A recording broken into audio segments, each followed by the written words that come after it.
Hi, welcome back guys. This is your friend, the fanfiction guy. Back with another fanfiction. This is the first part of What If Deku Becomes Norse Fenrir? Now before starting, please give this video a like and subscribe to the channel if you want more videos like this. Now let's get into the fanfic. Midoriya was thrilled. He had just watched his best friend manifest his quirk, and to say it was cool was an understatement. It was flashy to a literal sense, small pops igniting in the palms of Bakugos' hands. It was recess, and Bakugo was chasing Midoriya and another long-fingered boy with a stick. The goal was to point the stick in between the legs of the target in hopes to make them trip. It wasn't exactly safe, but kids will be kids. Everyone was enjoying themselves, until a very sudden bang and a shocked noise coming from the sandy-haired boy. At this point, all the kids, including the teachers, had come to the boys' positions to investigate the noise. Said teacher was about to inspect the boy for injuries, but then, pop, pop, pop, pop, pop. The worried looks turned from shock to amazement. With each pop, Bakugo was given praise or a compliment, and with each praising word from students and teachers alike, Bakugo's smile grew. He loved it. But it was to be expected, he was Bakugo Katsuki, the future #1 hero. So, of course he would get a powerful quirk. Bakugo's inner thoughts were halted at remembering a deal he made. Bakugo quickly spun towards his friend, who was still captivated by the mini fireworks show. Each told you I would get my quirk first, you owe me an all-might figure. Midoriya had a look of confusion on his face before it turned into one of a happy defeat, remembering that they both made a bet on who would get their quirk first. Haha, I guess I do, but hey, how does it feel? Midoriya's expression turned into excitement-filled curiosity, wanting to explore the small explosions just as much as everyone else there. Bakugo gave the question a few seconds of thought before he looked at the ground and smiled. The crowd followed his gaze and gasped to see the stick Bakugo was previously wielding. 2 minutes ago, the stick was roughly 2.5 feet. Now, all that remained was black-stained piece of wood hardly 6 inches. You better get your quirk soon, Izuku, or I'm leaving you in the dust. Bakugo made sure to say it in a challenging manner. After all, Midoriya never stepped down from a challenge. It was something that everyone knew about the Greenette. You never had to dare him to do anything before he went charging in. Midoriya gave a smile that matched his, I won't be going anywhere. The simple statement was filled with unrivaled determination, that some of the kids looked in awe at seeing the two most popular kids acting like they were about to go against an entire army just by themselves. Some of the kids gave each other glances knowing full well that the army needed an immediate retreat. The rest of the day went with a little more excitement than usual. It wasn't every day that someone manifested their unique gift. Everyone was just glad it wasn't as much as a letdown as the last person who could only pull their eyes out of their sockets. In the following week, Bakugo had become at the center of everyone's attention.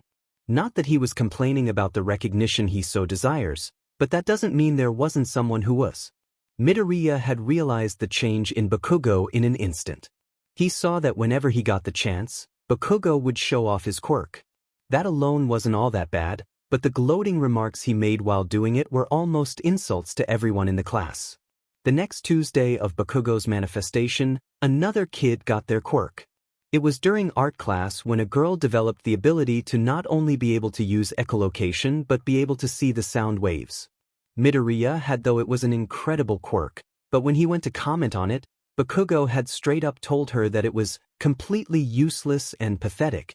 It was just seconds after that the girl ran out of the room crying, along with the class laughing. Did the teacher not hear what just happened? Midoriya thought, before turning to the teacher's desk.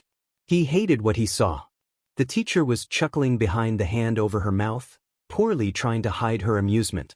Midoriya whipped his head to the boy, the sudden movement catching the blonde's attention. Why would you do that, Kaken? That was really mean, and you made her cry. The look Bakugo gave him made Midoriya question if this was really his friend.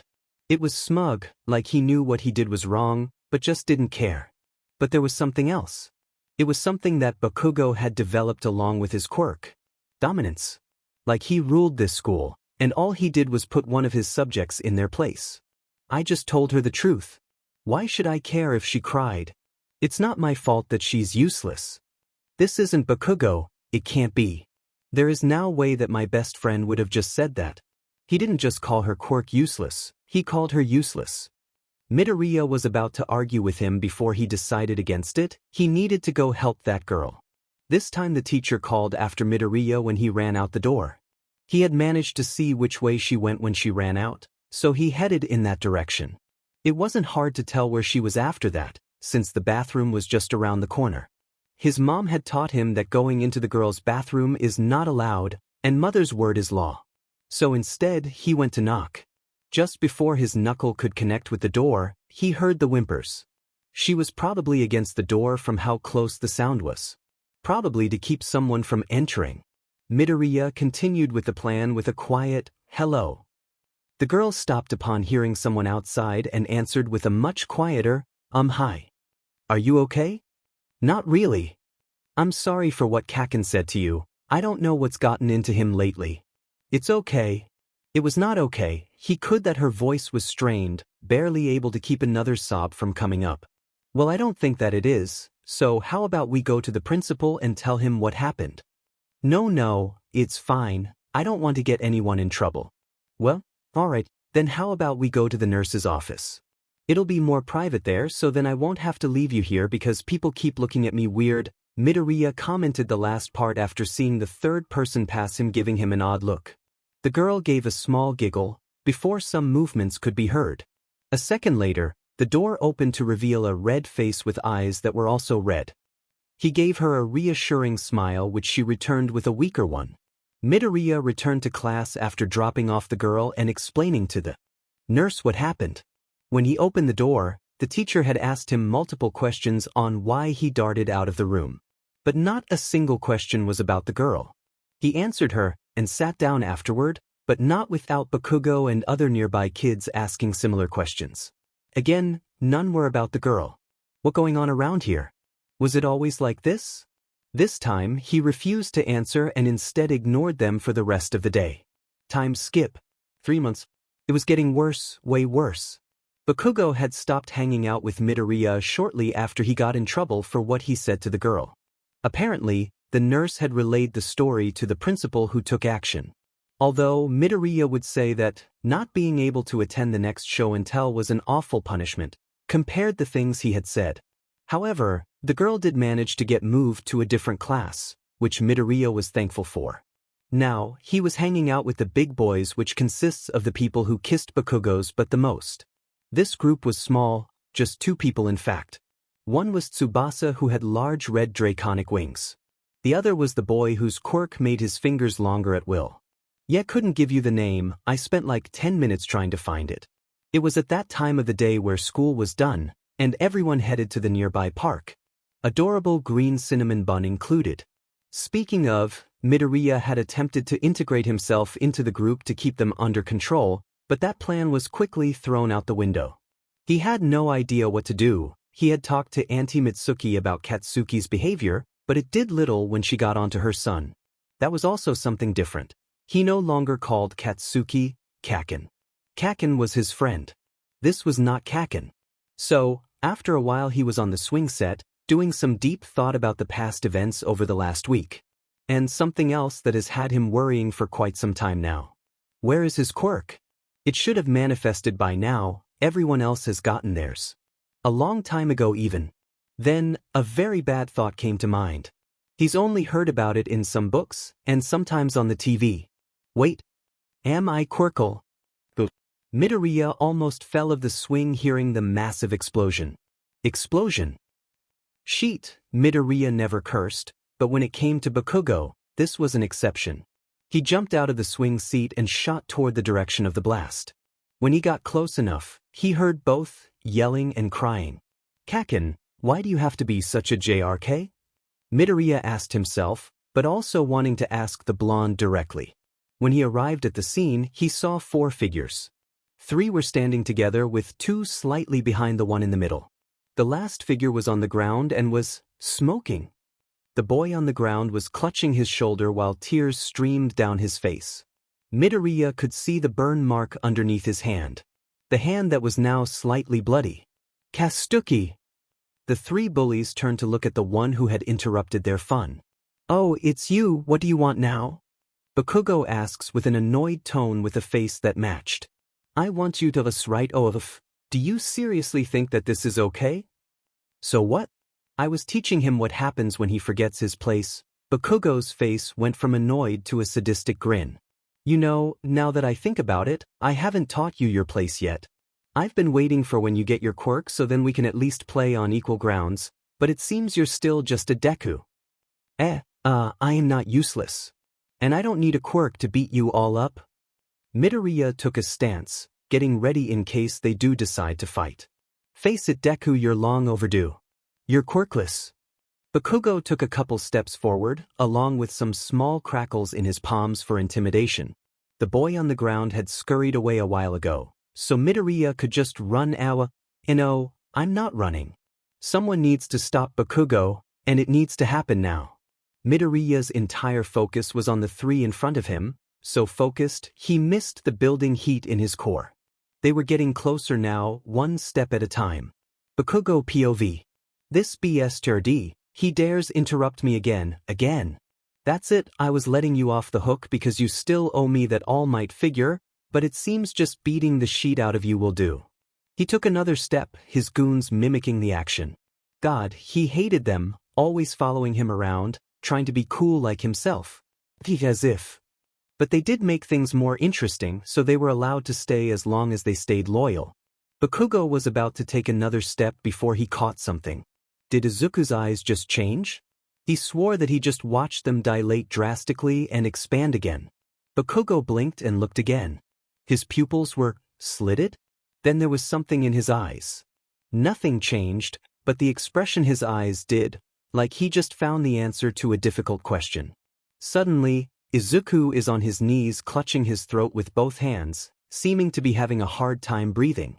Bakugo was confused. He didn't touch him. Why is Izuku on the ground? Izuku was coughing now, and sheet, is that smoke? Each time Izuku coughed, a cloud of black that had dozens of embers spewed outward. He finally stopped after the ground had a small black mark and the last ember died. Then Izuku looked up. For as long as he could remember, Bakugo had never felt fear. Sure, there was the frightening anticipation of being caught if he stole something, or if he got in trouble with his mom. But this was not fear. The face that Izuku was giving him told every instinct in his body that this was a predator. Izuku's eyes were wide, and they looked livid. He had his lips pulled back farther than he thought was humanly possible into a horrible snarl. Then he saw his teeth. They were changing, getting longer, sharper. His top canines becoming just long enough to overlap his bottom teeth, with his bottom canines just behind. But what really caught his Bakugo's attention was something familiar. Since his explosion quirk has a natural heat to it, he knew how heat waves make things look like moving water when you look through it. Every time Izuku breathed, he sent a large amount of heat through his clenched fangs. Then there was the constant pouring of heat from his neck that he still had grasped in his hands. What the hell is wrong with him? The kid with the finger quirk said next to him, half actually worried for the burning boy and half scared from the look that Izuku was still giving them. Izuku brought up one foot before getting on the other. He was shaking so bad, how was he standing? Then he heard the growl. When a normal kid, without any kind of mutation quirk growls, it sounds pitiful. But the growl that he had heard from the boy in front of him was deep, and had a rhythmic crackle, like the pops you hear from a campfire. Duh! Tsubasa had fallen backwards from the intimidating noise, then the three watched as Izuku lowered his hands to reveal a necklace? It looked like a comfy collar at first glance, but upon the second you could see that the 5 obsidian-colored stones were not normal. Especially since each had a strange symbol that was glowing a magma orange. Bakugo was too focused on the addition to Izuku's neck, he almost missed the next change. First, his nails grew into charcoal black claws that were an inch long. Then, his hair also seemed to grow a couple inches longer. But, before his hair could completely envelop his ears, Bakugo watched as they seemed to flatten against his head and morphed into his skull. Seemingly out of nowhere, 2 large wolf-like ears sprung out of the top of Izuku's head. Although Bakugo couldn't see it, Izuku's tailbone was elongating into a 3-foot-long furry tail. Bakugo managed to sight it, when said tail flicked back and forth puffing out. Katsuki, when he said the name, a cloud of black smoke left Izuku's mouth as well as a low growl. The single word was more than enough to make the boy listen. Is that a challenge? Stay away from me, you monster. Promise me. The yell sounded more like a roar. It. Promise me that you will never hurt another person, or I will hurt you. Fine, just stay the hell away from me, got it? As long as you keep your promise, otherwise you will regret it. Come on Bakugo, he's letting us go. Tsubasa had grabbed onto Bakugo's shoulder to urge that they leave. He's not letting go of Sheet, I just don't want to waste my time with this dog. Bakugo would never admit it, but he was shaking just as bad as the other two. Thankfully they were too distracted to see it.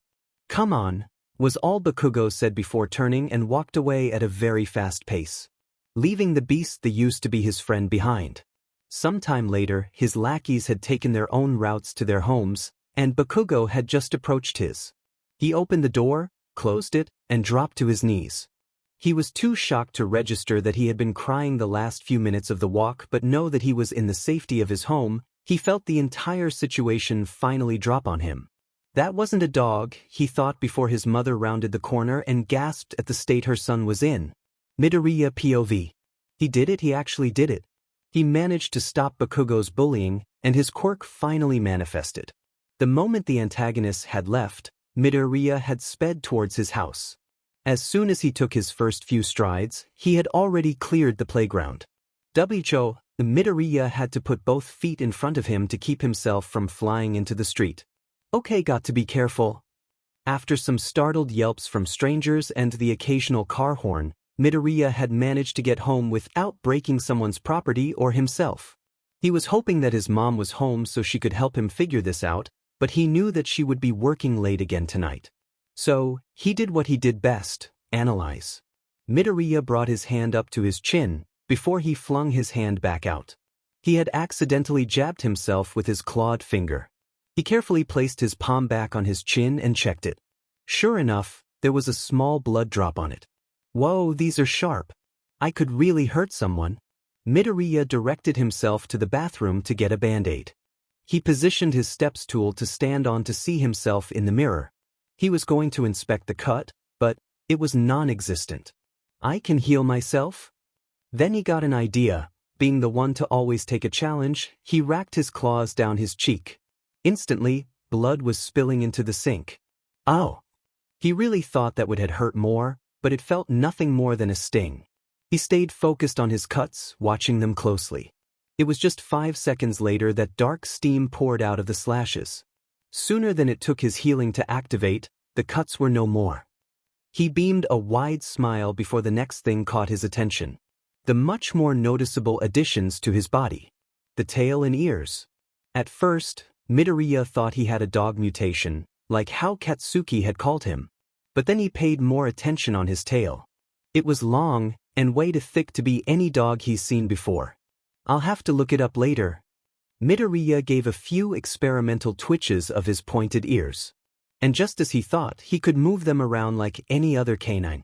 He could tell his hearing was much more sensitive. He was in the bathroom, but he could hear the person walking on the sidewalk just outside his home, even with all the passing cars. Neat. He looked back to the mirror and into his eyes.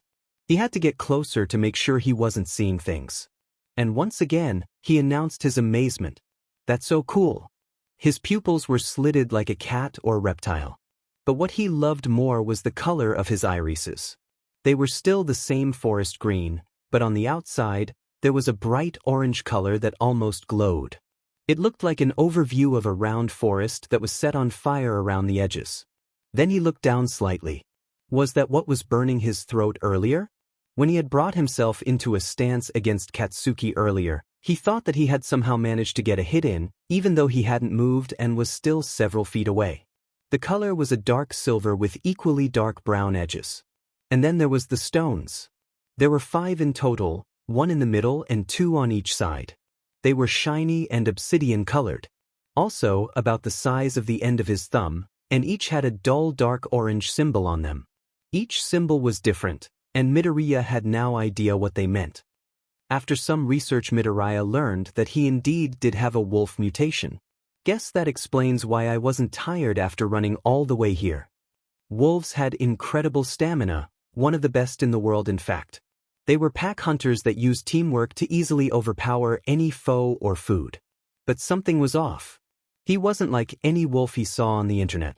His tail was proportionally much more larger than it should be, and that doesn't explain why he has a healing factor, nor the collar around his neck. Midoriya was getting a little annoyed. He was on the 13th page on Google trying to find answers.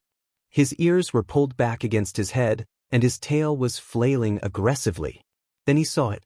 Midoriya clicked the link, and nearly an hour of intense reading, he backed away from his computer, where he now stood in the middle of his room. All his questions were answered.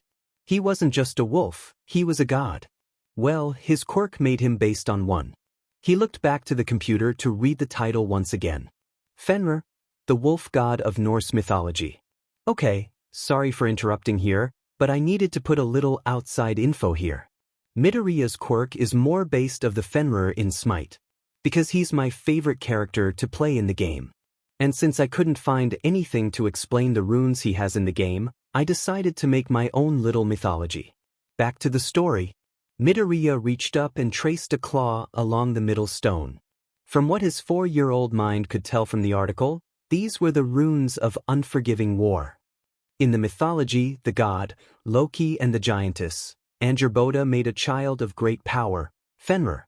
However, the gods did not approve of this and came to lock the two away.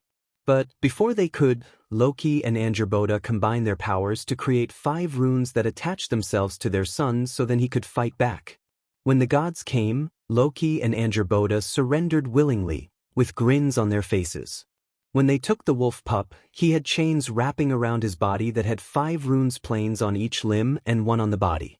Upon hearing that Fenrir is prophesied to kill Odin in the future, the gods agreed to kill the beast, or so they tried. When the gods came together and readied their weapons, the runes on Fenrir's body lit up with the light of hell itself and unleashed a relentless rage onto the gods. During the fight, Odin was indeed killed and Fenrir fled. Now, Fenrir is free and awaiting his next chance to exact his full revenge on the gods and free his parents. I have the runes of unforgiving war, was all Midoriya could say, because of the realization of his quirk's nature. The runes had very unique enchantments on them. Enchantments that made the wearer able to win any fight. Based on the amount of danger, or the strength of the enemy, the stones will light up, one by one. Each stone unlocks a gate that is directly connected to core of hell. When the gate is opened, the wearer will gain immense power and speed. And if all 5 gates were to open, then came Ragnarok. Ragnarok was in the same concept Zeus's lighting or Poseidon's trident, but in the form of a transformation. When Fenrir changed into Ragnarok, he was a god among gods. This power was in Izuku's possession. Then he realized something else. I can be a hero. Inko was the single mother of Izuku Midoriya, a happy and energetic boy who had a little more courage than she would have liked since he was always getting into situations that made her worry. But she knew that he could take care of himself. He was more mature than the average kid his age and was always able to know when something was wrong. She made sure to teach him how to stay safe, and especially to not play with knives. So, when she entered through the front door of her home and saw that Midoriya had a kitchen knife in his mouth, she did the only reasonable thing any mother would do. Freak the Izuku, what are you doing? Because of his newly enhanced hearing, the noise scared Midoriya more than it should have, making him jump and bite down. Inko was on him in an instant, too worried to notice her son's different appearance. She used her quirk to pull the knife out of his hand as it flew to the side, also not noticing that it was missing most of the blade. Are you okay? Are you hurt? Izuku, answer me. He wanted to, but he wasn't sure how his mother would react to him opening his mouth to reveal the sharp metal that she thought she had thrown away. Izuku, please, I need to know if you are okay. Sweetie. Ah crap, she was making that face, the one she used when Midoriya told her about what kind of adventures he and Katsuki used to go on. Midoriya gave a look of defeat, and simply opened his mouth. Inko went to check for any cuts or blood but stopped. Midoriya thought that she was looking at the knife, wondering how it was still in his mouth. But Inko wasn't. In fact, she was staring at his teeth. There wasn't a single one that was flat, each had a point that could tear through almost anything he sank them into. Inko calmed down ever so slightly, seeing that he had not hurt himself, and once again, used her quirk to pull out the blade. She carefully grabbed it, when it was completely out of Izuku's mouth, and studied it. The part where the knife was connected had definite teeth marks. Mom, Inko looked to Izuku, who was smiling pure sunshine. I got my quirk. Time skip. 6 years. Izuku was sitting in his room, thinking very hard. But no matter how hard he tried, he couldn't come up with anything. Then he looked to his desk and saw the notebook. My quirk analyses journal. He walked over and picked it up. Maybe I need a refresher. He sat down in his chair, opened the book, and recapped what he had written down over the years. Even though Izuku was only 10, the last 6 years of his life have been the best. The day after he got his quirk, Inko had talked to Izuku about going to see a quirk counselor. The idea that Izuku quickly disregarded for 2 reasons. 1, he wanted the full luxury of learning about his quirk himself, and 2, he wasn't dumb. He watched the hero news every chance he got, and lately, there has been a sudden increase in the kidnapping of children with strong quirks. So, the 2 of them agreed to keep silent about Izuku's power. He ended up explaining his quirk as a normal wolf mutation to the class. Even though it was lame compared to what it really was, it was still a much more impressive quirk compared to the rest of the students. And they all believed him, all except one. Bakugo and his gang had quit bullying entirely after they made their promise. The goons went back to normal bratty kids, while Bakugo adopted the silent cool guy role. And whenever anyone mentioned the change in his behavior, he responded with the usual, whatever. But when Izuku had given the news on his quirk, he tilted back toward old habits, until, the second no one was looking, Izuku gave him the same look in his eyes the day before. That got the JRK to shut up. Ever since, Izuku has been experimenting with his quirk non-stop for the last 6 years, uncovering more secrets about his powers. The first thing he learned was his enhanced senses. His sight could catch the smallest movements, he could even see in the dark. Although, the way he found out wasn't the most pleasant for Inko. The night of his manifestation, he couldn't sleep because his lights were still on. Strange, he thought. Mom always remembered to turn off the lights. He got up to flick the switch but found that it was already off. Izuku was unsure of what this meant, so he went to find his mom. The search was pretty short, because as soon as he stepped out through his door, he could see her coming down the hall, possibly to check on him or to go to bed herself. He stepped out completely, but before he could say anything, Inko gave a slight shriek. The sound brought a similar one out of Izuku, who was just confused. Izuku, is that you? Yeah, couldn't you see me? Sweetie, I can't see anything. Wait, what? Now Izuku was really confused. How?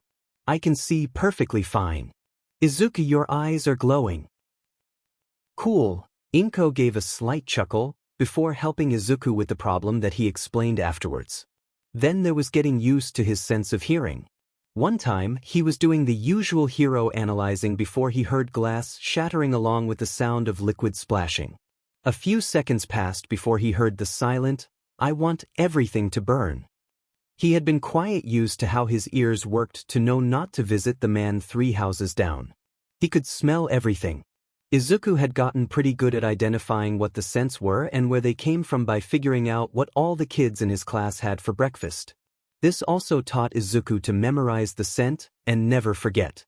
You know that saying about most predators that hunters will tell you, they can smell your fear. Yeah, he could smell it all right.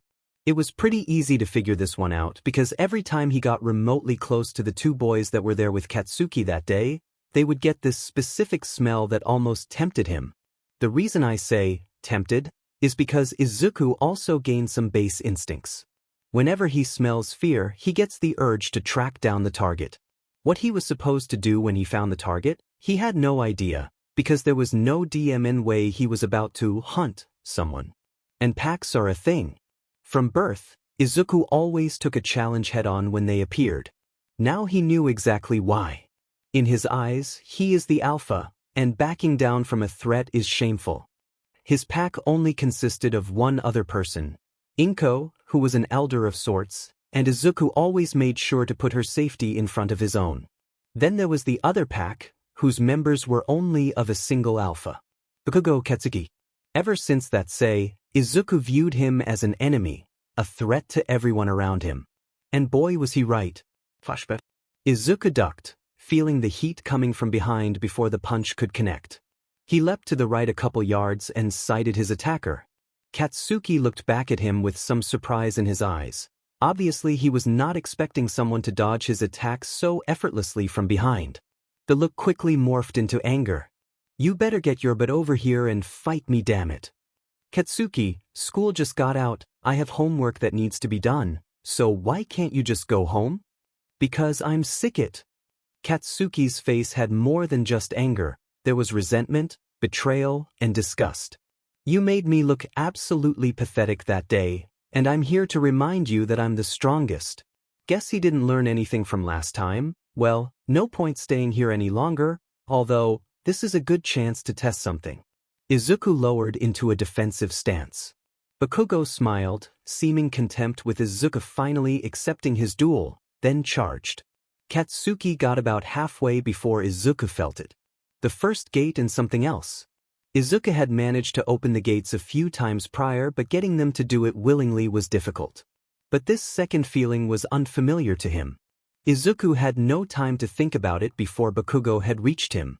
Izuku didn't know exactly what had convinced him to raise his arm instead of dodge, but he was thankful for it. When the smoke cleared, both boys had their right arms connected. Katsuki's hand was wrapped around Izuku's arm that had fur all the way up his arm, stopping just above his elbow. His arm was covered in a dark blur fur that had light grayish-blue highlights. Izuku's claws had grown an entire inch with the transformation. And once again, there was that brilliant orange. It came in the form of streaks that had a design of cracks in rock. It looked to originate in his hand and spread up his wrist and arm. Katsuki clutched his hand to his chest, his hand throbbing from the concentrated heat that was in Izuku's arm. Guess his heat was stronger than Katsuki's.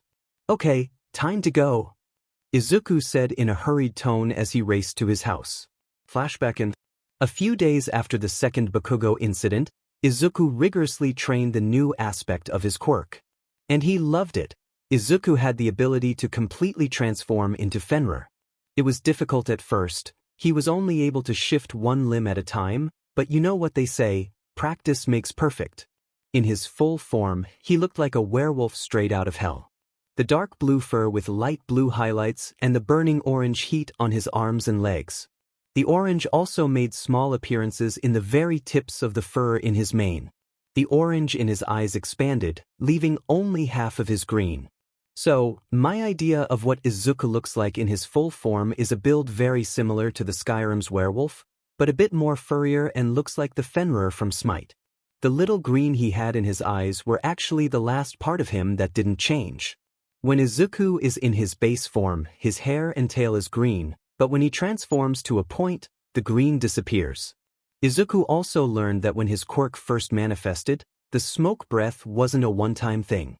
After his quirk appeared, he always felt a new source of heat within his body. Well, one day he tried pulling on it. He could feel the heat rise from his core and enter his throat. Having remembered that last time it left a black mark on the ground, Izuku quickly covered his mouth with both hands. Stupidly enough, he was sitting in the living room when he tried this, and Inko, who noticed the action, got to her son's side. Izuku, what is it? What's happening? He couldn't answer and instead pointed toward the front door.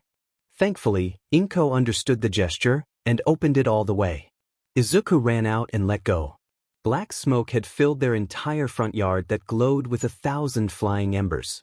Much to both Midoriya's relief, nothing had been damaged, although the mailman who was just a little down the street looked very concerned. Inko and Izuku had discussed this issue together since this ember breath had some similarity to his father's quirk. So Inko had told him everything she knew about the flame breath quirk. Izuku had to get a temporary license to a gym that allowed people to exercise their quirks, because doing it around the house was way too dangerous. His breath attack was a combination of two different elements, scorching smoke and a storm of embers.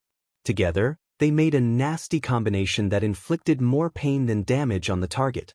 And then there was his current problem, his runes. Learning how to get them to work was easy enough since it tells him how in the article he read. The more danger he was in, the more the runes react.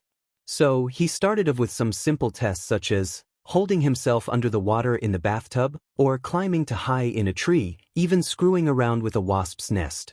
When nothing worked, he bumped it up a bit.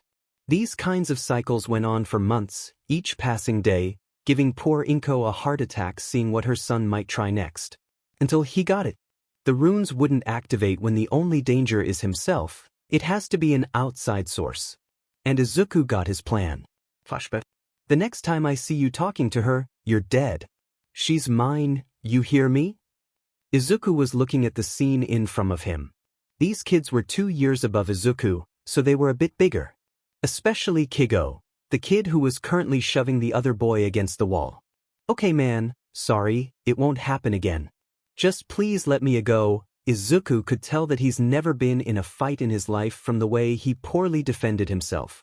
Kigo was just the person Izuku needed right now, because there was absolutely no way he was going to ask Katsuki for help.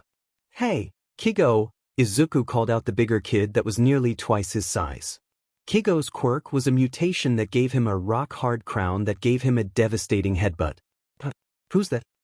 Aren't you that wolf kid from a few classes below? Kigo had completely forgotten about his target. Said target is now scampering out the other end of the school alleyway. Yep, that's me. And I got a favor to ask. What's in it for me? That's not exactly how Favo, you know what, never mind. If you agree to help me, you get to beat me up with no consequences. Huh. Kigo looked a little surprised at what the wolf boy had just said, then gave it some thought. What is it that I'll have to do? He asked with a cautious tone. Well, at least he's smart enough to ask that, Izuku thought.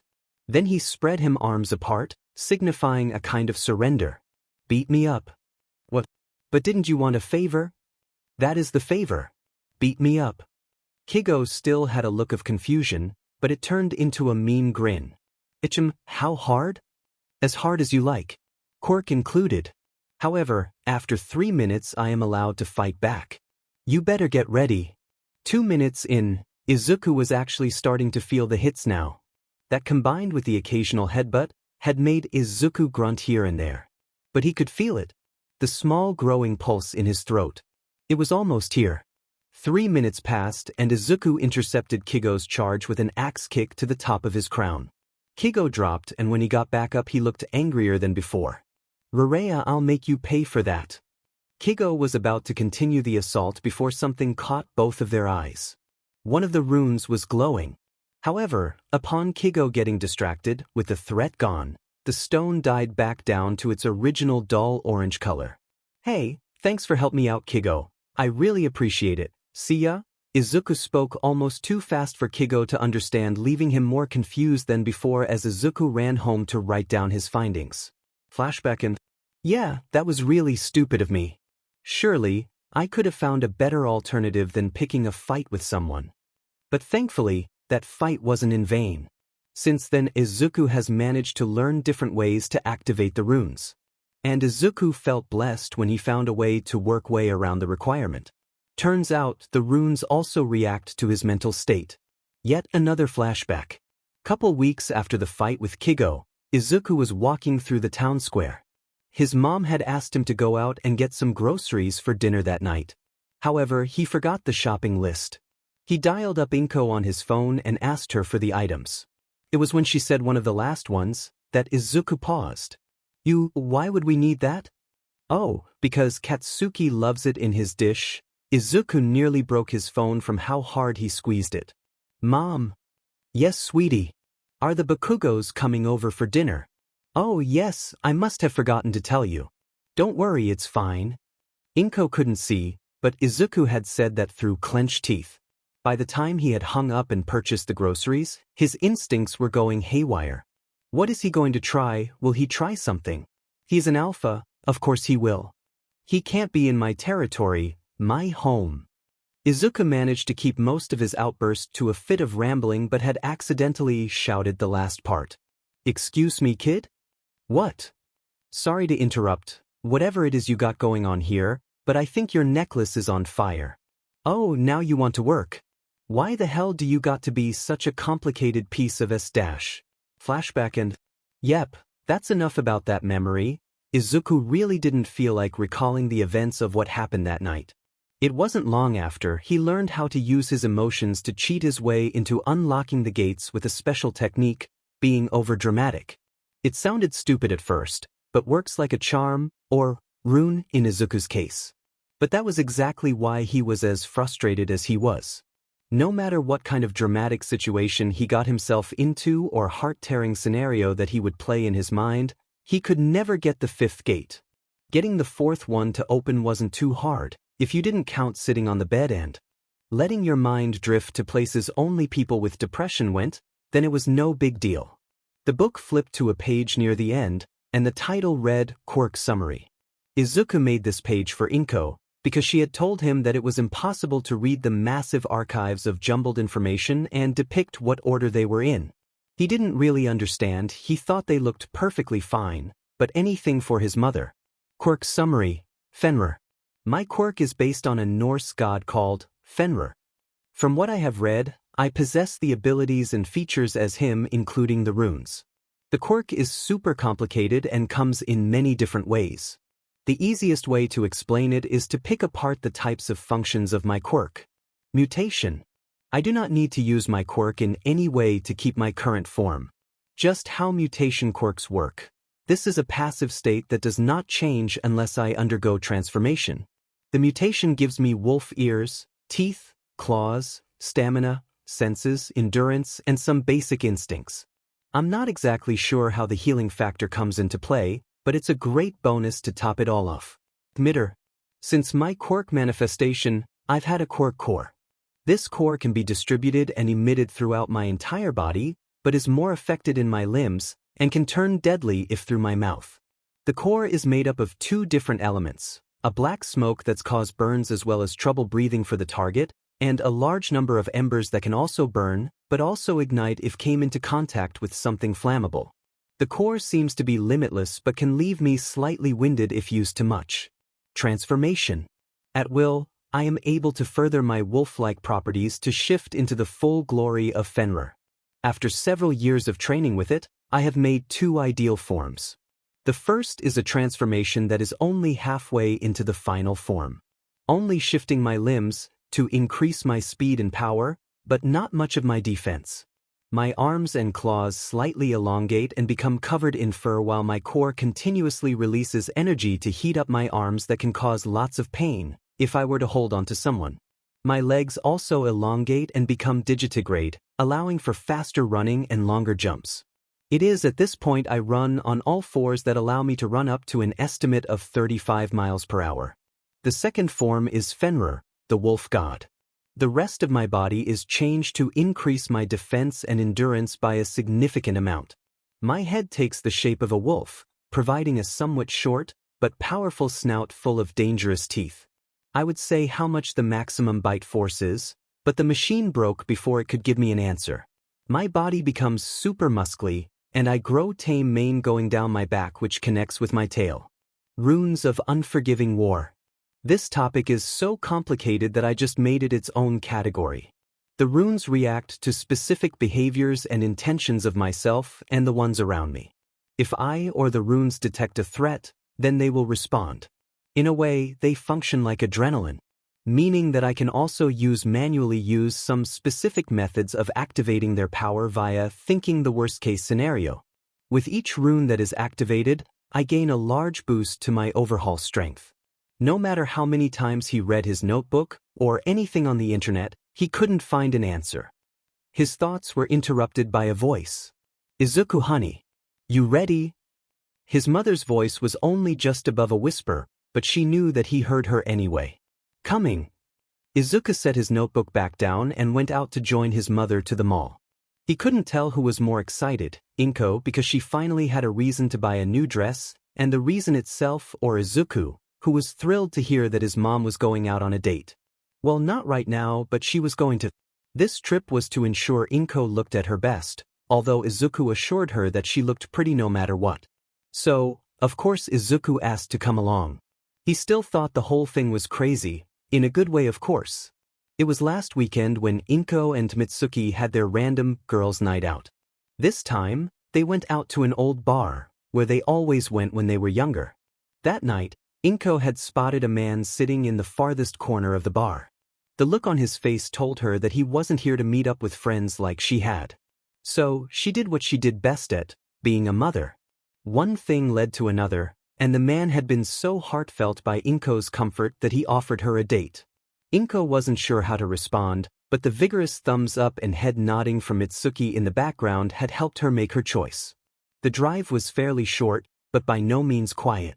Izuku was spilling words non-stop about how the dress should look and if there should be any accessories. It seemed they had it all planned out. But in the hero's law, a plan never survives confrontation with the enemy. They were in the mall now, making their way to the clothing shop. They had side-eyed the ones they had displayed in the window, but nothing quiet seemed to satisfy either of them. He was about to enter through the doorway with his mom just right behind him when he heard the metallic click. "Hello ma'am, could you help me?" The smell of fear hit Izuku like a truck. He turned around to see the look of shock on her mom's face before it quickly turned into a strained smile. Next to her, right next to her, was a man. WIO of course. "Izuku, why don't you go on ahead while I help this man?" Izuku did not want to go ahead, he wanted to stay and help her. He's never been able to test just how fast he was, but he was not willing to test it now. He wasn't taking any chances. "Hey mom, I'll see you there." With that he turned and walked into the store. His instincts were screaming at him to turn around and beat the living hell out of that person. 2 gates opened and he wasted no time on working with the third. But he had to be careful because he didn't just smell fear, or the odd smell of the man, but he also smelt gunpowder. Inko POV. "So, what is it exactly that you need help with, sir?" Inko said, still in the same position of which her son walked into the store. Her eyes followed him and saw that he went straight to the emergency exit in the back. "Smart boy. Oh, well I just heard you and your little puppy saying that you were here to buy a dress. Those aren't exactly cheap, you know. So that means you have some good money on ya." The man moved in closer, pressing the concealed gun harder against her back and whispered into her ear. "I would be more than happy to take it off your hands, and if you resist, it'll be from your corpse." Inko shivered at the sinister words, but was also very upset. Besides her son and Mitsuki, she didn't have many good things in her life. And now that someone had asked her out, she was doing flips. But it seems that everyone is out to prevent that from happening. "Will you promise that if I give you the money, you will take it and leave without hurting anyone?" Inko turned her head to the right to better view the man. "The money is all I need. Then you better duck." Hedgehog. It was only Inko who saw the attack coming, since she was facing to the right, where the man was facing the left. Izuku had drop-kicked the man in the shoulder and the elbow with transformed wolf legs.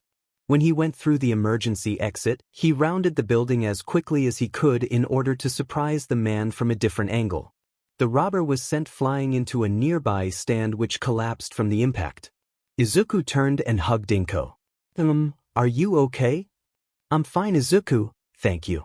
You saved me." The words felt powerful to Izuku, who felt like he just got a taste of what heroism is like. At this point, there was a crowd. Each person confused at the sight. Inko noticed and figured now it would be a good time expose the man's attempt. "Someone call 911, that man just tried to dash." Bang. For Izuku, time seemed to stop. He followed the sound and located it to be from a gun. The gun. The man was on top of the broken stand, lying on his back. One arm looked broken, with blood going down it. The other had the gun that was previously threatening his mother's life. Izuku, slowly but surely, turned to his right where his mom was at. She had a look of pain. That was the first red flag. The second was when he looked down and saw blood bursting out a hole in Inko's side. Time resumed its normal pace and Inko dropped to the floor. Izuku wished he could have helped her right then and there. To be able to control the emotions he had rapidly building within him. Because before he knew it, the 5th gate opened. Like a concentrated explosion, black smoke burst from Izuku then shot upwards, blasting a hole straight through the ceiling of the mall. The smoke was streaked with strands of fire as a blizzard of embers swirled upwards. The only thing that could be seen of the green-haired boy was the glowing of purple flaming eyes through the smoke. The sudden explosive power began to expand until its original 3-foot radius was now well over 10 feet. Seemingly out of nowhere, a deep growl vibrated the entire mall. The people in said mall swore they could feel it in their soul. Only 8 seconds passed and suddenly, a very large paw emerged and slammed the ground, claws digging into the polished wood like butter. The entire hand was big enough to easily wrap around someone's entire body. Then the other paw came forth and mimicked the first one by slamming the floor. Then the head came out. The mouth was filled with deadly teeth that were the size of large knives. A pair of horns were placed near the back of the head that curled upwards then straight back. Both horns had glowing purple runes placed randomly on them. When the neck appeared, the smoke dissipated in an instant, revealing the whole body of the awakened beast. An extra pair of horns, similar to the ones on the head we placed on the shoulder blades, but just curled slightly upwards.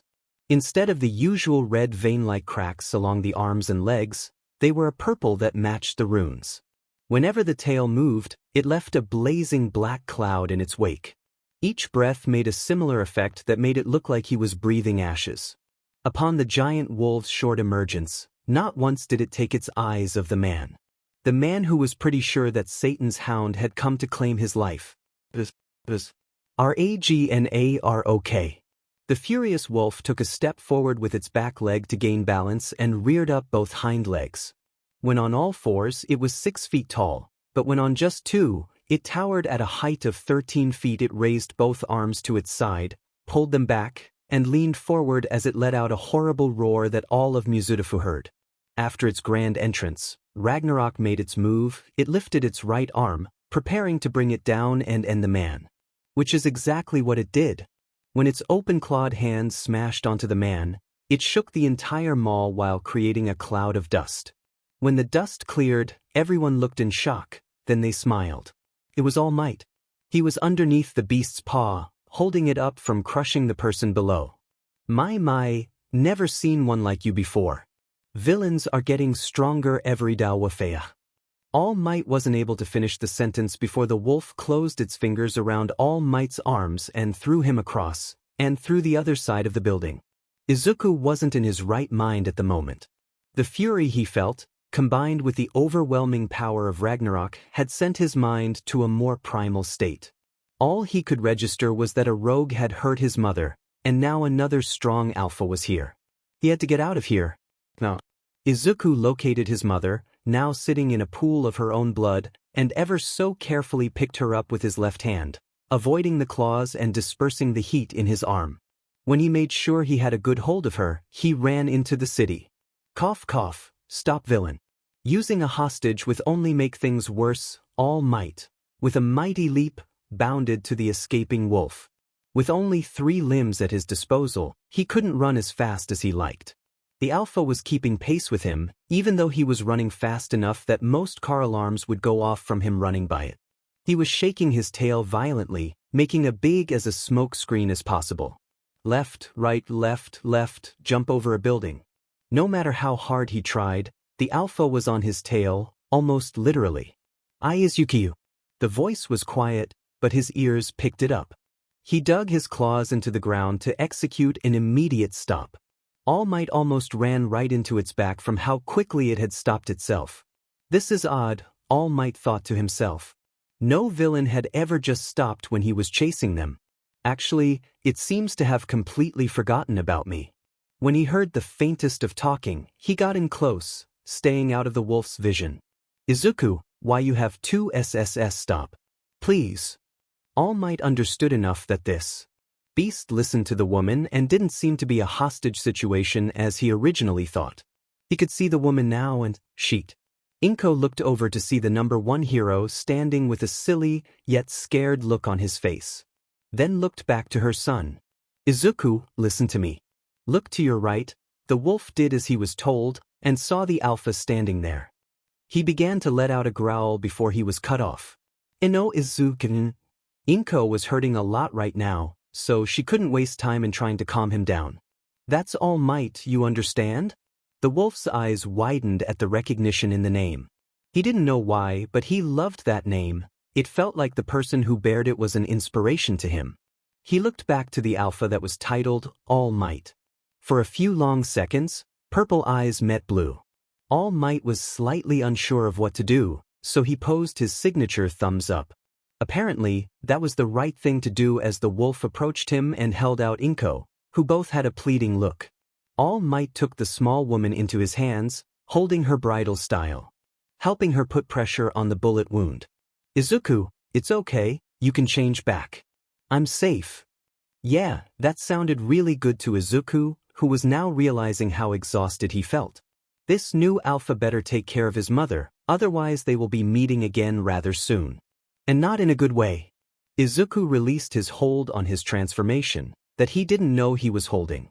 Black smoke leaking from every spot on his body. While watching the de-transformation, he felt the woman go limp in his arms. All Might's eyes shot straight toward the woman, and relaxed a little when he saw the small raise and lower of her chest. She only passed out, however, she was still in bad condition. He looked back up to just witness the last patch of fur disappear. All Might's eyes widened at the sight of seeing that the monster before was just a child. The only problem was, he was naked. Good thing everyone evacuated the area, otherwise he would have a picture of himself in his birthday suit all over the news. All Might thought before realizing that the boy was falling forward. Thankfully, he wasn't the only hero who had arrived on the scene. Before the boy's face could connect with the pavement, number 3 hero, Hawks swooped from above and caught the greenette. I was just gonna leave everything to you, but it seems you got your hands full. Hawks always was a bit of a joker. Thank you, it's much appreciated. He's really something, isn't he? Indeed. Both heroes looked to the small green-haired boy who had a small smile and a single tear running down his cheek. Since he loved action movies, Izuku knew what heart monitors sounded like. But hearing them in person was possibly the most annoying noise to his sensitive ears. So, when he woke up to the constant beeping, there was no chance for him to fall back asleep. The horrid thick smell of medicine and disinfectant made it hard for him to breathe, nearly making him have a coughing fit when he took his first full breath in who knows how long.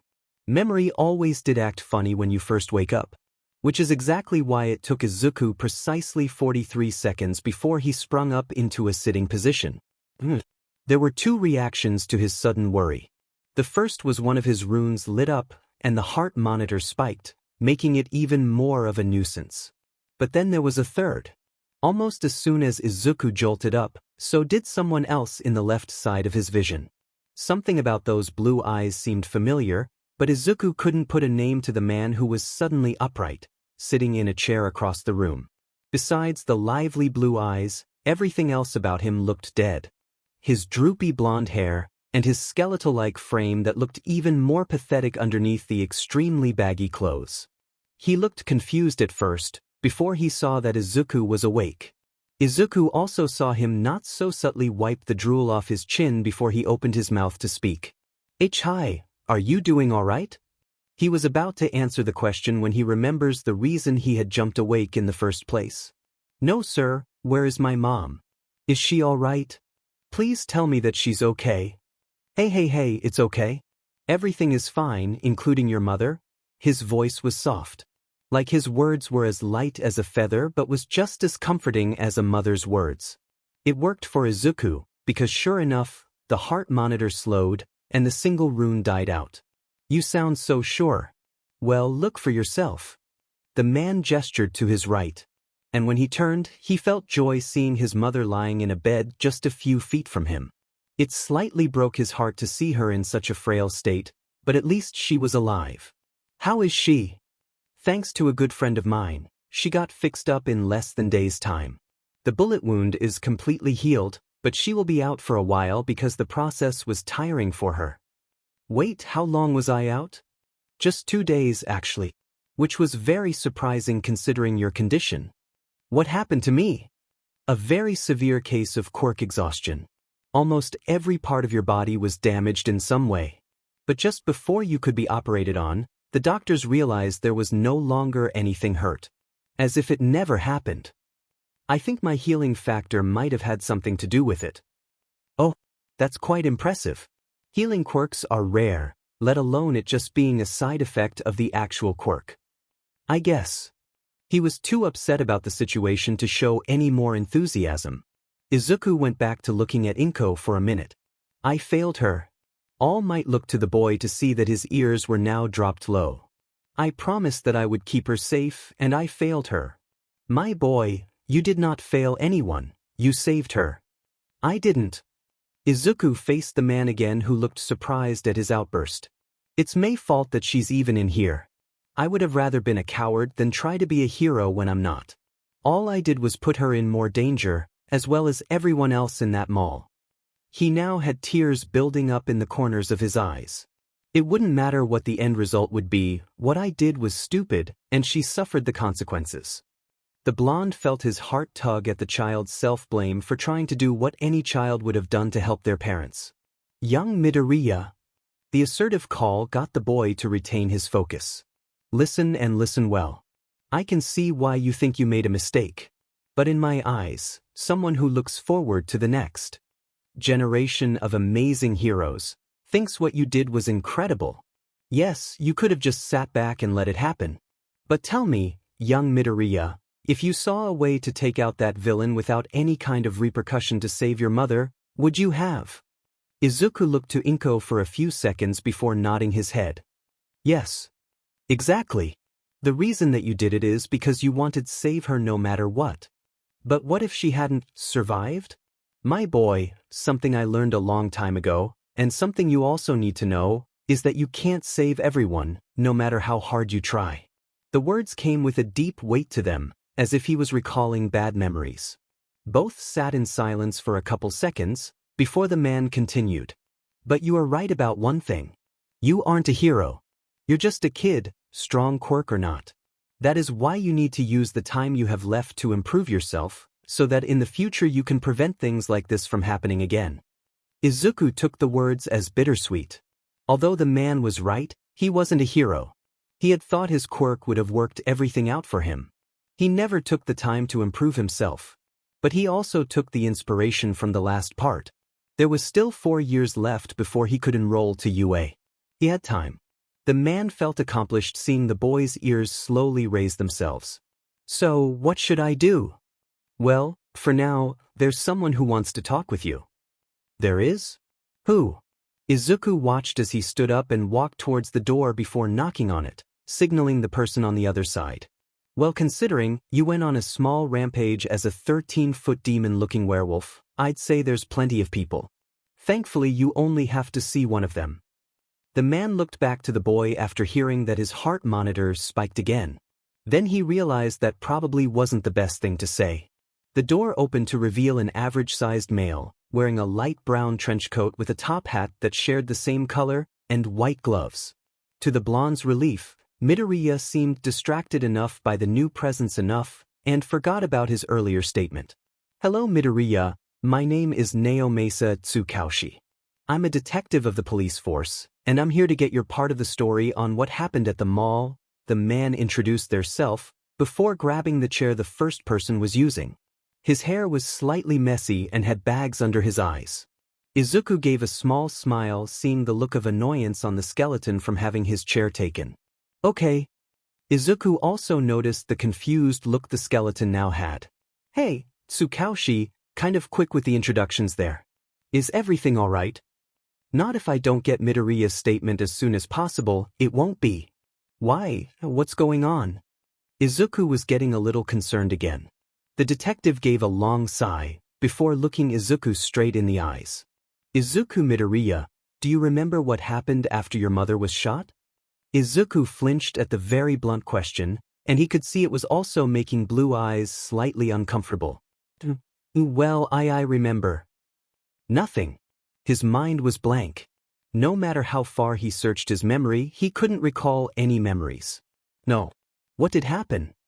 Sorry Midoriya, but that story will have to wait. Did you use your quirk for anything other than the self-defense of your mother? No, as soon as I thought the villain was incapacitated, I deactivated it. Good, now that the more important stuff is out of the way, I have just a few more simpler questions. Naomasa asked about some things referring to the details of the situation with the man.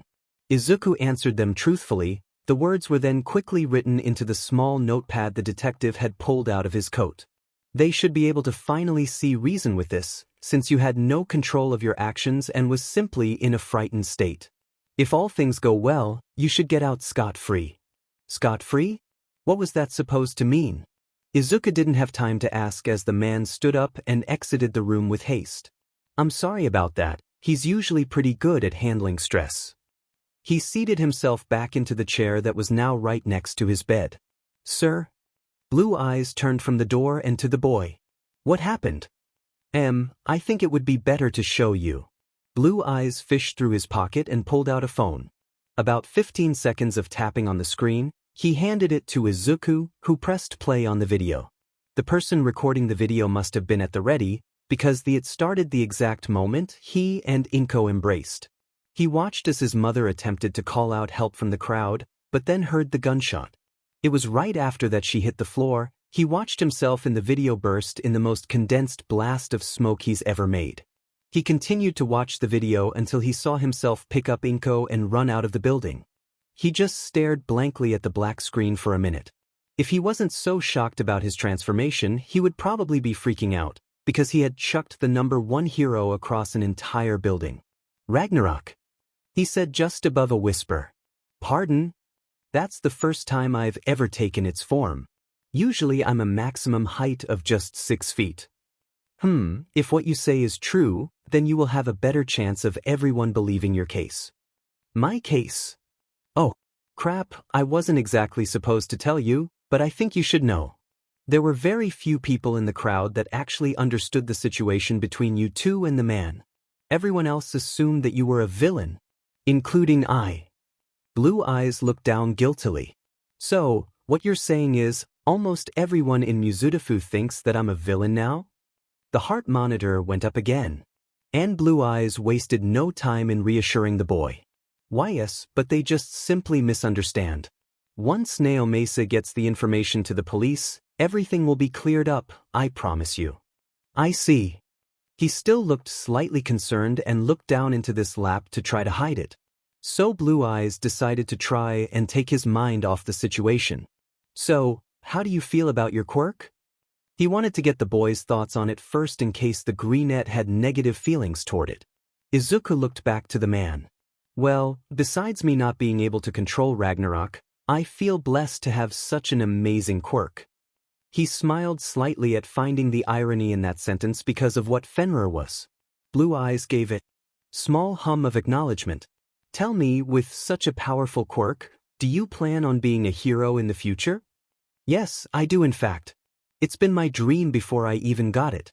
And when it manifested, it helped solidified my goal. You sound quite determined.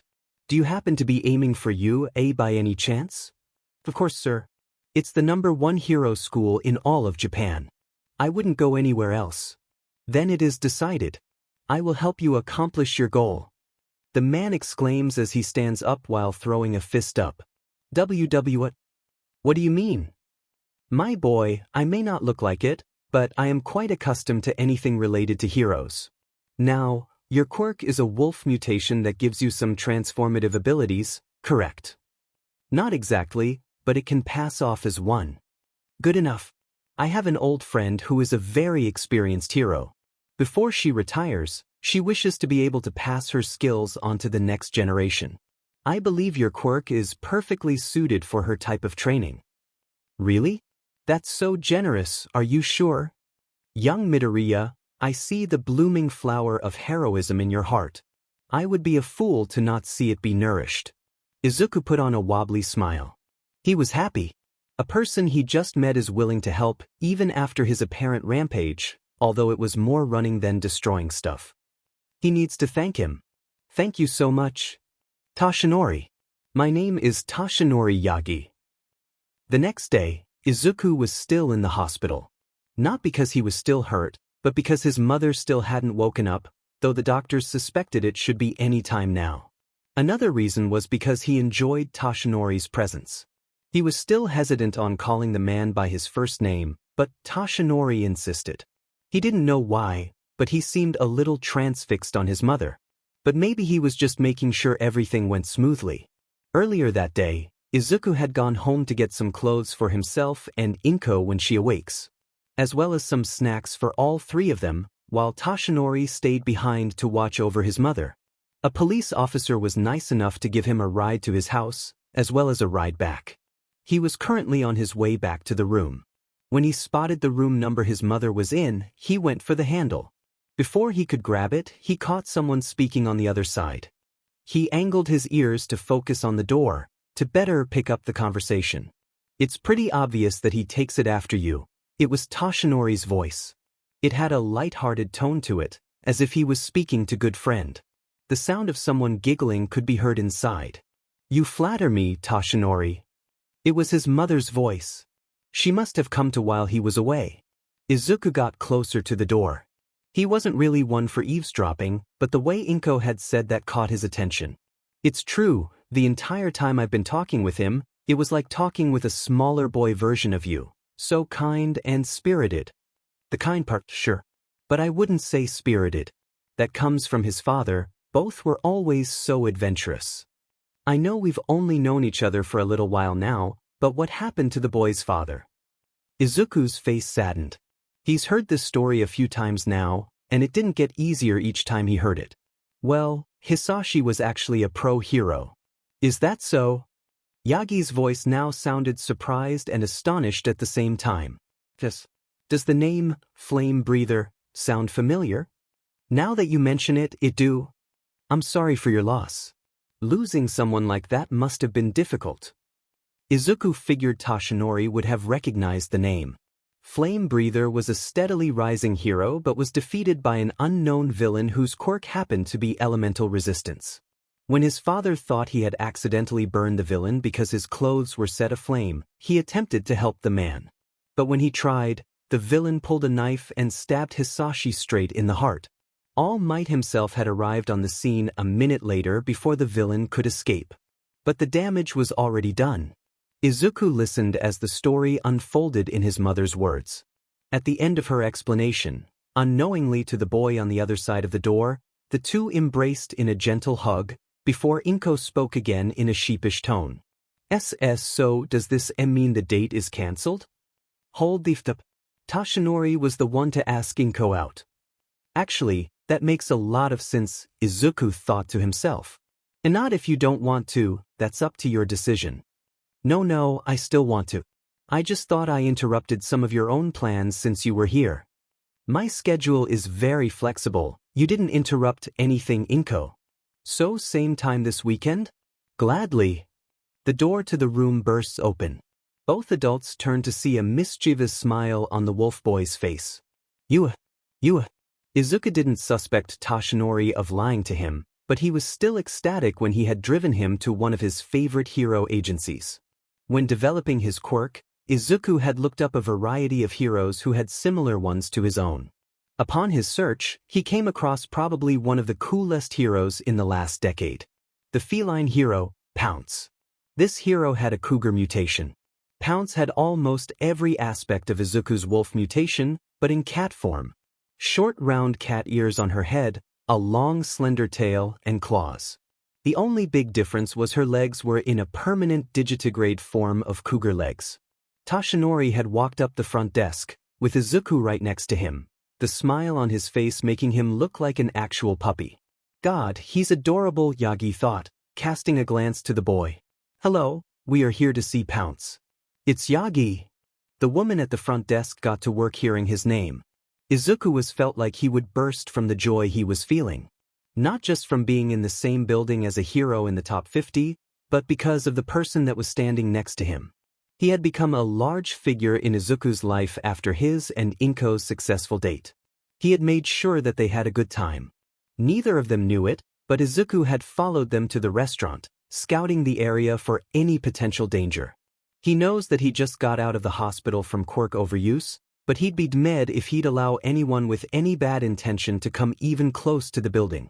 Afterwards, they went on a walk through the nearby park, once again being followed by the green wolf. About midway, Izuku spotted the person behind a tree just ahead of the trail. "I think they've not." Izuku mentally yelled as he tackled the person into some nearby bushes, using the darkness of the night to hide himself from view. It was times like this he was truly grateful for his night vision.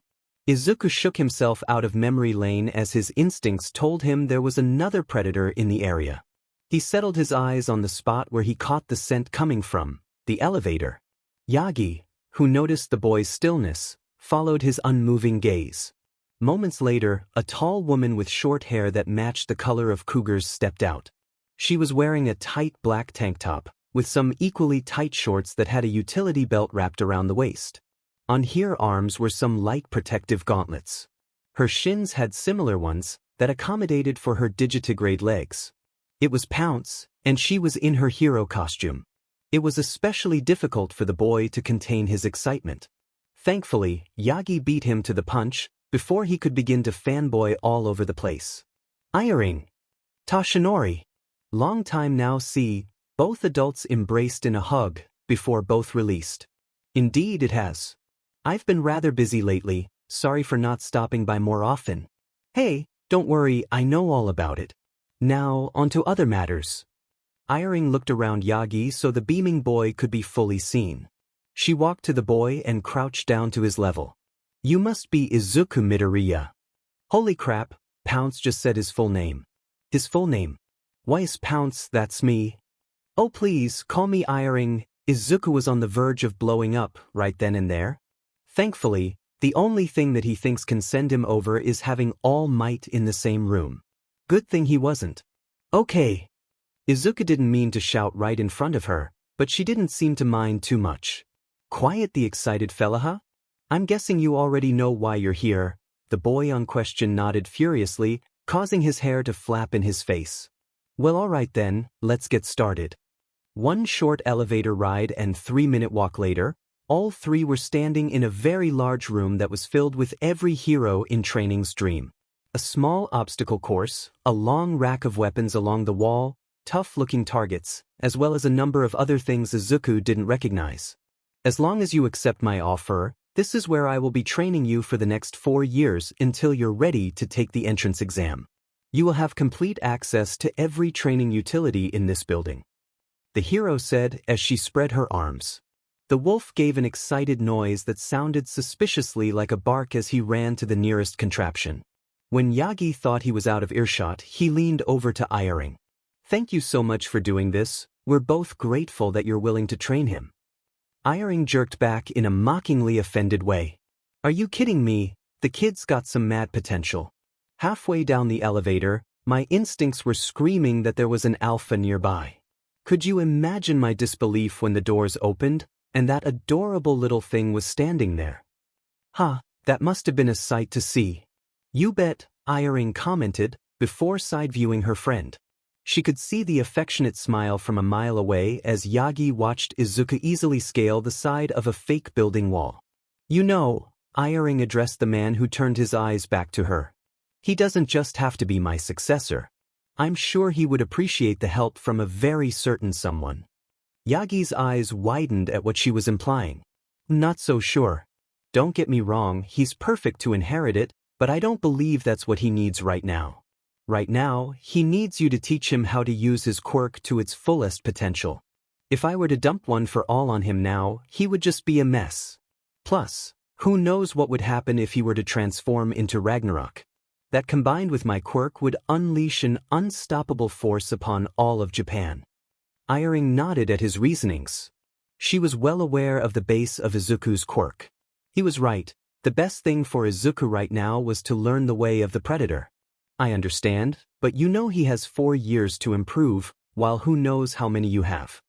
It grew deathly silent. "Yes, I am aware of my condition. But even so, I will not stop. Too many people rely on me." Toshinori felt a hand on his shoulder and turned to see Iring giving a reassuring smile.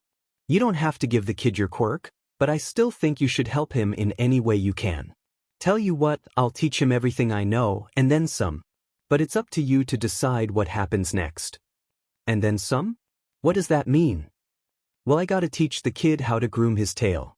Just look at it, I bet with the right conditioner, it'll feel like a cloud.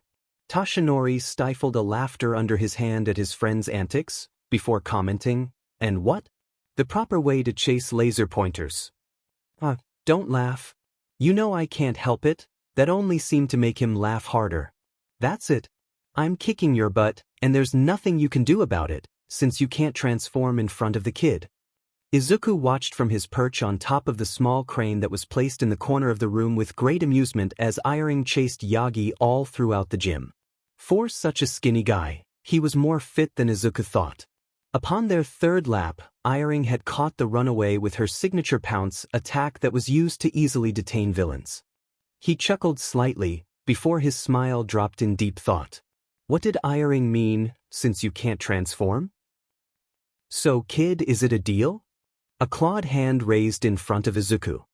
He looked at the hand, then to the face of its owner. Izuku flashed a toothy smile before taking it with his own clawed hand. Deal. Then get ready, because these next 4 years are going to be hell for you. Izuku really hoped she couldn't smell his fear right now. Time skip. For years. Once again, Izuku could say his life was going great. Fantastic even.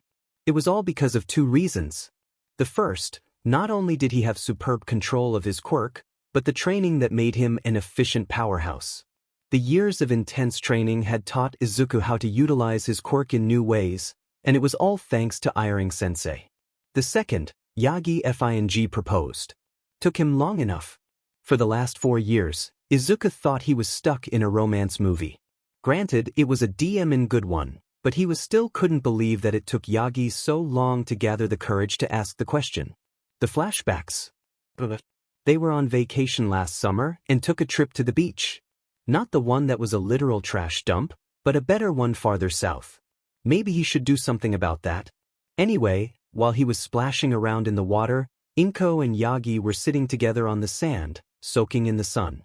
Yagi silently thanks that there was no one else around as he got up without Inko noticing and headed up the beach. One letter at a time, he drew the words into the sand, large enough that it would take some time to decipher the message. When he deemed it worthy, he called to his lover who had now realized his absence. Hey Inko, come over and look at this. She stood and walked over. Yagi showed the traces in the sand, and fibbed that he needed help telling what they said. He then watched as Inko slowly but surely understand the words. When she read the last word, her eyes were wide. She spun to see that Yagi was knelt in front of her with a ring in his hands. Inko, will you marry me? Inko gasped as tears filled her eyes. At first, he thought maybe he had done something wrong. Yes. Both adults felt like their entire lives changed with just one question and answer. Inko launched herself to Toshinori and connected lips. The scene would have looked like it belonged on the front cover of a magazine, if it weren't for the wolf-eared boy in the background. What the foo? Phew, that was a close one. Both Midoriyas learned a lot about the man over time. Turns out he was a retired hero. Author laughs maniacally, which explains how he had the money to gift the both of them, even though they assured him it wasn't necessary. The reason for his retirement was pretty obvious when they both saw the condition of his left side. Thankfully, an honorary donor had given him enough to keep him from spilling blood every time he talked. So, when Toshinori had offered to help Izuku in his training, he couldn't have been happier. Happy enough that he subconsciously called Toshinori Dad right after. To his relief, Yagi seemed to accept the title with a smile that matched his own. Now, here he was, being wished good luck by his teacher as he tossed the career aptitude tests into the air. It was sort of unprofessional, but it wasn't like anyone was complaining. Everyone in the classroom was showing off their quirks in many different ways. Some looked fancy, while others were flat out bad. He wanted to join them and show that he shared the same goal as them, but that would only make things worse. So, it was just him and Katsuki that were still seated. When the news of him throwing down with all might was released, there was panic all across Japan. It didn't last, however, as the most trustful news company reported the specifics of the situation. Because how could you be mad at a kid for getting upset when their mother just got shot? So, his name was cleared. Almost anyway. The few days that Izuku was away at the hospital, Katsuki had taken full advantage of his absence to shove filth on Izuku's name. Even going as far as telling about the day his quirk manifested, and how he acted like a wild animal, threatening to kill them all. He had managed to turn every single one of his classmates against him. Even the teachers seemed distrustful of him now. But it was a good thing he didn't care about these people anymore. This class worked by revolving the person who was in charge. And now that Katsuki had shattered his throne, everyone looked up to him now. Because who would look up to a villain? The kids who he used to call friends laughed at him, called him a freak, monster, demon, villain, all the above. Or at least they tried to before they scampered away in fear when Izuku bared his fangs or flexed his claws. So, instead he just sat there in silence, waiting for the day to end, until the explosive fucker decided to make a scene. A wonderful class we have here. I'm very proud of everyone's progress to accomplish their goals. So, I too, wish you all good luck. Most of the class cheered for the blonde, while Izuku felt disgusted. This was the type of person Katsuki was now, manipulative, cunning, and he hated to admit it, but a DMN good actor. He had every student under his feet, and every day he stomped on them while they praised. Very nice speech, Bakugo. Very inspiring. Now, this says here that you're actually attempting to go for UA. The teacher read off from the paper. Well, of course.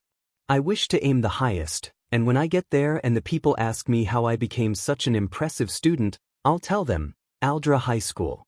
The teacher rubbed the back of his neck while blushing from the indirect compliment from the star student. In that moment, Izuku thought of a kind of parasitic insect that burrows itself into the system of a living animal, then controls them by releasing a specialized fluid that works itself into the brain. Smack Katsuki's hair on that little BSRD and boom, there's Katsuki. Oh yeah, Midoriya. He hated the way the teachers called him. Like the name itself just killed their favorite pet. He looked up to the man who called him and saw as he eyed a single piece paper in his other hand, then back to him. This says here that you also want to attempt to attend UA. Who do you think you're kidding here? The class burst into snickers, giggles, and hearty laughs. Oh, you want to play games, huh? Izuku secretly let out a single ember from his mouth that traversed throughout the room and towards the teacher's desk. All the students too busy laughing to notice. He focused on the ember as it slipped through a crack and into his filing cabinet. So, about a year into being Iron's successor, we learned that I had limited control over the small sparks. Guess he really did inherit something from both his parents. It would take a minute before the flame became noticeable, which was exactly what he needed. Izuku, said person turned to the addresser who was Bakugo. While it is admirable to want to be a hero, you should just stop while you're ahead. You're a villain and that's that. So just quit wasting everyone's time and go off yourself. Izuku didn't react, but he was cursing out the blonde in his head.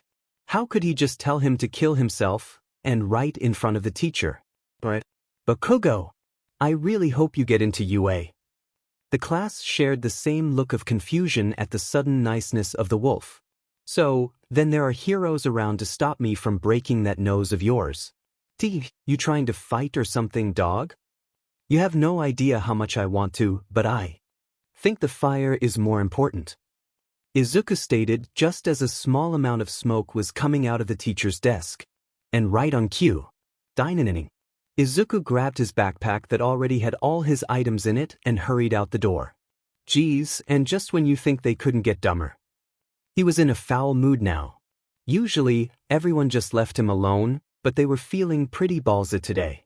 He decided to let off some steam by taking the longer route home. Maybe mom and dad will want to go watch a movie later. He was getting close to entering the underpass, when his instincts flared up. 2 runes activated. Izuku stopped and eyed the tunnel for any kind of threats. He was silent, his breathing slowed, his eyes sharpened, his stance lowered. Years of training, ingrained into his mind, was preparing him to react in a moment's notice. The entire tunnel was searched with all of his senses, when his nose caught the putrid smell of sewage. Then it was his ears that picked up the movement of rushing liquid, although it sounded too thick to be water. The sewage cap in the middle of the underpass began to wobble, as some thick green sludge began to ooze from the holes. The sludge grew until it was nearly touching the ceiling. Then he saw the eyes and wicked smile. Its eyes landed on him and spoke in a gargled voice. "Jeech, furries aren't really my type, but you'll have to do." Izuku was just going to speed his way out of there, but after that comment, murder didn't sound that bad. "Alright, you disgusting bastard. You want me, come get me. If you think I'm disgusting just from looking at me, then you'll have a treat when I slither down your esophagus, you brat." The villain then lurched towards Izuku with dangerous speed. In the time it took for the sludge to get a foot from his face, Izuku had accumulated a large buildup of ember breath. During his training, he learned that if he compacted the smoke and released it in a short burst, he could basically mimic an air cannon. Izuku shot the blast that had a deep boom and sent the villain's body in several directions, making some very disturbing wet noises. "I didn't actually kill you, did I?" His question was answered by a painful miming from the mouth that was stuck to the ceiling. "Phew, that's good to know." Looking upon the place, he let out an of his own, knowing that he would have gathered every piece of the nasty slop. Right before he could begin, he sensed another approaching presence. It was coming from the sewer just like the sludge. An accomplice? Izuku readied himself but was confused why his runes weren't activating. Then his questions were answered, because just a moment later, the cap shot off into the ceiling, and All Might himself climbed out the hole. "There is no need to fear. But because Izuku was going to let the man finish his entrance, since though it was so cool. However, he seemed to stop himself when he saw that he was standing there. He used his hand to motion for the hero to finish his sentence while mouthing, "Go on," making sure to smile and motivate the man. Because I am here? Good enough. Now, you want to help me gather all this slime?" "Please, of course." "A moment, please." He watched as All Might emptied 2 soda bottles into the manhole. He likes the same kind and me and Dad. They just ran out too." He loved the smell that the soda made, so he took a big whiff of the air to hopefully catch wind of some of it before it was all wasted. "There, now we can use these to dash. Dad?" The yell had scared the man into dropping the bottles down the manhole, as he and his son locked eyes. "I can explain." Izuku barely registered the words as his brain was undergoing a system restart. The explanation was fairly short, but felt so enlightening that, for 4 years, All Might has been by his side. And was now his father. Yagi was in his smaller form, seeing to his son and making sure that he was processing the information well. He was surprised when Izuku pulled him into a hug. Yagi wasted no time in returning the embrace. "You had the responsibility as the #1 hero, yet you always made sure that you were there for us, even though you never got anything out of it." He felt Yagi squeeze a little tighter. "My boy, you couldn't be more wrong." Izuku looked up to see him smiling. "You gave me everything." It's been a while since Izuku has cried, but if there was ever a time, it was now. The taller of the two chuckled. "I thought alphas don't cry." He chuckled again when Izuku broke from the hug, giving a playful punch to Yagi's chest. "Crying? Well, people, you're right. I've never released a salty drop before in my life, you're crazy." Both males began to laugh before they were interrupted by an explosion on the distance. "Dad." "Yes, son. Did we forget about the villain?" "Dad. That freak shouldn't even be allowed in society. He could kill anyone at any time. He should just be put down like the dog he is." "I agree, old friend. Which is exactly why we aren't going to do anything." "Huh? But I thought you wanted to expose him." "I do. Which is exactly why I'm going to wait until we get into UA." "How would that work, and why did you say we?" "I don't have a doubt in my mind that Demon Wolf has some sort of plan to cheat his way into UA. And when he does, I'll be waiting for him. That's why you're the best Katsuki. Always planning ahead of the enemy." The blonde's skin crawled from the pathetic filth using his first name but kept his from showing.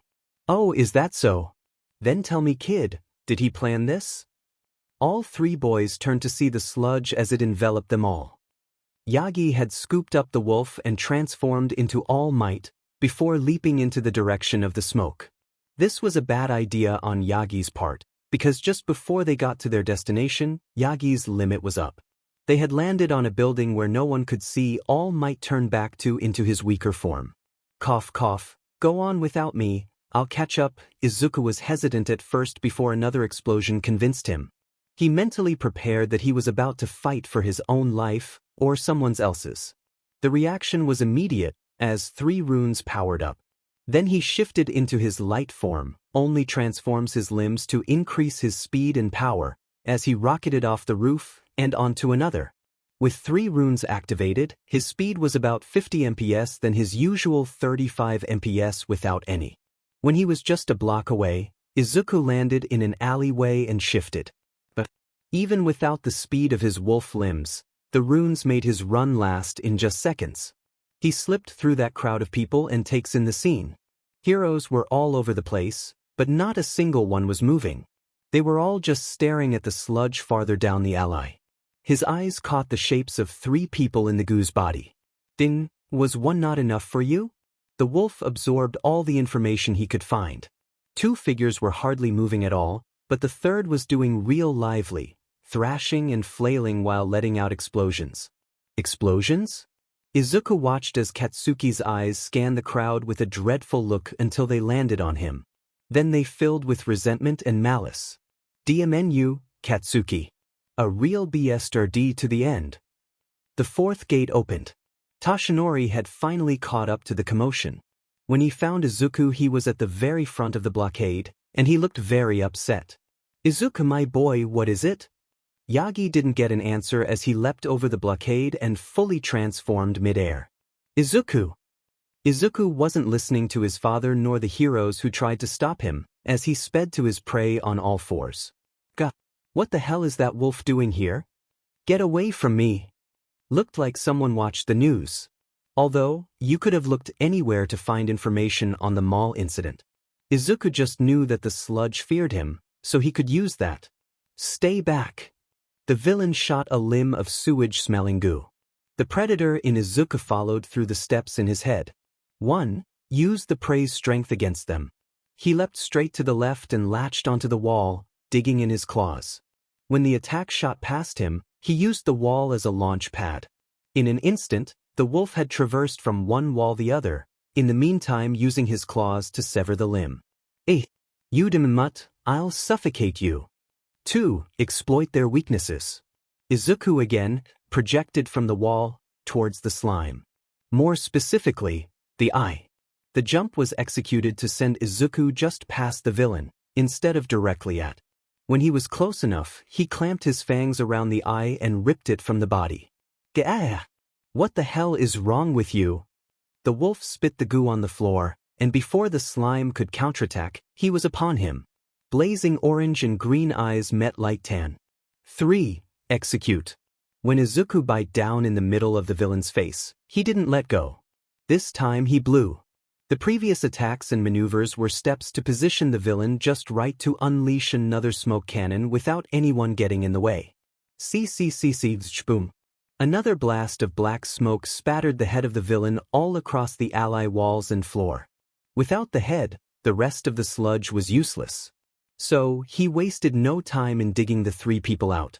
Being sure to be careful with his claws and fangs, Izuku had Katsuki's friends in each hand, and the BSRD himself, who was barely conscious, in his jaws.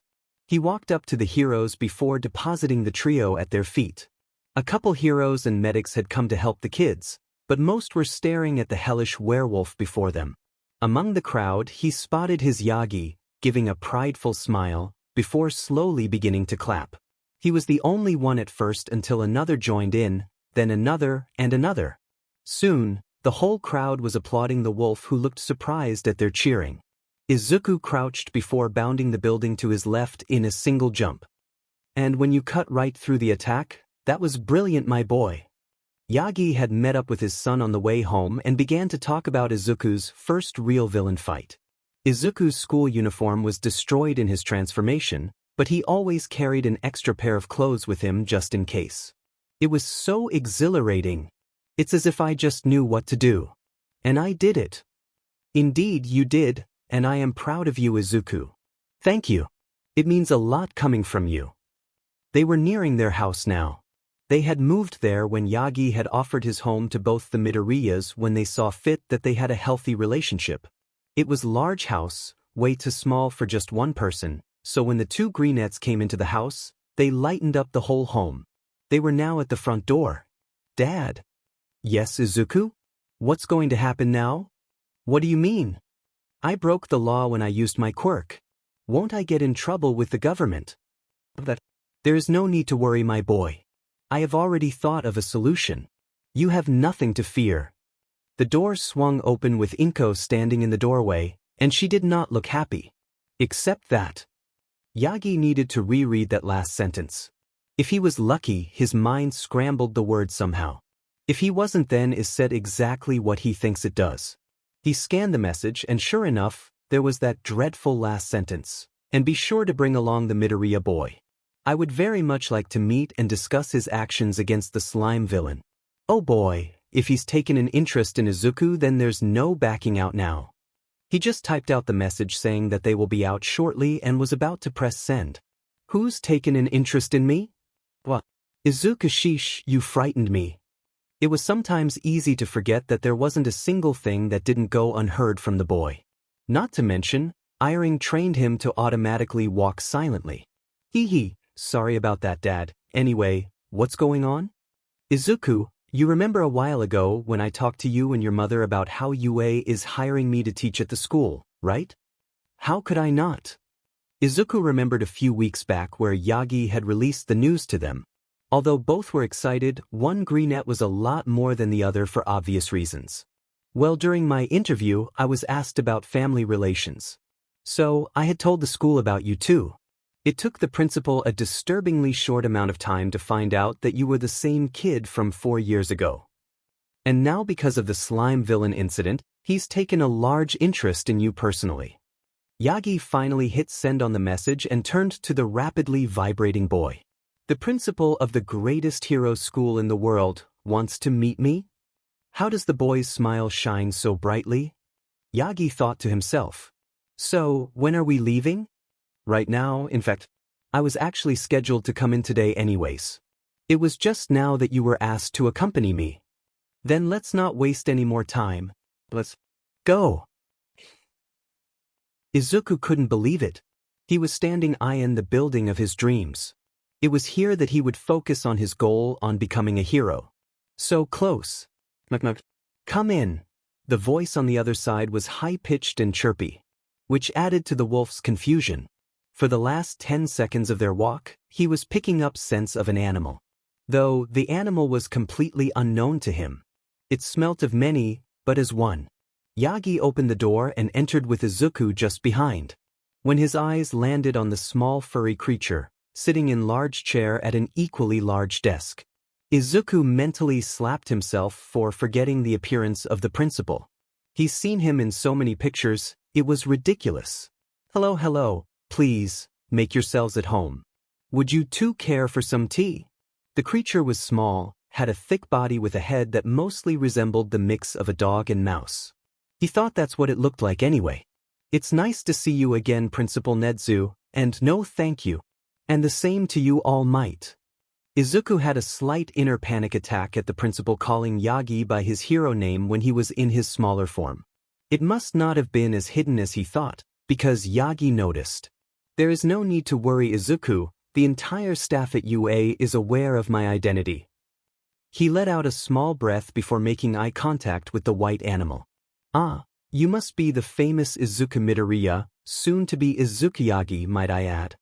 Yes, sir, I am, and no thank you. I just wanted to say that I am truly grateful that you were willing to see me. But I don't know what you mean by famous. A practiced bow had followed the statement. Quite the well-mannered boy. All Might? While I'm flattered with your introduction, there is no need to be so formal. I am the one who asked you here, remember? The reason I said what I did was not only because of your sudden show of power against the #1 hero for years, but also because of your excellent show of skill when fighting that slime villain. It would be silly if your name and face wasn't known. Yes, Principal Nedzu. Now then, take your seats, We have some matters to discuss. Both males did as instructed and awaited the white creature to continue. Izuku didn't like to be rude to the people he respected, but Nedzu was boring the hell out him. He wasn't the only one, as he saw the blue eyes of Yagi waver from sleepiness. For the last hour, Nedzu was discussing everything to the hero about teacher requirements and expectations. More specifically, the better ways of how to teach heroics. That managed to catch Izuku's attention. Hold on, Dad will go in as All Might to teach heroics? Indeed he will. And I trust to ask you to keep an eye on him. Both Izuku and Nedzu chuckled at Yagi's offended look before moving on. Now that's all out of the way, I'm sure you're both wondering the reason I had asked you here, Midoriya? Oh yes, sir. He could only find little reasons as to why Nedzu would want to see him when he's not even student of UA. From the information that All Might has presented to me, you have been under the guidance of both himself and the pro-hero, Pounce, is that correct? Yeah, both have been such a great help. I couldn't have asked for better teachers. That's good to hear, so then I trust that you are exceptionally trained to withstand the requirements of heroism. Izuku scratched the back of his head at the question. I'm not sure about that, I still have much to learn. I'm not even done with middle school yet. Yet you did what no other hero at the scene could have. The other heroes there were so convinced that they were powerless to act. Yet you charged straight in and handled the situation like a pro. He couldn't tell what the principal was trying to get at, and he hated to correct him, but Izuku didn't want any false praise. That's not right. Kamui Woods was weak to the fire. Death Arm's physical attacks didn't have any effect on the villain. Mount Lady wasn't able to fit in the small ally to help, and the other heroes didn't have the quirks to fight the sludge. My quirk made me immune to the fire, and my claws and fangs were able to get the villain's weakness. Exactly. The blonde and brunette both jumped in their seats as Nedzu shot up in his chair. You used the villain's weakness. Whether the heroes had claws or not, they still could have utilized the one thing that every person has, a weak spot.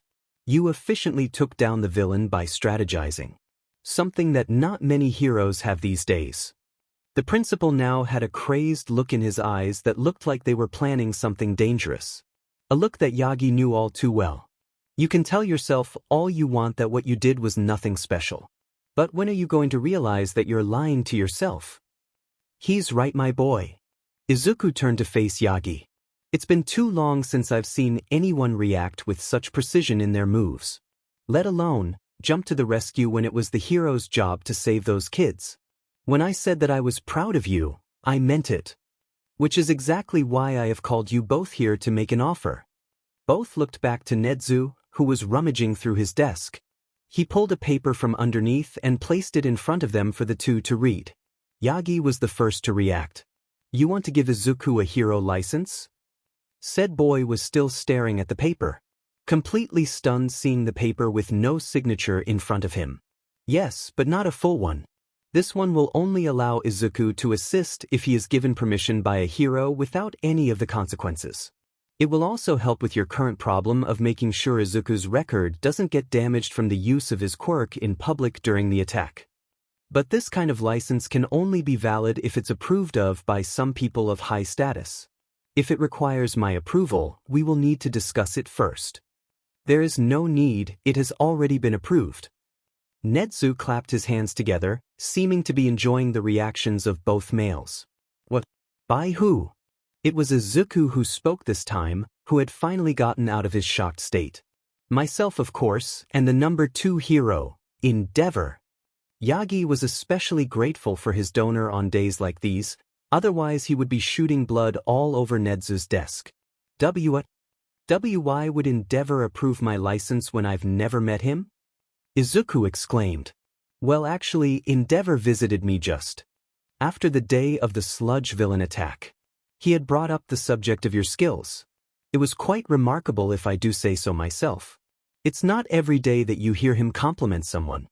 He had specifically said. Nedzu then deepened his voice, which only ended up sounding weird with his high-pitched one. The boy's method of using his flames is unique, but sloppy. I don't normally care for weak flame users, but as you can see, he has the potential for greatness. Then one thing led to another, which then led to this paper that you see before you. Izuku noticed the words that principal used and decided to ask him about it. You're making it sound like Endeavor wants something in return, Nedzu-sir. Always one to catch on to things. I expected nothing less. Yes, Endeavor does in fact expect something from you if you are to sign this. And that would be? Yagi asked the question with caution in his voice. He knew that Endeavor wasn't exactly the nicest of people, nor did he care much for others. So, what could he possibly want with his boy? Endeavor proposed that Izuku were to train with him and his daughter for the next 10 months to help him further develop the fire aspect of his quirk. Why do I feel so blessed? Now, it was their turn to look to the green wolf, who was looking at the floor and had a sad smile. What did I do to deserve so much help from such fantastic people? Yagi dropped his suspicion of the number 2 hero's intentions to comfort his son. Izuku, true greatness is never given, it's earned. The wolf finally met his eyes at the inspiring quote. You've worked so hard for this opportunity, and you better believe that it's because of your hard work. Sometimes I wonder how Mom and I got through the day before you came along. Yagi felt his heart warm from the boy's words. Izuku then looked to Nedzu with a smile that was filled with unlimited determination. I'll do it. Eraserhead was about to enter the principal's office to drop off some paperwork, before he heard the maniacal laughter of the little creature. He took his hand off the handle and simply walked away while praying for whoever was in there with him. Izuku was in his light form, down on all fours, circling his target while not letting his eyes off the predator in front of him. Said predator was doing a similar action, around 10 feet from him. Suddenly, his opponent leapt straight for his side. But he was ready. Izuku jerked to the side, letting the attacker sail past him. He used his knuckle to bash the side of their arm, causing their landing to become unbalanced and trip.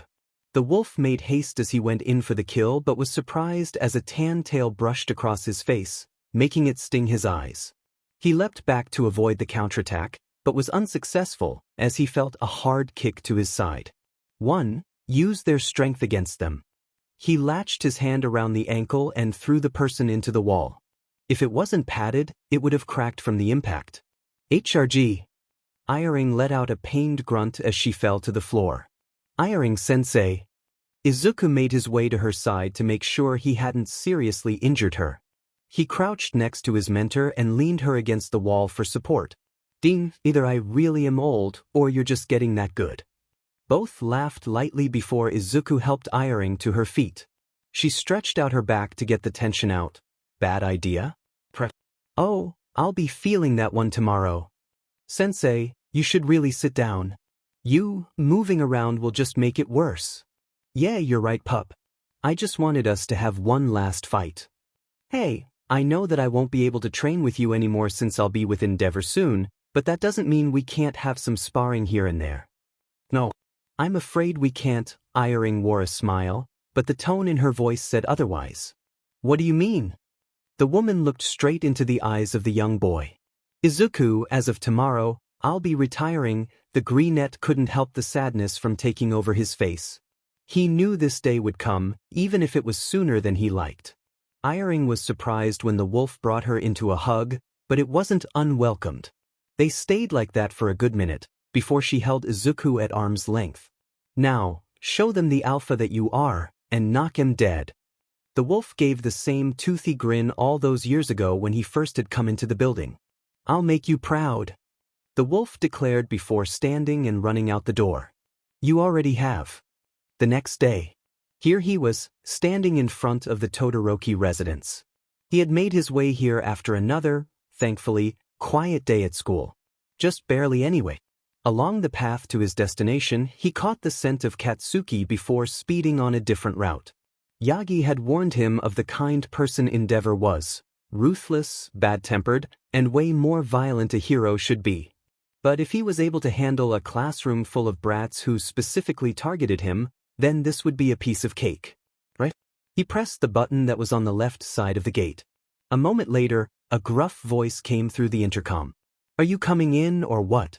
I've been watching you stand in front of the gate for the last 5 minutes. It is unacceptable for you to waste this much time.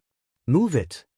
Izuku panicked as he still saw no way to get past the gate. However, he smiled as he caught onto the hidden test. Endeavor had given it away when he said that he had been watching him. Iring-sensei had done similar tests with Izuku that displayed a situation that you had to find the answer to solve it. He quickly learned that these tests never did have answers. So, he made his own. The wolf took a single step back, before leaping clean over the fence that was probably 10 feet high. When he landed, he heard an approving hum from the intercom. The doors unlocked. Use that nose of yours to follow my scent to the training room. He didn't show it, but Izuku watched the shape of a person disappear from one of the window frames on the house. And Izuku did just that. As soon as he came through the door, he picked up on the man's scent from the spot he saw the figure in the window from and followed the trail. He was pretty far into the house when he realized the full scale of the place. And he thought Yagi's house was big. Izuku was nearing the end of the trail when his ears picked up on a voice.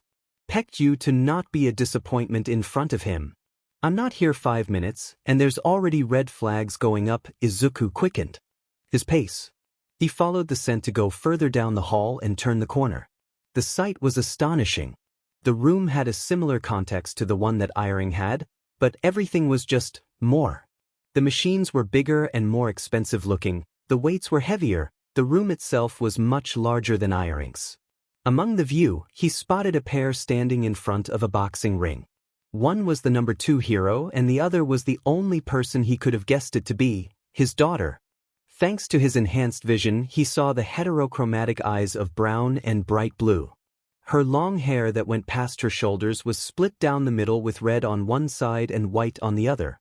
She was looking down to the floor as if she was just scolded, but not showing any emotion. And from what he heard of that last sentence, she probably was. Not if he could help it. Hey Endeavor! I made it! The pair looked to the wolf with slightly surprised expressions. Midoriya? You got here faster than I thought. Good. Izuku approached the two and saw that they both had odd looks. Endeavor had more of a scowl than usual, and the girl looked like she had the emotions right out of her. An old lesson Izuku knew of was that first impressions mattered. So here goes nothing. Well, the nose knows. Stop that. Yes, sir. Although the hero found no amusement in his attempt of a joke, he swore he heard the faintest sound of a snicker from the girl. Better than nothing, so to Izuku, it was a win. First things first. Izuku, explain the details of how your fire works. Well, sir, it's actually not a flame that I produce, but a cloud of hot smoke with embers, which can have similar effects of fire, but not in the same way. Endeavor seemed to process the information, while the girl looked curious. It wasn't her face that gave it away though, it was the small movement of her eyes. He realized that he doesn't know her name yet. Show me. Moments later, Izuku is 10 feet away from a professional test dummy that looked brand new. It's rigged to tell you the temperature and the force of the attack, so don't hold back. What is it, boy? I know that this will sound strange, but can you threaten me in some way? What is the purpose of this? My quirk gets stronger depending on my current state. Being threatened usually brings out the best results. Rhea, if you don't attack that target this instant, I will personally make sure you never become a hero. Both Todoroki's eyes widened when the collar on the wolf lit up with 4 strange symbols, and a wave of heat emitted from his neck. The boy's eyes dilated as he bared his fangs. He faced the target and opened his jaws. A wave of black smoke shot forth with the company of 1,000 embers. Izuku focused on the embers, making them hit the target instead of flying aimlessly. By the time he had finally ran out of breath, the attack had lasted for 12 seconds. All 3 looked to the target to examine the damage. Just as Izuku thought, the temperature number wasn't anything impressive compared to normal fire quirk users. It usually took twice as long for him to burn something as anyone else. But he did feel some pride when he saw that the force scale was a score that had the number 2 hero actually looking impressed. That was good, but you need to work on your temperature. I saw that you had some control over the movement of your embers. Can you make them bigger? Trust me, Endeavor, I've tried everything I could think of. But that's as hot as it'll go. Wait here. Okay. And just like that he was left alone with the younger Todoroki. Maybe I can use this chance to get her name. He looked to the girl and saw that she was still inspecting the target. It was now that he finally realized that it was bent backwards slightly from his attack. Hi, as you've probably heard, my name is Izuku Midoriya. She looked over to him with dead eyes. I saw you on the news 4 years ago. Oh, what a fantastic way to start a conversation with someone. Of course, he didn't say that out loud. Oh, really? Yeah, my quirk kind of got out of control. He had a hand scratching the back of his neck to try and disperse the awkwardness. You got angry. He was surprised at the statement. Usually, people just accepted the quirk out of control line and left it alone. Well, yeah, I assume you saw what happened. She answered with a single nod before turning away. I bet it's nice to still have your mother. For the first time he was there, he detected the smallest bit of emotion in her voice. What do you mean? Are you Oka? Midoriya. Why, yes, sir. He saw just as Endeavor came into the room, holding a gas canister. The two met halfway with the girl slowing following. When they met, Endeavor screwed the cap off and dumped a portion of the gasoline onto the floor. I have now clue what is going on. Ignite this gas using an ember. Izuku didn't question the man as he sent a single ember from his mouth. The moment it connected with the gas, it burst into a flame, the ember lost in the fire. I want you to attempt to control the fire the way you do with your embers. That was different. Not a single time over the years did he try to control fire that he made himself. Only with ones that were made artificially. Izuku focused on the flame. And he felt it. The same connection he did with his embers. The small source of heat that felt was in his control. The fire felt bigger, of course, but with a small tug it shot upwards, disconnecting from the ground. He willed the fire to fly across the room, making trails and designs. He had no problem controlling the flame. It was his to bend. Incredible. After years of trying to figure this out, you managed to do it in a day. Do not underestimate me, boy. Although he was smiling, the command made him gulp. Do you have any kind of combat training? After some other simple tests of Izuku's new pyrokinetic abilities, sadly he didn't get the chance to use the target again. Endeavor called them over into the next room that was completely empty. It was a combat room. Yes. For the last 4 years I've been trained by Pounce, as well as my father. That cat, huh? Your quirks would make your combat styles compatible. Very well then. You two will have a sparring match, so show if the training was worth it. Izuku didn't like the little respect that Endeavor had for his sensei, but he kept quiet and stationed himself on one side of the field. The girl went to the other side and took a solid stance. She attacks with her left side, he was able to immediately conclude. Her stance has good defense, but is susceptible to counterattacks. His took his own stance and created the mental image that he was fighting the number 2 hero's daughter, someone that can probably destroy him if she got the chance. Only 3 runes activated this time, but it was enough, he hoped anyway. Izuku's eye dilated and honed in on his opponent. A target acquired. Start. The Todoroki made the first move, but it was not at all what he was expecting. He expected fire of some sort. Although it was faint, she even had the scent of flame. Instead, a spiked glacier came hurtling straight for him. He managed to dodge to the left but was met with another attack of ice. This time, he jumped high enough to attach himself to the ceiling. You're stronger than you look. He shouted down to the girl. You look stronger on TV. Oh, this bit. He couldn't finish the thought as she formed a spear of ice and threw it at him with deadly aim. He dodged by jumping to the wall behind her. Continuing his momentum, he dashed straight for her left leg. His target moved out of the way at the last second and attempted to release another glacier. Can't hit what you can't see. Izuku spewed a thick cloud of black smoke from his mouth, creating a large smokescreen around the both of them. The girl began to frantically turn in circles, searching for where her opponent might strike from. Too bad for you. Shh. The girl sent a wave of ice in the direction of the voice but felt nothing connect. Being in this smoke doesn't affect me, she attacked again to her right, but again, felt nothing. I may not be able to see, but at least it doesn't hurt. She could really feel the sting in her eyes as they began water. Another glacier. I can still find you, wherever you might be. His voice was coming from a different direction with each sentence. I'm still able to breathe perfectly fine. Cough cough cough. You've been caught. She began to send ice in several directions. You're my prey. She froze. The voice that came from just behind her ear was not that of a person, but of a predator. That's enough. Even though the smoke dissipated and the presence disappeared, she did not dare to turn her head. Are you okay? But she did anyway. The boy that she was so sure was going to kill her looked worried. His ears were low and his tail down. She had to look away to hide her expression. Why yes, I'm fine. Izuku watched as she stormed out the room. Damn it. Good going, you moron, you just upset the number 2 hero's daughter. Clap clap clap clap. The wolf turned to Endeavor, who had a grin that looked a little more sinister than Izuku would have liked. Excellent, I am very impressed with your abilities. I was right to have offered you my guidance. Every day from here on out to the entrance exam, you will come here after school to train. Understand? Understood, sir. Good, now go home and get some rest. You'll be needing it for tomorrow. Wow, today wasn't as bad as I thought. Izuku was lying on his bed, playing with a small flame that he had created by lighting a candle with his ember. I can't believe you've been hiding from me all this time. The tiny blaze looked like a gentle wisp as it flew between his fingers. With a simple thought, it vanished.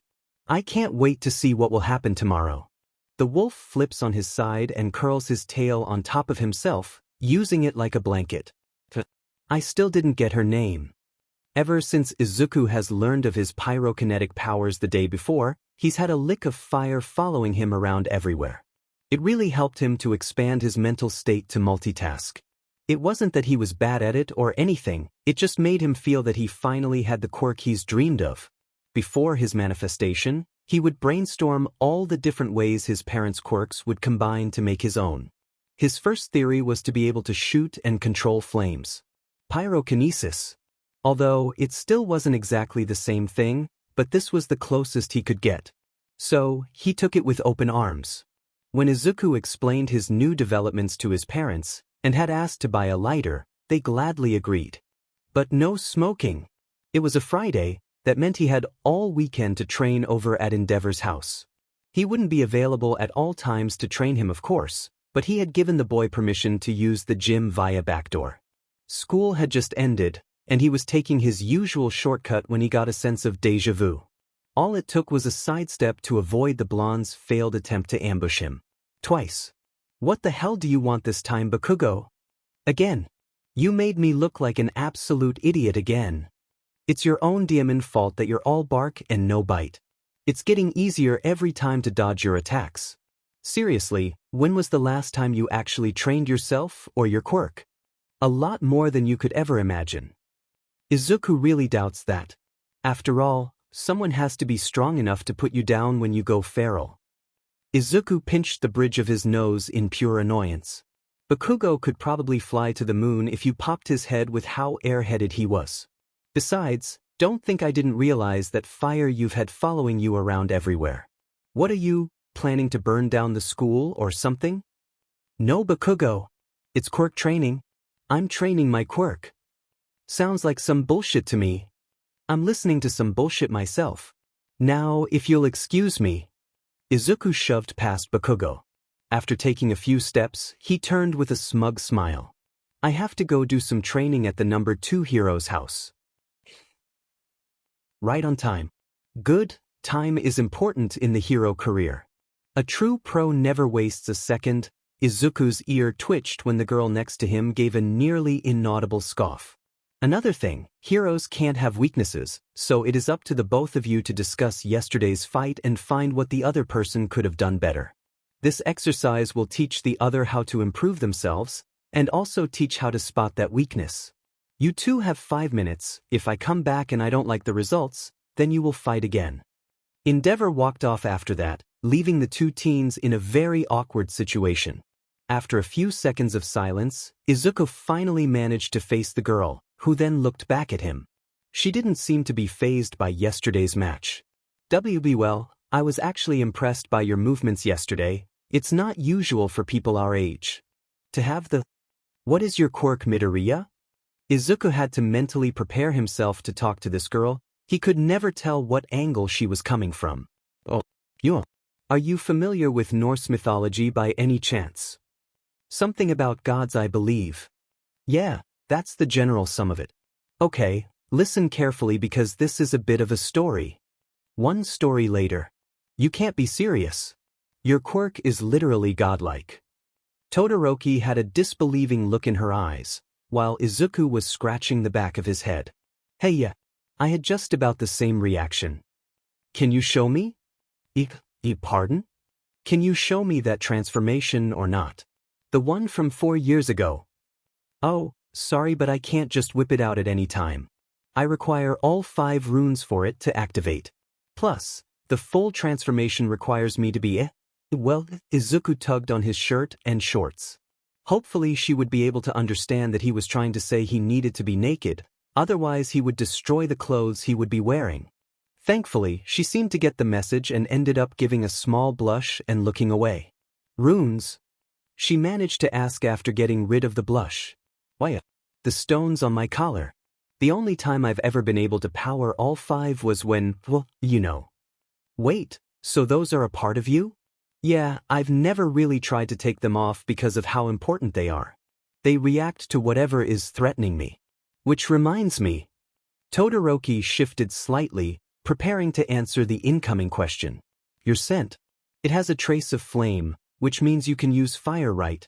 How come you didn't use it yesterday?" "Smelled me?" "Well, that's not what I meant. I'm sorry if I made that sound weird. That's no. Midoriya, it's fine. I know that's not what your intentions were. I just thought the sentence sounded odd." "Oh, well then. Back to what I was saying. Time's up. Damn it." Izuku and Todoroki were now in the boxing ring that he had seen yesterday. The goal was to pin the other without the usage of quirks. Just hand-to-hand combat. Izuku felt bad at first since he thought he might have been too much for Todoroki since she was a long-ranged attacker. He was stupid to forget the important lesson of never underestimating your opponent. The wolf had himself backed up against the corner of the ring as the girl flung hit after hit. They were strong and well-aimed. Izuku was able to block, dodge, deflect them all, but she was not giving him a chance to counter. He didn't have a doubt in his mind that she would be able to beat the living hell out of most heroes. So instead, he memorized her style. Every time she attacked with a weak strike, she would go for another spot while the receiver blocked the first. Once he had figured that out, it was easy to predict the next move. The style relied on the opponent to not be able to deal with the barrage of punches, kicks, and the occasional knee and elbow.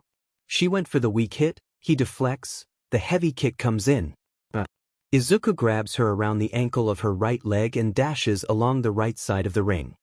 He stops when he hears her drop to the floor. He lets go, spins, and places knee on top her back. He makes sure to do it gently though. "Well done, the both of you. She doesn't usually fight that hard. Please, just say her name once." Izuku offers to help her up, and surprisingly, she takes his hand. "Yesterday, you said that you trained under Pounce, although I never saw her fight like that." "Did she look up who Pounce was?"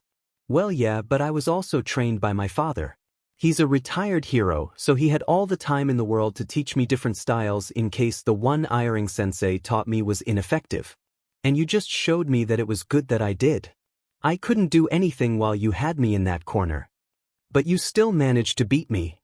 That's because I memorized your pattern." This time, both Todorokis looked impressed. This boy is getting to be better by the minute. And I've never seen her so talkative to someone before. Perhaps. Well, I was going to have you two discuss your fight, but it would seem that you have already done so. And I approve of the results. So, as a reward, you two may use the rest of the day any way you see fit. But I expect you two to be able to pick it up tomorrow. Now if you will excuse me, I have work to do." Well, that was rather short. So, what do you suppose we do?" Izuku turned to meet suspicious eyes. "What's wrong, Todoroki? He never gives me rewards. Either he actually likes you, or he's up to something." "What do you mean? Does he not like me?" And what is he up to? Izuku knew that the man hardly showed any positive emotion, but to know that he didn't care for the boy slightly hurt him. He doesn't like anyone. And I have the faintest idea of what his intentions are. But if he said that we have the rest of the day, then I'm taking full advantage of it. What are you going to do? He couldn't lie, he had actually wanted to spend the day training with her. Give him a better chance of cracking her shell. And maybe find out her diamond name finally. You said that you memorized my style. So, help me find a way to keep my enemy guessing. And what's with that smile? No reason. Come on, I'll show you some techniques.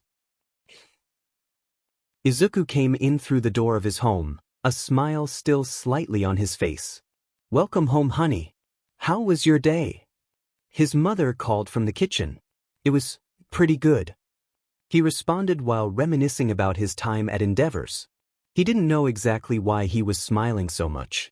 The two of them had only practiced techniques and styles. Yet he was grinning to no end. Getting to sleep that night was fairly difficult as he kept thinking about what Endeavor could teach them tomorrow. Wait, was that really the only reason? No matter his struggles, he never seemed to find the answer. So, with time, he managed to drift off into the land of dreams. The following day, there was a villain attack that Endeavor was called in to intercept 2 hours into their training. Since the number 2 hero was called, it had to be a particularly strong villain, which meant that they had a couple hours. At first, they proceeded with the exercise that Endeavor had taught them how to do before he left. That was until Todoroki walked over to the wall where a door was located. To open the door to reveal a kind of supply closet. The girl inspected it for a second, before turning to Izuku and pointed inside. Change. Now. Why are you want to see my transformation so bad? Why do you want to know my name? Touché. Alright, I'll change, but you have to tell me your name. Sounds good to me. You know I actually don't mind you knowing, right? Then why the hell were you avoiding answering the question? Because I know you enough now to know you're not a sick perv. You sound like you're speaking from experience. Old mentor incident. Oh, I'm sorry. He's disabled now. Okay, nice to know. Izuku entered the closet that was much cleaner than he expected, much to his relief. Todoroki was standing outside the doors, a few feet away, with her arms crossed. After some sounds of shifting clothes, she saw the smoke come out from the bottom of the door. Then the door opened. 4 years ago, when the news of the demon werewolf first appeared, she was addicted to the video. For reasons unknown, she felt captivated by the slick black fur that glowed red and purple. And when she listened to the news 2 days later and found the cause of the boy's rage, she felt something more. Admiration. He went through so much just for the safety of his mother. It made her look up to the boy and wish that she could have done the same for her own. And here that boy was, naked in this class. Nope, nope, nope, nope. Todoroki shook her head of the thoughts and watched as a massive wolf walked out. Gracefully, placing one paw in front of the other as it walked on all fours. When it came close enough, it reared up to its full height of 6 feet.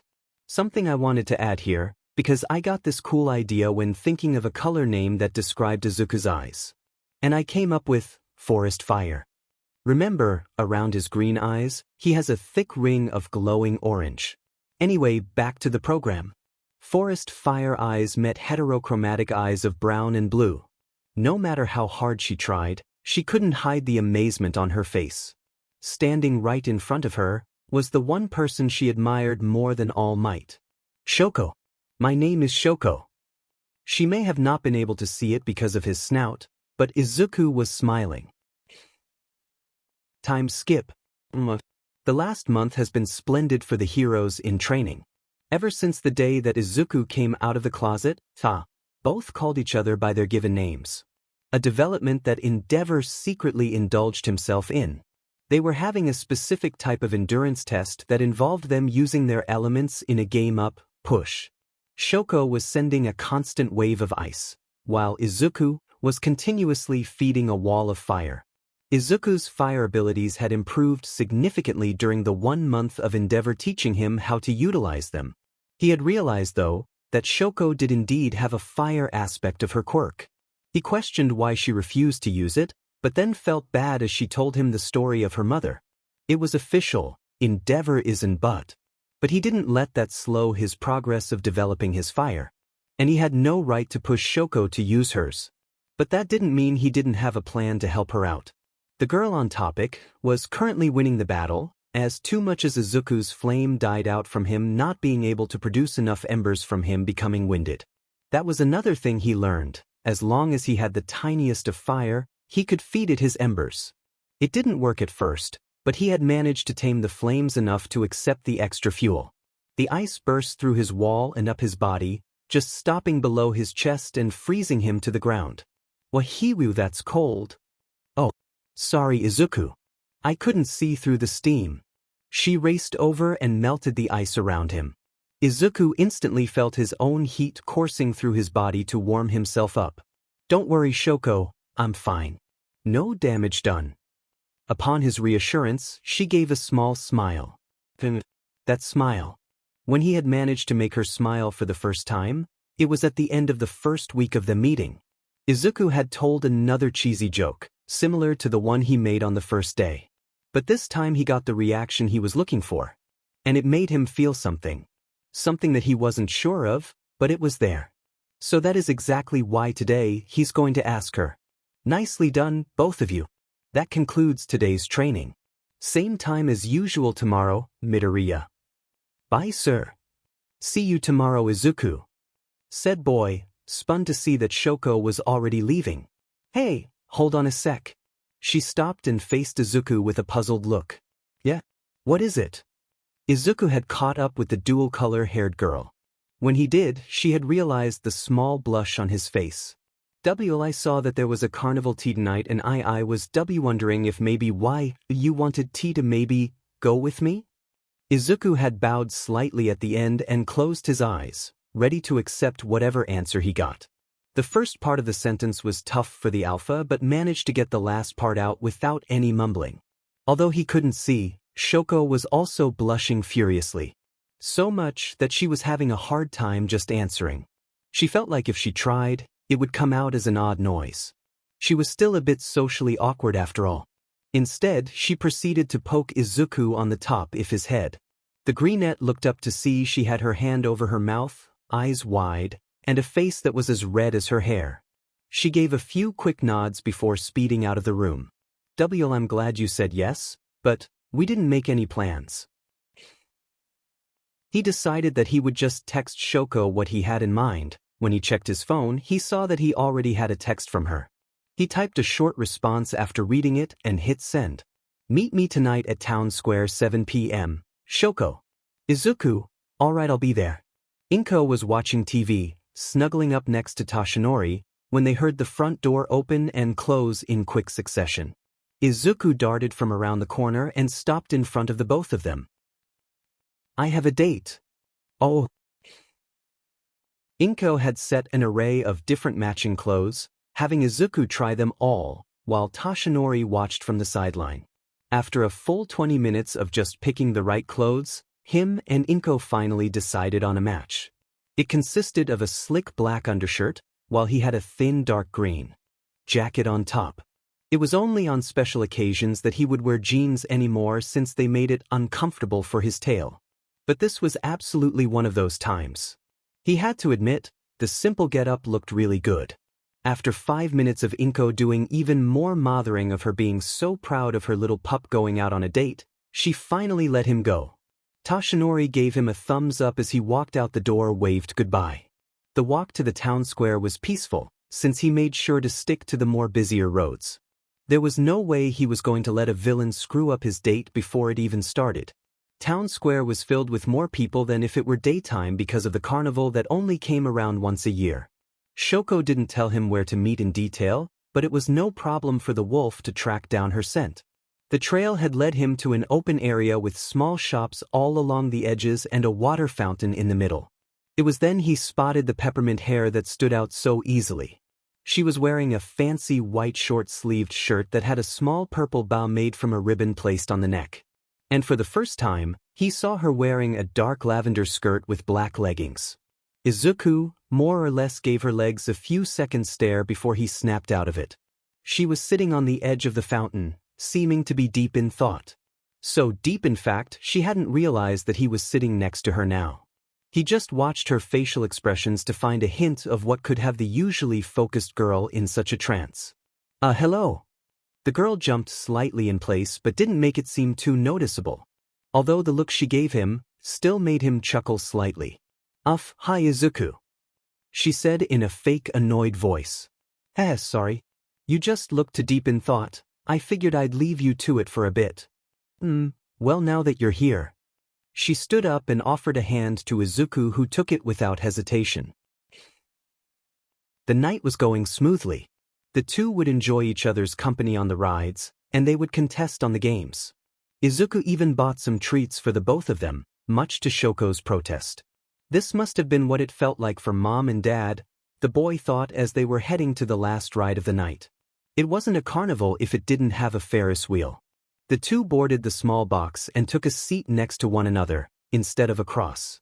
When they passed the top, they could see the lights of the entire carnival make an array of beautiful colors.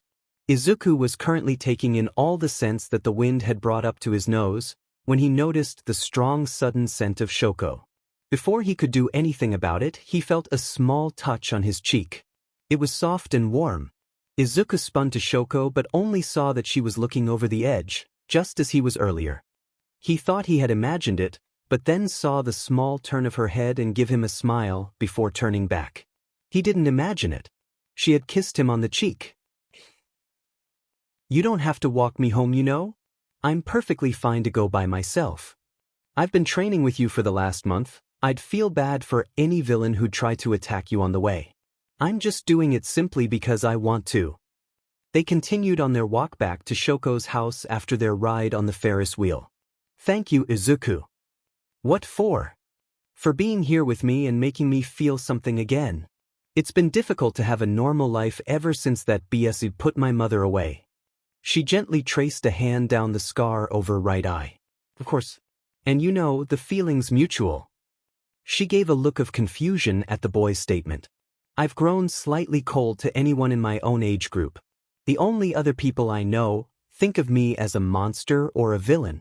You've showed me that there are some truly nice people out there. People see you as a villain? No, just my school. It just happens to be run by an awful principal who couldn't care about how my classmates or teachers treat me. I'm sorry. She had a frown on her face now. To her, she had brought up a bad part of Izuku's past. Hey, it's fine. I couldn't care less about them. The road they're taking is a dead end, so if they don't shape up, then they will get nowhere in life. That's good. Well, here we are.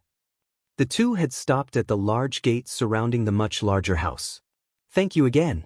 For this specifically. I haven't been to go to a carnival for as long as I can remember. It's no problem. If you ever want to do something like this again, just let me know. Yeah, I think I ym. The last part of her sentence was replaced by a muffled sound as Izuku kissed her lips. And the crowd goes wild. They stayed connected for a few seconds, before Izuku backed away. And thank you, was all the wolf said before walking away with a smile. Shoko was shocked but couldn't hide her smile. It turned into a small giggle when she saw the wagging of Izuku's tail. Time skip.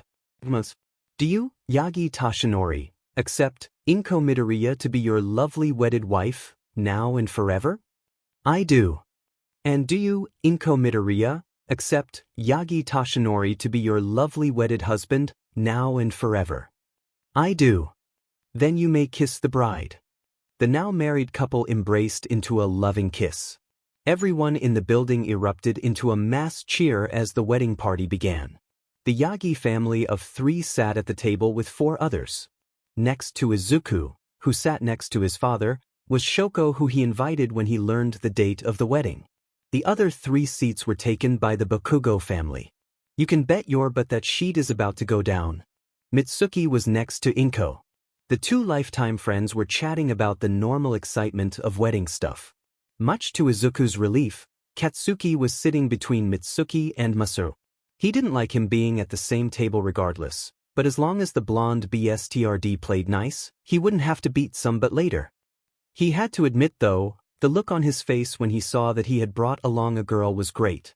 And the face he made when he found out that she was the number 2 hero's daughter almost made Izuku break down laughing, right then and there. They were all having some of the wedding cake, when the music started. Turns out Shoko loved to dance. No matter how much she said that she was terrible at it, once she got started it was amazing to see how long she went for. So of course, when a song came on, they looked to each other with a grin. They were on their 4th song now without having taken any breaks. Izuku more or less caught his mother recording them from the table a few times, but he just enjoyed the moment. On the 5th song, it changed into slow romantic music. And with no hesitation, the couple took hands. They were accompanied by both Izuku's and Katsuki's parents, as well as some other couples that were invited. The training they had been doing for the last 9 months had somehow done wonders for their synchronization, as they gracefully took step after step. The next song was a mixer, which meant whenever the beat changed the partners of each couple would switch among themselves. On one of his switches, he had ended up with his old mentor. Iring. It's so good to see that you could make it. What do you mean, pup? I'm retired. I have all the time in the world. You think I would miss my friend's wedding? The two chuckled for a bit before Iring spoke again. So, when are you going to introduce me to your lady friend? She looks lovely. That's Shoko. She's Endeavor's daughter actually. He was getting all kinds of faces today, all of which made him laugh. Holy crap, kid. When I said to show that you're an alpha, I didn't mean to go for the kid of the number 2 hero. Haha, well it just kind of happened. She's a great person and treats me like one. I couldn't have asked for a better first girlfriend. Izuku decided to look for said girl on the dance floor. Her scent directed him to the corner of the room. The image was upsetting. There she was, dancing with motherfucking Katsuki.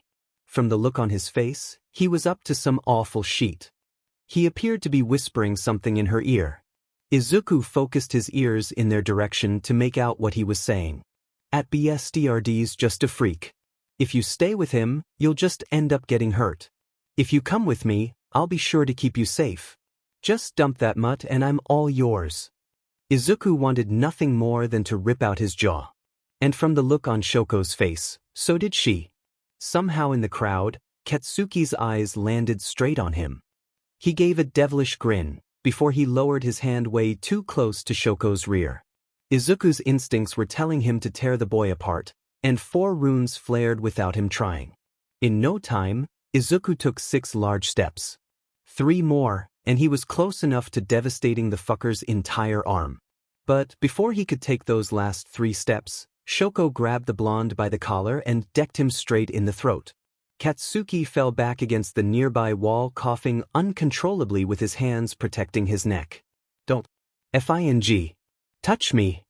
Izuku has never seen such a look on the girl. He was just glad that she didn't show that kind of emotion during their spars.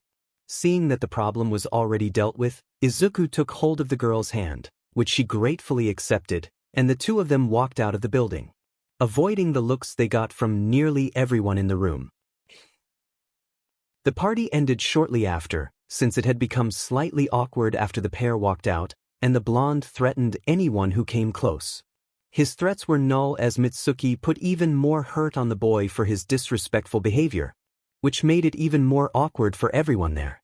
Meanwhile, Izuku and Shoko had gone to Endeavor's gym to let off some steam. They were beating on 2 poor training dummies, hitting them with full force. I can't believe that you go to the same school as that rat. Izuku's snarl turned into a confused expression as he looked to her. He said it when we were dancing. Your entire life, you had to deal with that. Her voice was full of resentment at referring to the Joe, as she went and sat on a bench along the wall. Izuku followed behind. Not actually, it was only until 4 years ago that his attitude really got out of hand. I just hate that I wasn't able to stop it in time. I always thought of Bakugo as the blunt, loud type. But then out of nowhere, he's suddenly this demon snake. I'm also really sorry about how he touched you. I was actually glad that he did. Gave me a perfect reason to return the favor in the form of crushed windpipe. I was upset to begin with when he said all those bad things about you. She leaned on Izuku during the last sentence with her head resting on his shoulder. I've grown so used to it. It just sounds like a child having a temper tantrum. Shoko gave a small giggle and looked up to Izuku, who returned the gaze. The two inched closer and connected a kiss. Shoko placed a hand on his shoulder while the boy wrapped his around her waist. They were getting a little too far into it for ones their age but were stopped by a laughter. Ha ha! The pair jerked their heads to the entrance of the gym and saw Endeavor has been watching them. This is even better than what I hoped. Congratulations, both of you. I couldn't have asked for a better father of my grandchildren. Both teens were confused and upset. Their NTMT time had been interrupted and now the number 2 hero was talking about them having kids? But it was Shoko who first responded. Why do you always have to do this? Can't I just have a normal relationship without you having to butt in? Oh, but Shoko, it is in my best interest to make sure that my daughter has a healthy relationship with someone who is worthy of giving you their seed. The couple were blushing but were also furious. Sir, I would very much appreciate if you were to leave. Izuku's voice was deep and held a commanding tone to it. The intimidation was furthered when smoke escaped his lips. I wouldn't begin to act so bold at this point, boy. Endeavor gave a short laugh with a closed mouth, before walking out the room. After all, I still expect great things from you. Then it was just the two of them. Their previous teenage hormones were replaced by seething anger twice that night. The last week had a lot of tension when Endeavor came upon the two after the third Bakugo incident. Now, he acted like Shoko was due any day, which was very odd for the both of them. Alright Midoriya, you only have 2 weeks until the entrance exam. So today, you and I will be doing a physical test, by combat. Izuku was a little worried about the words that came out of the number 2 hero's mouth. We're going to fight? We have 2 weeks until the entrance exam. Both males turned to the female with a look of confusion. I don't need you DMN. Recommendation to get into UA. So, I'm doing it my own way. Teach very well then. If that's the case, then you both will fight me. Shoko secretly grinned as she now had her chance. Now, take your positions. Izuku shifted into light form and 4 runes glowed, while Shoko got into a nearly impenetrable stance. Come at me with everything you got. Izuku stuck his arm out and dug his claws into the ice, catching a ride on the glacier that Shoko sent towards her opponent. Endeavor responded with a gout of fire that destroyed the ice, leaving Izuku to fall through the air. Too bad for you, I'm fireproof. The thought was finished when the wolf landed with a powerful kick to the spot that Endeavor was in just a second prior. He didn't let up though as he rushed towards the hero with the intention to wound. With the first punch, Endeavor dodged to the left. Using the punch's momentum, he crouched down and swung a long leg outward in the hopes the attack would connect. Instead, he was bathed in a valley of fire. Izuku slightly freaked out before he realizes he could use the cover to his advantage. The predator watched as the hero's gaze turned to counter the incoming ice. That was when he strikes with a heavy punch to his heel, slowing the flame hero's movement speed. Endeavor let out a grunt as he fell to one knee, feeling the impact, but still managed to handle the attack from Shoko. Aiming for the cheekbone, Izuku did a double take as he executed the attempt. The wolf was met with a punch to the gut as the hero tilted his head back to evade. Shoko acted on the opening and came in with a leaping roundhouse kick to the back of his head. Using the given opportunity, Izuku gave a kick of own straight to the chest. Endeavor stumbled back but caught his balance with years of experience. Izuku had the stamina and the healing factor to take anything the man could dish out, which was exactly why he started with an opening assault. Depending on the results, Shoko would further the assault, or assist her teammate. It was Endeavor who charged first this time. With a flaming fist, he swung for the wolf. Not fearing the fire, the target caught the punch with both hands as he was pushed back a few feet. Gotcha! Was all he heard of the boy before ice shot up the other side of body. The pair joined in for a high five, seeing as the hero was trapped. Assuming a villain is caught unless they are knocked out, will kill you both in the real world. A crack is heard before the ice is shattered and before either could react, a backhand connected with the side Shoko's head. She landed several yards away and appeared to be knocked out. Izuku snarled and turned back just in time before another fist went over him. Endeavor went to kick the low form but was met with thick smoke to the face. With his vision obscured, he jumped back. When his vision came back, he was slightly taken back by the entity before him. Izuku had fully transformed and now was on the same eye level of the man. The wolf's eyes had bad intentions, and they were staring straight at Endeavor's throat. With a short roar, the predator advanced on all fours at alarming speed. The number 2 hero was barely able to react with a flaming fist aimed for head. 1. Use their strength against them. With a large hand, Izuku caught the fist that prevented any fire to be projected. Izuku made sure to dig his claws in more than necessary as he lifted Endeavor straight into the air before swiftly bring him down on his back, the impact creating a small crater in the ground. The flaming man managed to jump up before the clawed hand could come down on his face. The two confronted each other with a flurry of attacks. Shoko was slightly confused. Her head hurt a lot. She raised a hand to her left temple and saw that there was now blood on her fingers. She was also constantly hearing grunts and growls. Finally, it clicked. She jolted upward to see an incredible sight. Not only was Izuku in his full form, but he was going toe-to-toe with the number 2 hero. She attempted to stand, but her head was throbbing. Her center of balance was making it too difficult to maintain a standing position. Even though she hated it, all she could do was watch. Endeavor went in for another right punch to Izuku's snout. 2. Exploit their weakness. The wolf dodged to the left just before the fist connected. In that moment, his instincts flared. So, he opened his maw and bit down. Endeavor yelled as many sharp teeth dug into the middle of his forearm with blood emerging from the multiple punctures. 3. Execute.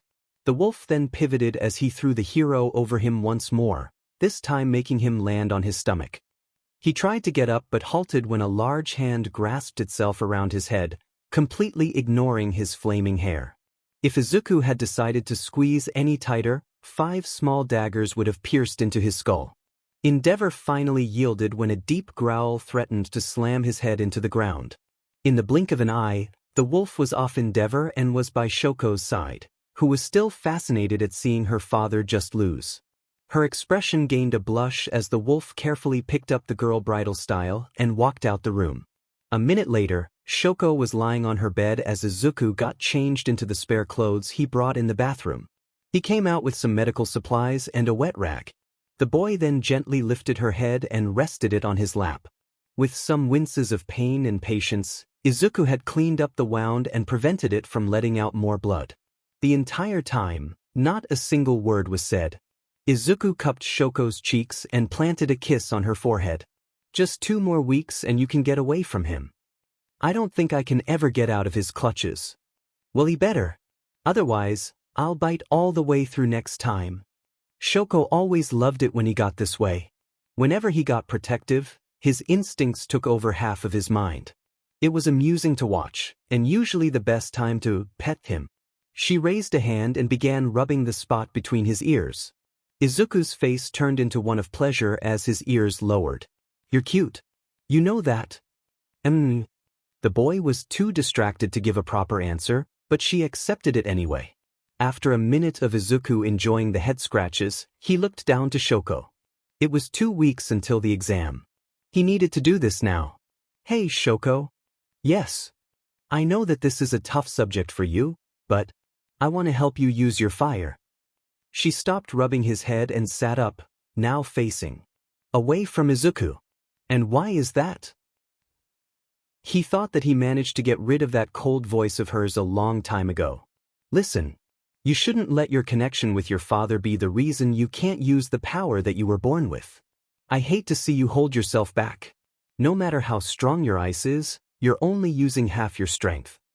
Shoko's hands tightened on the sheets. Endeavor may be you father, and he may have given you flames. But it's up to you on how to use them. Endeavor used his fire to hurt. So use yours to help. I don't know. It's your fire, and no one can ever take that away from you. It was silent for what felt like hours. Then he heard the sob. He noticed that she was shaking slightly. Another sob. Izuku scooted himself up the bed to wrap his arms around the girl. He didn't want her to cry, but if it was necessary to make Shoko see reason, then it was a hard sacrifice he would make. A sacrifice that didn't go in vain as he saw the steam come from her left side. It was just a week until the exams. Izuku was heading home from training at Endeavor's. He had just opened the door when he immediately spotted the figure in the middle of the living room, facing him. "Dad, what are you doing? You look like a merchant from the black market." He wasn't wrong. Toshinori was sitting with just the light of a single dim lamp, making his blue eyes shine brighter. He was leaning forward with his elbows on his knees and his fingers wrapped together, covering his mouth. "Sit down, son." Well, shit. If Toshinori wasn't laughing at one of his jokes, then this was serious. Izuku sat down on the sofa that was next to the chair that Toshinori was in. "Izuku, as you know, I am All Might." The greenette flicked his ears for any other sounds in the house and looked around the room for anyone else. "There is no need to worry. Inko is out with Mitsuki tonight. When you discovered my identity that day in the tunnel, I told you the story of how I kept it as a secret. But what I didn't tell you was how I became a hero." "What do you mean?" "My boy, it is time I told you about One for All."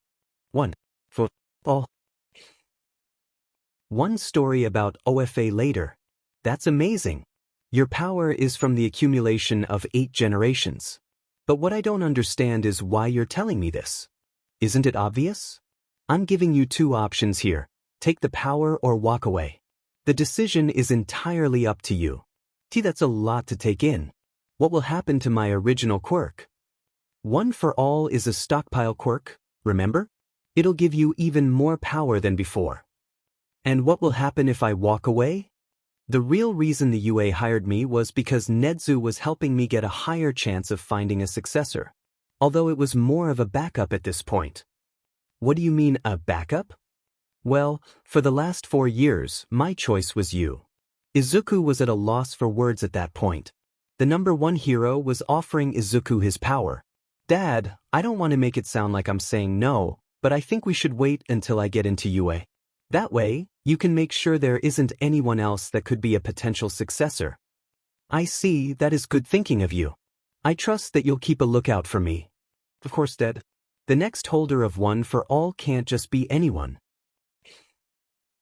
The day before the entrance exam, Izuku and Shoko were doing something that they didn't get the chance to very often while at her house: relax. Endeavor would usually have them training for the whole day, but he was out on some business, so they had the whole house to themselves. But that doesn't mean they weren't being productive. When the fire cleared from the target, they could see that the temperature was almost as hot as Endeavor's. Izuku looked proud while Shoko seemed excited. I never realized how good that felt. She was looking at her left arm with wide eyes. Whenever they got the chance to use the gym without the number 2 hero around, they practiced Shoko's fire. "Yeah.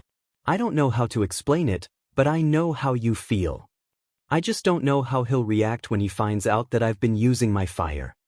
He hated the way that Endeavor has ingrained into her mind that using her flames would mean that she accepted her fate of being #it was like giving a toy to a child but telling them that they couldn't play with it unless they did it in the way the parent told them to.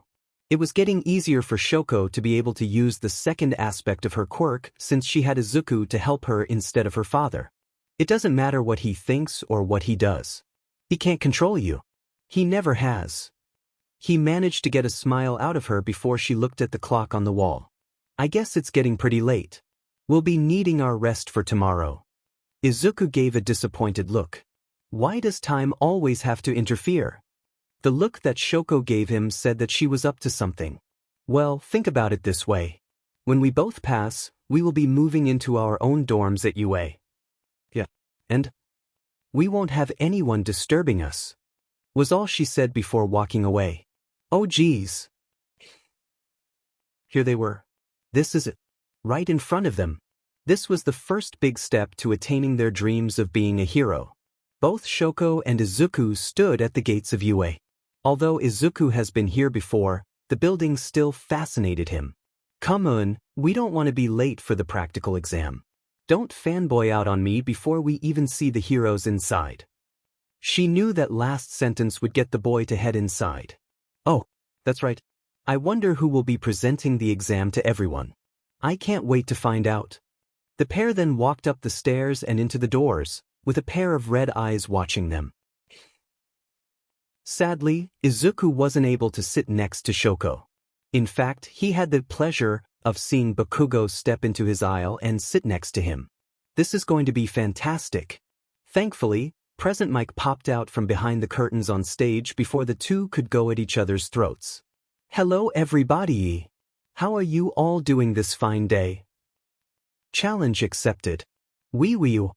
Izuku's cry was followed by silence except for the sound of Shoko's silent laughter from somewhere across the room. Thank you, examinee, 7120. Now, let's go over the basic rules of the exam. Izuku was in the middle of paying attention to present mix. Presentation of the goal of the exam but got the uncomfortable feeling of being watched. Gee, I wonder who that could be. Forest fire eyes met crimson red ones. There was something odd about the way Katsuki looked though. Like he was looking at him, but not seeing him. It was a little unnerving to be honest. Could you stop? He whispered to make sure he didn't disturb other students. What is your deal? Hello?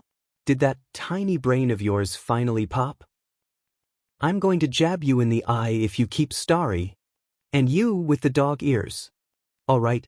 Whose butt am I kicking? Izuku looked back out to the many seated students and saw one in particular standing and pointing right at him. He was tall, wore glasses, had dark blur hair, and apparently a death wish. The hell do you want? Can't you see I'm busy? If you consider talking with friends busier than listening to important information on the exam, then I think it would be best if you leave this instant. First off, this jerkwad is not my friend. Second off, why don't you take that stick out of your butt and go play fetch with it, then maybe you'll know what an actual dog quirk is. The blue-haired boy looked stunned at Izuku's response and looked to come up with his own before Present Mic stopped things from getting out of hand. Please, please.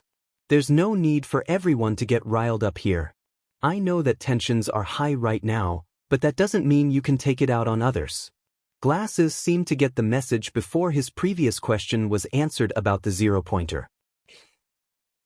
Once again, Izuku wasn't able to be by Shoko because they were in different districts.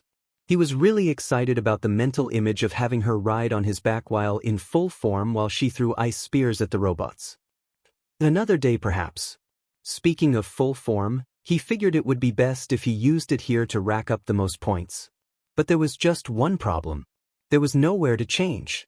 Izuku looked over to every corner to see that there wasn't a single empty one. Great.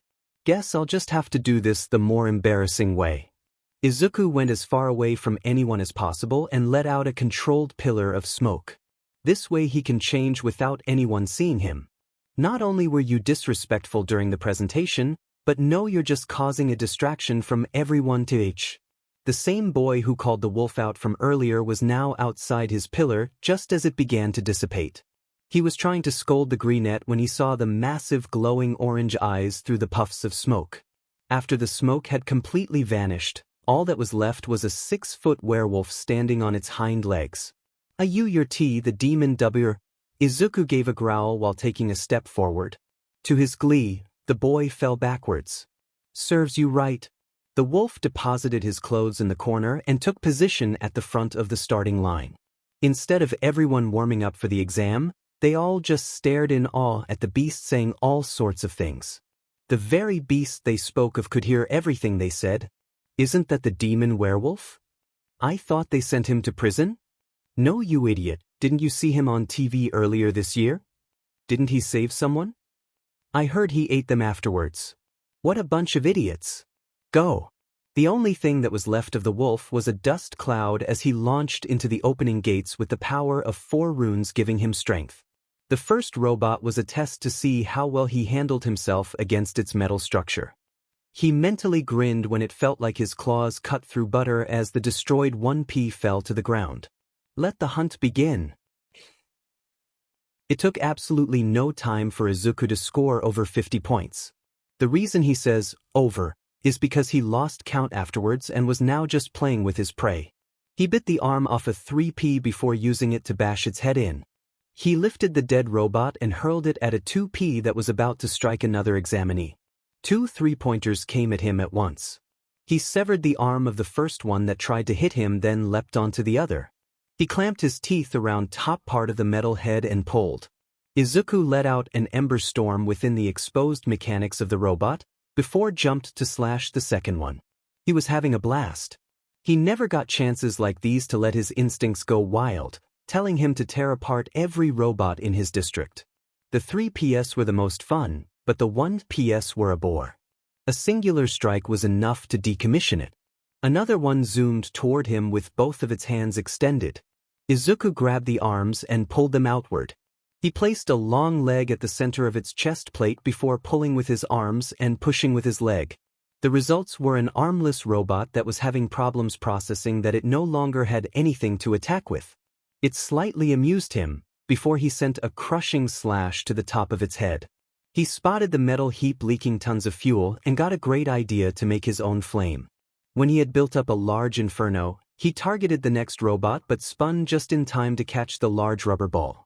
A couple meters away was another 3P that had Gatling guns in each arm. Izuku bared his teeth before popping the ball in his hand. He knew that robots didn't have emotions, but he swore that he saw the thing flinch. Examination room. This year's examinees are truly something else. I can already see some with bright futures ahead of them. Nedzu was inspecting the computer screens before taking a sip of tea. It would seem that some of the applicants actually trained their quirks instead of just being cocky. Power Loader commented after. If that's the case, then I think it's about time to see if they've got what it takes. Eraserhead spoke from the back. I couldn't agree more. All might if you would do the honors. Yes, Nedzu. Toshinori pressed the button. Izuku was defending a small boy with purple ball for hair from a group of 5 robots. 2 3PS, 2 2PS and a 1P. They would be easy to dispatch of if he didn't have to protect the midget who looked like he was about to cry. The wolf growled as he impaled his claws straight through the 1PS chest and let it drop. The next to advance were 2P and 3P. He blocked the 3PS fist and hit it with a powerful punch as he sent it crashing into the 2P. Come on. Is that all? The predator shut his teeth around the wheel of one of the robots and began swinging it around like a chew toy. He finished it off by letting it fly off into the nearest building. Just one more. The last 3P charged at him but ceased to exist as it was destroyed in Izuku's smoke cannon. Hold on, where's the 0P? The wolf dashed through multiple alleys before locating the sound of the destruction. Oh, it's like you're asking me to shred it. Izuku's initial plan was interrupted by a pained scream. He quickly located a girl whose legs were trapped under a pile of fallen concrete. The 0P was dangerously close. For the first time in his life, the 5th gate followed his will. An explosion of fire-streaked smoke erupted around Izuku. As soon as it came, it cleared from the air. Now, he was 13 feet with full purple eyes. He had the same horns and back spikes from 4 years ago. He was Ragnarok. With speed that could put any speed quirk to shame, he charged straight to the girl. The girl was freaking out as the 0P was inching closer by the second. She looked away when she heard a very deep boom and the large pillar of black smoke. When the smoke went away, it left a hulking wolf standing on its hind legs. Before she could freak out about that too, it was suddenly above her as it looked snarled at the 0P. Is it protecting me? Her question was asked as the foot of the giant robot came down on them. She instinctively ducked her head from the impact. The impact that never came.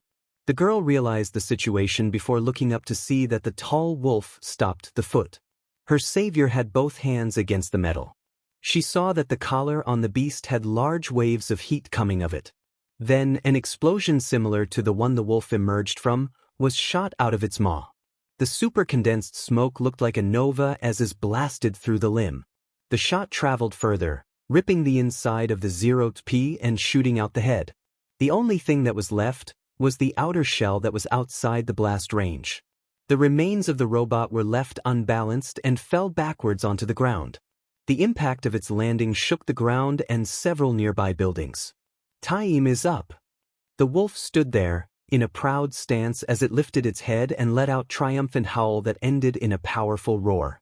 Purple eyes turned their gaze down to the brown-haired girl. She yelped slightly when she saw the large claws coming toward her. Claws latched onto the concrete and was effortlessly thrown to the side. The girl was surprised to have been lifted and placed in a sitting position in the palm of the unexpectedly gentle Titan. Every applicant was dumbfounded that the same beast on TV from 4 years ago had just annihilated the Zeroth P with a single attack. All except Ochako Uraraka. Unlike most other kids, she didn't have the pleasure of watching TV every day. So, this was her first time seeing it. A few moments passed and a short old lady with a cane that was needle-shaped. Uraraka couldn't help herself one bit as she saw the wolf's tail slowly wag. "All right, everyone. Recovery girl is on her way, don't you worry, just let me know if you have something hurting you and I'll be right over." The lady called out the crowd as she went to whoever had replied to her call. When she got to the end of line, she found the wolf crouched low with one paw placed in the ground, the other holding a girl. "Well, that's not something you see every day. Do either of you have any injuries?" Before the brunette could respond, she was lowered to recovery girl's level. That ankle doesn't look too lively. How about we fix that?" With a simple kiss to her forehead, the ankle seemed to magically heal. "Wow, thank you so much." The girl's smile was a perfect reason as to why the healer took this line of work. The girl jumped down and waved up to the wolf. "And thank you. You really saved me back there." Her grateful smile turned into curiousness as the giant seemed to shrink, the horns sinking back into its body. The purple glow on its arms and legs turned orange. The eyes became a dazzling forest fire. The much smaller wolf somehow gave a noise that closely resembled a welcome before it walked away to retrieve his possessions at the starting area. During Shoko's exam. "Maybe I should have taken the recommendation," the girl said to no one in particular. "The robots are so simple it's boring." Because of Shoko's powerful long-ranged attacks, defeating the robots was a stroll in the park. Literally. With each step, she would destroy robots with both fire and ice. Some other applicants were slightly frustrated when they tried to steal some of the robots that were targeting her but were already taken care of by the time they tried. "Not my fault you weren't prepared." Things only seemed to get interesting when the ground seemed to shake as a group of kids were down the street screaming. She looked up at the giant figure of the Zeroth P. "I bet Izuku is having a great time obliterating your sibling." A kid ran past her yelling that she should run as well. "No." Steam emitted from her left as the ground on her right froze over. "I don't think I will." Exam room. Every teacher that was sitting was on the edge of their seats. Every teacher that was standing wished they were sitting. But all the teachers were slack-jawed as they watched, not one, but 2 Zeroth P get taken out. The first had the same 13-foot wolf from 4 years ago. The robot's entirety seemed to be in half as most of it was reduced to atoms from the dark blast. The second showed a dual hair-colored girl that had sent a massive spiked glacier at the robot, impaling the bottom half and stopping its movement. Then afterwards shot a powerful flame to its head. The only noise out of everyone was the maniacal laughter of the principal. I still can't believe it. I was in control. The 5th rune bent to my will and I used it to save that person. And then you actually used your fire. IJ-. Oh my gosh. Izuku fell back onto the bed, landing next to Shoko, who was smiling at his behavior. "Are you done?" "I'm just really excited." "So I've heard. For the last hour. It hasn't been an 8 show. Izuku attempted to correct the girl but was stopped short as he saw that it was indeed an hour later. I guess I got carried away again." So, now we have to wait another 2 weeks for the letters to come in." "Don't remind me. We did all that hard work and now we have to wait even longer just to find out if we even did good or not." Shoko announcer. "I'm not worried about our results. I know that we both nailed it. Just the other people there. What if they're just the same as the ones in middle school? I thought you didn't care about what others thought." "I don't care about people who had no lives ahead of them. UA is a place for aspiring heroes. Someone who would show hostility to me just because I had some camera time means that they are unfit to be there. That makes sense. That also reminds of that blue-haired boy that called you out in front of all the other examinees. Don't remind me. It wasn't even my fault. The blonde beastie was staring at me like a weirdo. Staring at you? Yeah. Like he was shooting me with imaginary laser eyes. The boy widened his eyes in a comical way and made hand gestures that imitated laser beams. Boo boo boo. Ah. The rest of the day was of the couple having wholeheartedly fun, just living through life until the day came that they received that letters that will forever change their lives. Izuku's ear flicked. Fuyumi's in a rush. She's headed here actually. Both the teens turned towards the door when moments later, and sure enough, Fuyumi bursts through. Shoko. Your letter. All three began to get excited as Shoko takes the letter and opens it. The faces of excitement turn into confusion as she pulls out a small metal disc. Izuku spots the small button on the side and points it out. The disc was then placed on her desk as all three watched a holographic All Might appear. The boy was slightly surprised as the girls looked on in amazement. If only you knew. Shoko Todoroki. It is I, All Might, and I am here to inform you of your test results. I am glad to say that you did splendid on the written exam, getting one of the highest scores of 98%. Fuyumi gave her sister a congratulating hug. But that's not all. I must say that you did some real hero work in the practical. Not only did you easily dispatch of the villains, but you also stopped the 0p from causing further havoc on the other applicants. Very well done. With villain points combined with your acts of heroism, you gained a total of 127 points. A record that hasn't been achieved in quite some time. So with that, I welcome you to your hero academia. Izuku joined in on the hug. Come on guys, it's not that surprising. Even though she protested that it was evident, she still enjoyed the affection from the two. Oh alright sis. But you better get packing, can't be slacking now just because you got in. I would assume that your letter has also arrived Izuku. Yeah, I was just going to check that myself. Izuku commented. Well then whatever it is, I wish you luck. Though I'm sure you got in. The older Todoroki made her way to the door before whipping around and giving a mischievous smile. Behave you too. Then quickly shut the door. Fuyumi. Izuku was jogging on his way back to his own home after he and Shoko agreed to meet up after packing. They were both certain that Izuku had gotten in after all. Once the mailbox came into sight, Izuku opened the latch and looked inside, only to find that there wasn't any kind of letter from Yue. Maybe mom or dad already picked it up? The wolf bounded up the steps and entered his home. After closing the door behind him and an easy search, he saw both Inko and Toshinori sitting on the couch in positions that said they were expecting him. Hi, have either of you seen my letter? Shoko just got hers, so I thought that it would be here. Nope. That's because you're not getting one. It was Toshi who answered. What? Why not? Izuku made no effort to hide his confusion and the slightest bit of panic at the thought of not actually passing the exam. Because I would much rather be the one to give to you. Just like that, Izuku's concern was replaced by confusion and anticipation of what Toshi meant. With some talking with the principal, he has allowed me to tell you your results of the exam personally. At his father's explanation, Izuku felt the swelling anxiety deflate from his chest. Well, that was nice of him. Izuku said as the blonde nodded in agreement.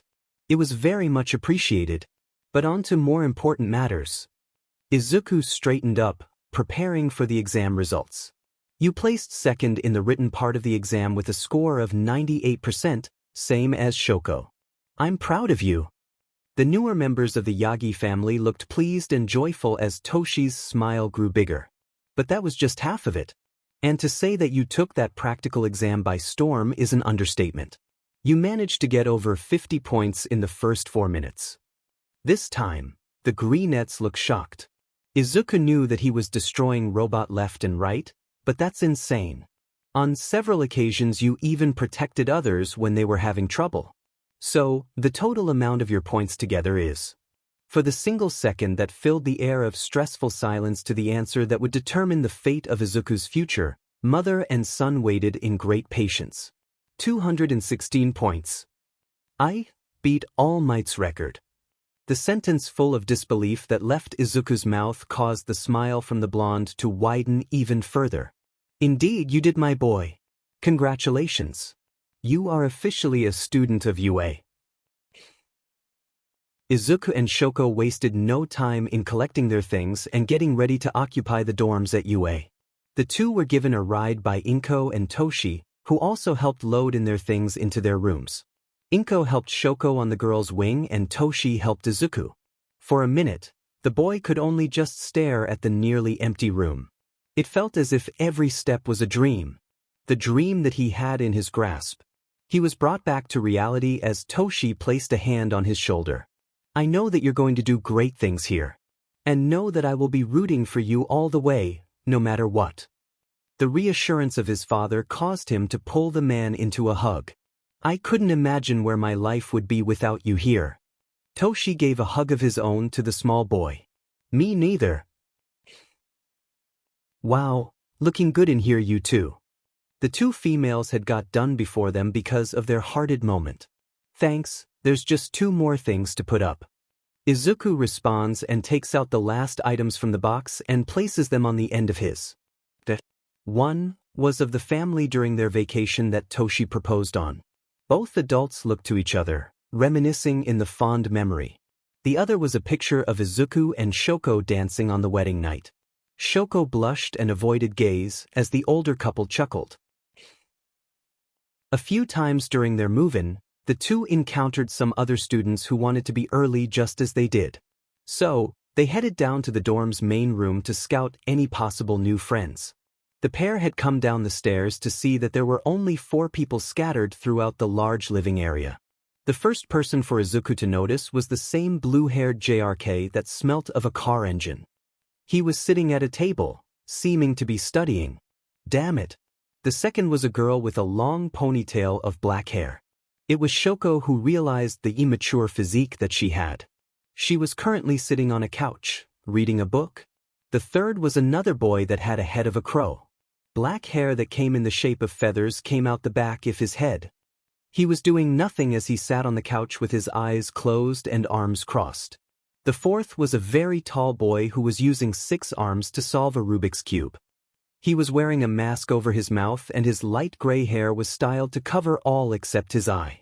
Surprisingly enough, it was the crow to notice them first, as he opened his eye, inspected them for a second, then went back to minding his own business. The pair walked out to one of sofas as they sat across from the girl reading her book. It was awkwardly quiet for the longest time until Shoko looked over to Izuku, who she realized was staring at the girl in front of them. She felt slightly betrayed as she pinched him on the arm. What was that for? He made sure to keep quitter this time to make sure he didn't attract the attention of the blue-haired boy. What do you think you're doing? Thankfully, she kept an equally quiet tone. I was trying to figure out why she was reading a book of schematics. Shoko thought about the statement before looking at said book. She didn't have the same enhanced vision as Izuku but could still tell that it was different among others. Oh, sorry for assuming. It's alright, it's my fault for making it look that way. Okay, maybe we got here a little too early. Everyone is acting like the first person to speak will get shot. Izuku said it in a dramatic way as he closed the door to his room. The two retreated from the suffocating silence after a whole 20 minutes. Maybe everyone is just nervous? Just like you said earlier, today is the first day of the most important day of our lives. And maybe that scares some of the other people. The words made sense in Izuku's head as he gave an agreeing hum. The boy sat on the edge of the bed as the girl sat in the middle just behind him. Yeah, you're right. Besides, today is just supposed to be for everyone to move in. There aren't any classes until tomorrow. So that probably means most of the other students won't be arriving until later tonight. I just don't understand what we're supposed to do until then. Before a thought could come to mind, the wolf caught the sudden strong scent of Shoko. Said girl, pressed herself against Izuku's back and whispered into his ear. I know plenty of things we can do. The shiver that went up the boy's back left goosebumps on his body. Without hesitating, he turned and pinned the temptress to the bed. "You know just the way to get me going." He was answered with a stuck smile from the girl as they embraced with a kiss. The breathing of the two became heavier with each passing second. Shoko had both hands on his back as she wrapped a leg around his waist. Izuku glided a hand across her body and used the other to cup the girl's cheek. He was just about to send the hand to her rear when some god out there decided to F with them. Knock knock. Hello? Is anyone there? I really need some help with getting some of my things into my room. Sunuva bye. 20 minutes later. Hey man, I really appreciate you helping me out. I got a little carried away when packing up some of my things. The boy had vibrant blonde hair with a lighting streak of black on his left side. But is that all of it? The wolf wasn't exactly happy about the apparent curse that prevented him and Shoko from having 5 god DMN minutes to themselves, but he couldn't exactly be mad at the boy. Yeah, that's all. Thanks again. What's your name, dude? The blonde asked just as Izuku was turning away. Izuku Yagi Midoriya. What about you? I put Yagi in the middle because it sounded smoother that way. If it breaks any rules on how Japanese culture works, then let me know. I'm Denki Kaminari. It was nice meeting you. And again, thanks for the help. Anytime. Now if you'll excuse me, I have some other things to eat. Hey you two. Come on down to the commons area. Everyone is having a get-together. Deep inhale. Deep exhale. A majority of the students were in the room. Izuku's count of 19 went up 1 as he saw the same girl that he saved from the 0p. They exchanged glances, but the girl looked confused as Izuku sent a smile, because she didn't recognize the boy. But still returned the nice smile anyway. The couple were only upset about 2 things. 1. The boy with leg engines cast an uncomfortable look when he saw the green wolf's ears. 2. Katsuki Fing Bakugo. No further explanation needed. Everyone was positioned in a circle as the furniture was positions for all the students to face one another. After a few minutes of people making some small talk, the same girl who had the schematic booklet stood and explained the situation. Hello everyone. I gathered all of you here so that we can have the opportunity to get to know one another. I believe the best way for us to do that is for all of us to tell our names, hobbies, likes, dislikes, and our quirks. You don't have to answer if you don't want to, but I highly encourage it. The idea was fairly good. An easy way to gain information on each of his classmates. The same girl spoke again, starting the get-together. My name is Momo Yayarozu. I enjoy reading, I like taking apart items and putting them back together, I dislike winter, and my quirk is called creation. It allows me to use the lipids in my body to create anything inorganic as long as I know the structure of the object I'm making. That's powerful. Izuku thought. Hi, my name is Masahiro Ojiro. My hobby is learning martial arts. I like sparring with others, I dislike people who cheat, and my quirk is called tail. It's pretty self-explanatory. Maybe I should spar with him sometime. It's super nice to meet you all. I'm Rikido Sato. My hobbies are all about baking, I like trying different foods, I dislike laziness, and my quirk is called sugar rush. Depending on the amount of sugar I eat, I gain tons of strength, but leaves me pretty tired afterwards. Very unique but has a big weakness. Hi everybody. My name is Mina Ishido. My hobby is dancing, I like dancing, I don't like homework, and my quirk is acid. It allows me to produce a substance from my body that imitates acid. This girl was especially lively. And I'm Ijiro Kirishima. My hobby is working out, I like manliness, I dislike people who aren't manly, and my quirk is harden. I'm able to make myself rock hard. It was only Izuku and the girl with long jacks on her ears that heard the snicker from somewhere in the room. I'm Toru Hagakure.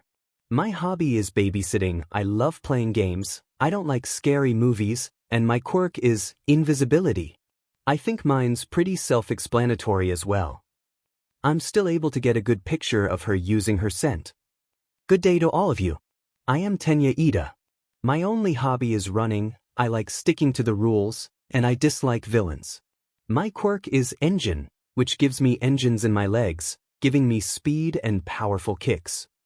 Yeah, and a stick up the butt. Kyokujiro. My hobby is making music and I like listening to music. I don't like loud and obnoxious people, and my quirk is earphone jack. It gives me these jacks on the end of my lobes that I can use to attack and can hear through walls. Again, very unique. The next person didn't speak but used sign language. Good thing that Izuku taught himself how to use it, since he couldn't speak in his full form. So he spoke for him. He says his name is Koji Koda. His hobby is taking care of animals at the pound, and he likes all kinds of animals. He dislikes bugs, and his quirk is Ani voice. It allows him to speak with animals. Koda gave a thankful look before the next person went. It was Bakugo. I'm Katsuki Bakugo. Hobby is training. I like exposing people for who they are. I hate people who try to be something they're not, and my quirk is called explosion. My quirk gives me the ability to secret nitroglycerin-like sweat from my hands that I can blow up at will. There were some exchanged looks at the blonde's likes and dislikes, but things continued. Why hello everyone. I go as Yuga Oyama. My hobby is fashion design. I love everything that dazzles, and I hate ugly. My quirk lets me shoot lasers from my belly button that is called navel laser.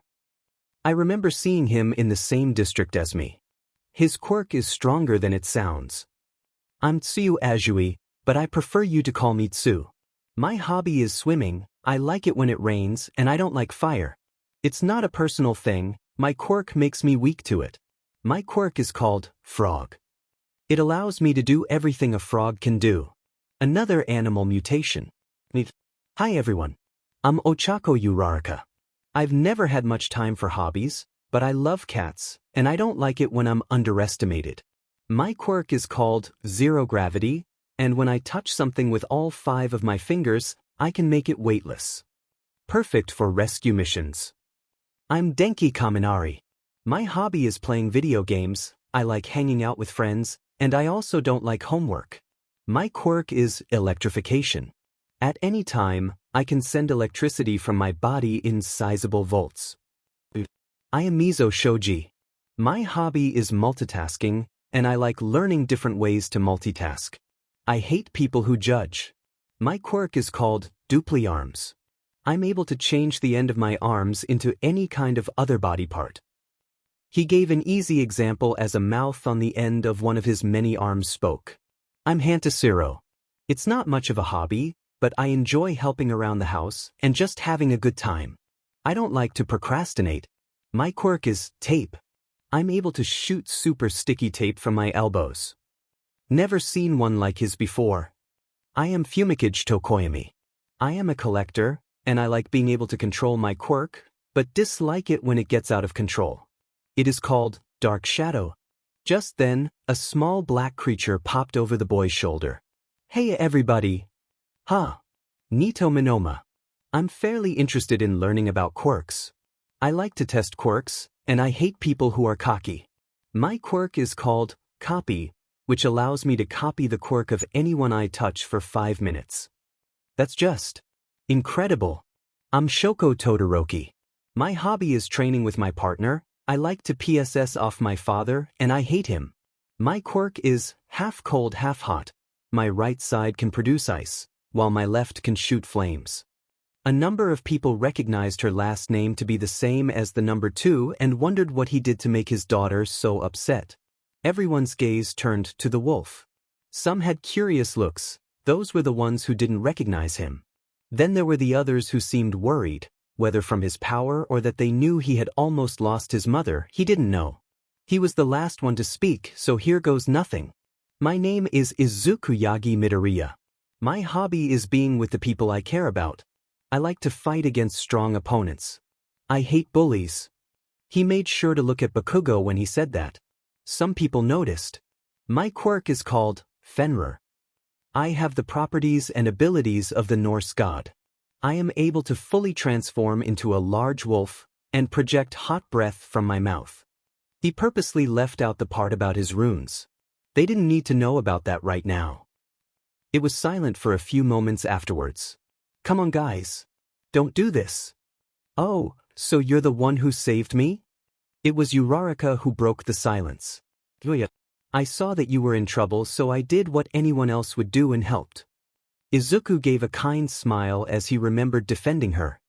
He noticed the guilty look in Ida's face as he looked to the ground. That transformation was super cool. I never knew that there was such a powerful quirk that could destroy the 0p in a single hit, other than All Mights. Wait, he saved you from the 0p? It was Kirishima who asked. That's so manly. Midoriya. Everyone looked to Ida, who stopped staring at the floor. I wish to apologize for my behavior towards you that day. My actions were unacceptable, and the way I treated you was unbecoming of me. Can you forgive me? I can forgive anyone as long as they understand what they did wrong. Apology accepted. Maybe these people aren't as bad as I thought. Everyone transitioned into friendly chatting for the next few hours. It was going swell. Not a single person had negatively reacted to him being there. Minus Bakugo, of course, who went back to his room the moment they were finished. He'll have to thank Uraraka and Ida later, because right now he felt them being watched. If you're here to just chatter and make friends, then you might as well empty those rooms of yours. Building relationships with others is a waste of time. Try to fix that. The man in all black appeared out of the dark hallway like in a horror movie. He looked beat down and had eyes that looked like he was the insomnia incarnate. Without another word, the man turned to walk away. Not if Izuku can help it. Obviously you don't know what you're talking about. Everyone in the room looked to the wolf who had just challenged the creepy-looking man. Said man turned back to face the boy as he continued to correct him. There are plenty of reasons that a hero should have a sociable personality, calming down frightened citizens, discussing important plans, and communicating with fellow heroes. If you don't know that, then it's hard to believe that you're a hero here. Erase her head. The hero looked slightly surprised at first, but then morphed into a wicked grin. That's Aizawa-sensei to you. And congrats. You passed. This time, the hero walked away with no one stopping him. Even though he's rational, he's going to be a problem child, the man thought. The next day, Izuku and Shoko were in class 15 minutes early, along with a few others. Thankfully, things weren't as awkward as it started out the day before. Izuku and Tokoyami were having a conversation on the complications on controlling quirks, while Tsu approached Shoko. Hey Todoroki? Yes Tsu. I just want to let you know ahead of time. I'm pretty blunt. Okay. Are you and Midoriya dating? The question caught her slightly off guard and turned to see that Izuku was far too distracted with Tokoyami to have heard the question. Shoko gave a nervous smile at being so easily caught. Not that they were actually trying to hide or anything. Heh, what gave it away? You remember my quirk, right? Gives you the abilities of a frog? Yeah. Including a sense of smell. When I saw you two come down the stairs, I realized that you had each other's scent. Oh, well, good to know. She said that she was blunt, but DMN. After the bell rang and everyone was present, the door to the room opened. No one knew what to think as a large yellow caterpillar fell into the room. No one even attempted to after seeing it roll over to reveal that it had a face. The face of yesterday's boogeyman. What are you all staring at? Put these on and get outside. Each student grabbed the uniform that had their name from the front desk and headed to the changing rooms with haste. All right kids, we're having a quirk assessment test, so get ready. The hero stated after everyone had made their way to the testing grounds. But what about the orientation? The question gained the girl a look from the teacher. Pointless and a waste of time. You will all need every second to train yourselves to be heroes. Here at UA, the teachers have freedom to teach any way they see fit. And that's exactly what I plan to do. In middle schools, you aren't allowed to use quirks in physical exams to obtain the best possible results, because the country still believes that everyone is created with equal power. It's not rational. Midoriya, you came in first place on the practical exam in both villain and rescue points. What was your score on the softball throw in junior high? Well, since my quirk gives me added base strength, it was around 113 meters, sir. Izuku heard the impressed mumbling around him at hearing his answer. Good. Now I want you to do the exact same thing, but use you quirk. Aizawa tossed a ball to Izuku, who caught it with ease. Just make sure that you don't leave the circle. The greenette walked into the painted white circle. If he was going to do this right, then he needed the preparations. Aizawa-sensei, could you threaten me? It has something to do with my quirk. At his question, several students behind him gave each other questioning glances. The hero seemed to contemplate this before accepting Izuku's conditions. Izuku, since you got first place in the exam, I believe you have the capability to get first place in the overhaul test. If you don't, you will be expelled on the spot. As if someone flipped on a switch, the wolf felt the power of 4 runes course through his body. Even though they didn't understand what just happened, the rest of the class looked on in bewilderment at seeing his collar light up, all except for Shoko, of course. Ding, I thought getting the 5th would be easier now. Izuku had his uniform specialized that the top part could unzip down the middle in a way that it could hang from his waist. His lower body were of stretchy shorts instead of pants like the rest. First, he took off his shoes, then unzipped the shirt, while Shoko side-eyed the girls to make sure that they weren't looking more than they should. Finally, he transformed. His arms grew longer, and his legs become digitigrade.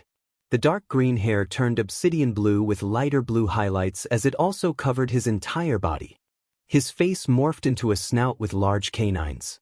The orange ring in his eyes grew larger as his sharp pupils dilated. Orange glowing streaks were designed along his limbs that had terrifying claws. Each student watched as the boy, now werewolf, lowered onto all fours, dug its claws into the ground, pick up the ball with its teeth and aim high. There were a few silent seconds before a boom vibrated the air.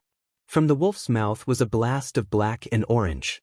The force of the attack causing some cracks to form in the ground around Izuku.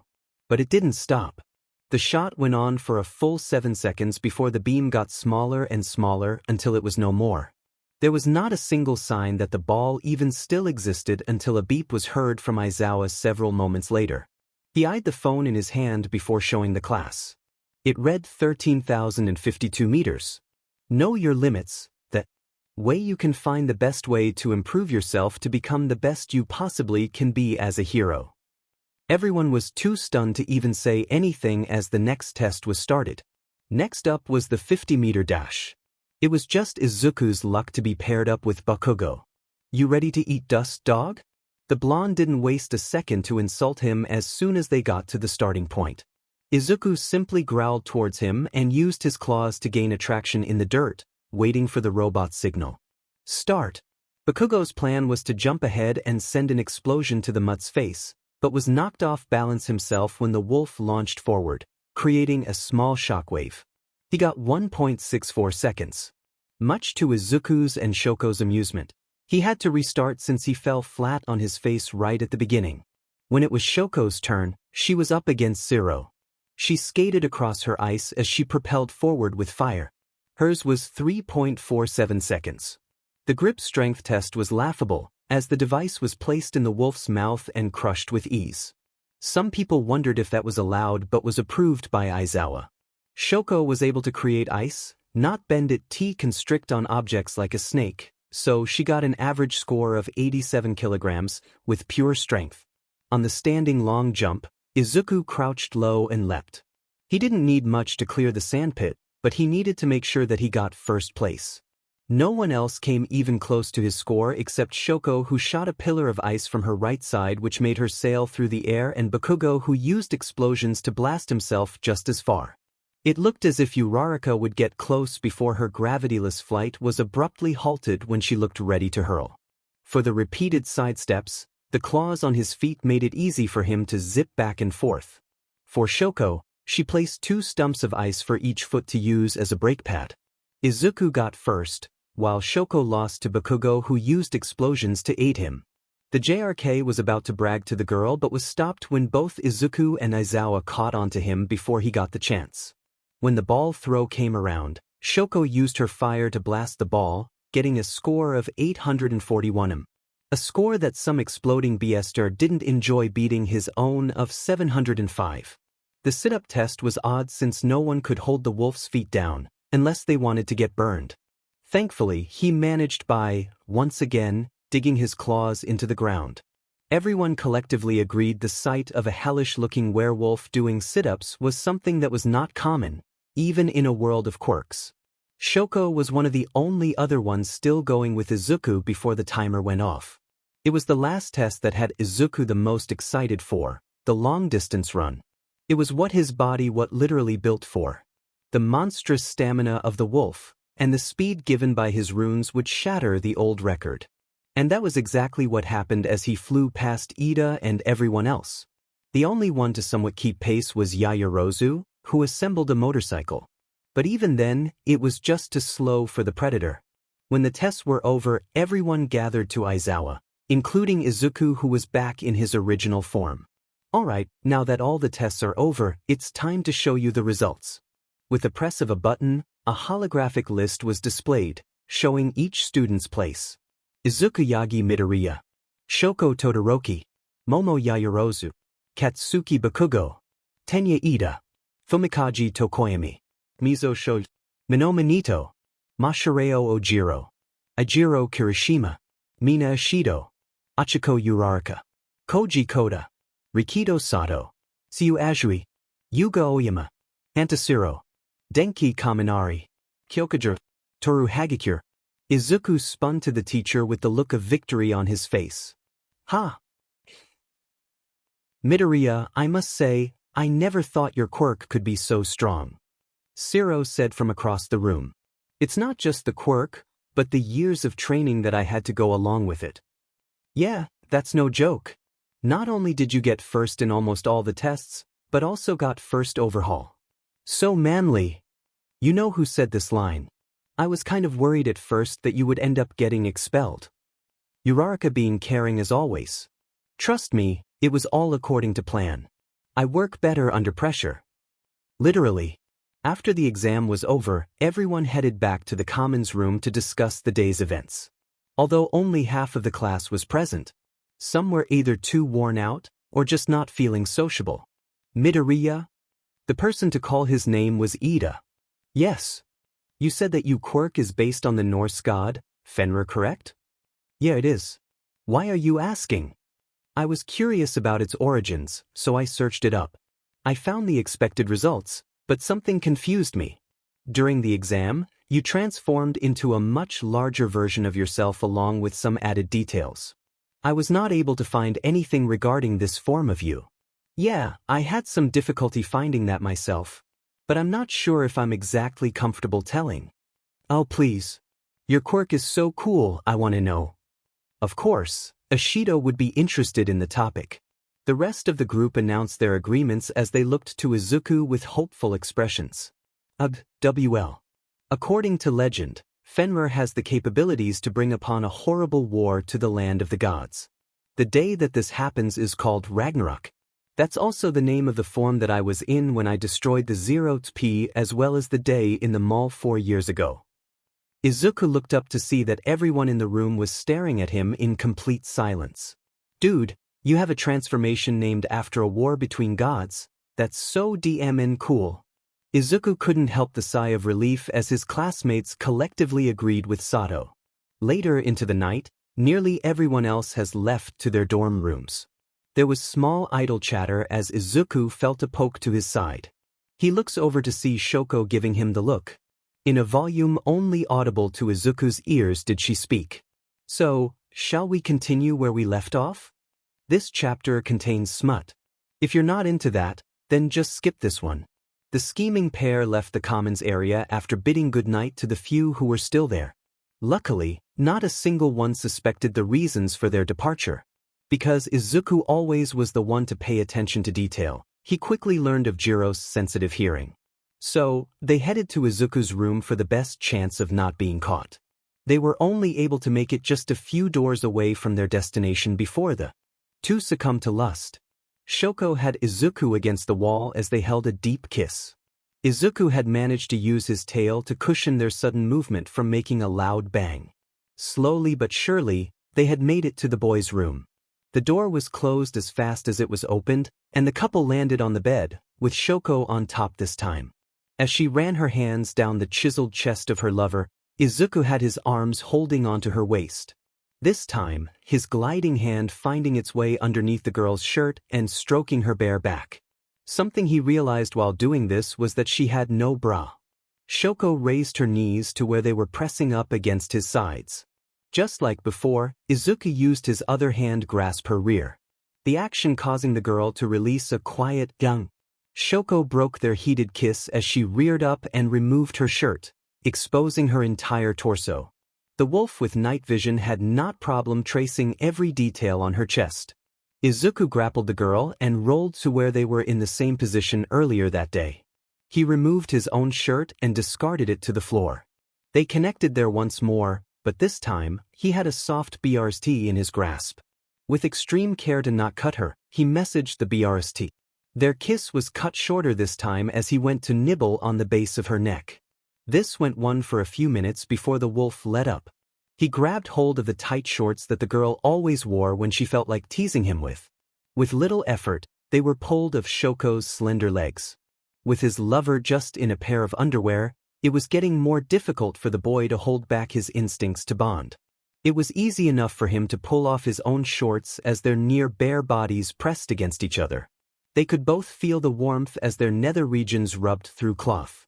It was going to take a lot more than cloth to stop the two this time. The scent that Shoko was releasing was driving the wolf crazy as he lowers himself in between her legs. With the knuckle of his pointer finger, he rubs her on the CLT. Without her hand covering her mouth, Shoko might have alerted everyone in the building. He continued until he saw the outside of her panties were now slightly wet. He makes his next move and takes the underwear off the girl. Now, she was completely NDE and panting. The hormones in her scent telling him that she wanted it. He goes down and inserts his tongue. He must have hit the right spot, because he had both her legs wrapped around the back of his head and one hand pulling him closer.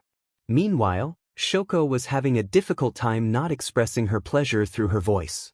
He was hitting weak spots that she didn't even know she had. Izuku is able to recognize the climax as he could feel her tighten on his tongue and her legs twitch. He comes off to laugh slightly as he sees that Shoko had a pillow pressed tightly to her face. Without warning, the pillow is flung into his face and he feels himself be pushed onto his back. He lifts the pillow to view Shoko on top of him. She slides a hand into his boxers and finds what she was looking for. He relishes the feeling of her soft hands on his member as she stroked him. Shoko brought herself directly over him and slowly lowered herself. They both tensed as his tip was pressed against her entrance. She managed to cover her M's as inch by inch he enters her. Soon enough, they are completely connected. Their pace was slow at first, but eventually, they were going as fast as they dared. Izuku was beginning to make his own uns while Shoko was on the brink. Not even for a second, Shoko slips out a light scream before Izuku acts and covers her mouth. Both sit there with fearful anticipation for anyone to investigate the noise. When Izuku's ears picks up nothing, he positions the girl on her stomach, along with the pillow from earlier for her to bite on. The girls look back as she lifts her rear like a prize for the boy to view. The reaction was immediate as he grabs her waist and re-enters her. It was a constant rhythm of Izuku deeply penetrating before sliding back to repeat the movement. The couple alter their position as Shoko is now lying flat and her legs spread wide. Izuku is close enough to her head for the girl to hear every single one of his breaths and hitches. They were both approaching their climax as Izuku's ear twitched upon hearing two pairs of footsteps coming down the hall. The footsteps stop at some point before Izuku listens to the conversation, but by no means stopping from moving. "It was good to get to know you, man." "Yeah, you too. Sleep well?" "You too, bro." He identified the voices as Kirishima, who entered his room further down the hall, as the other voice was Kaminari, who was coming closer to his dorm. "Denki, I swear, not even All Might will be able to save you if you knock on that door." To Izuku's relief but unknowingly to Shoko, the boy walked past and entered a room a couple down from his. At this point, both were on the verge. Shoko gives a whine as she tries her best to contain her voice by biting the pillow even harder. Her entire body tenses and he feels her tighten on him once more. Izuku lets a small grunt as he feels himself let go of his built-up pleasure. Both of their tensions fall as the boy drops beside the worn-out girl. Said girl has just enough energy to roll closer to Izuku to where her back is against his chest. He pulls her into a hug and covered them both with his tail. Moments later, both are sound asleep. They had a problem, a slightly serious one. Both Izuku and Shoko had fallen asleep together in his room that night, and neither woke up early enough for the girl to sneakily move to the girl's wing. It was fairly easy for Izuku to keep this operation under wraps as Shoko got to her room and prepared for the day. When the two went down to the commons room, however, they had one more obstacle. "Oh, Todoroki, there you are. You never answered your door this morning. Are you feeling well?" It was Yaoyorozu that asked the question the moment they came around the corner. "Well, sheet. Oh, of course. Sometimes I'm just a heavy sleeper." She was able to play it off well, but the smell of fear was pretty evident. To Izuku anyway. "Well, at least you both managed to wake up when you did, because breakfast is ready." They turned to the voice that came from the kitchen. Sato was holding a few plates of pancakes with the help of Shoji. Something everyone learned was that Sato was a damn good baker. It didn't take long before each student was satisfied with the warm meal. It was nearing the time for class to begin, so everyone cleaned up after themselves and made their way to the main building. The day started off with subjects that every school shared. The usual mathematics, English, history, and literature. All the classes led up to the most exciting few hours of the day, hero basic training. I am cawing through the door like normal person.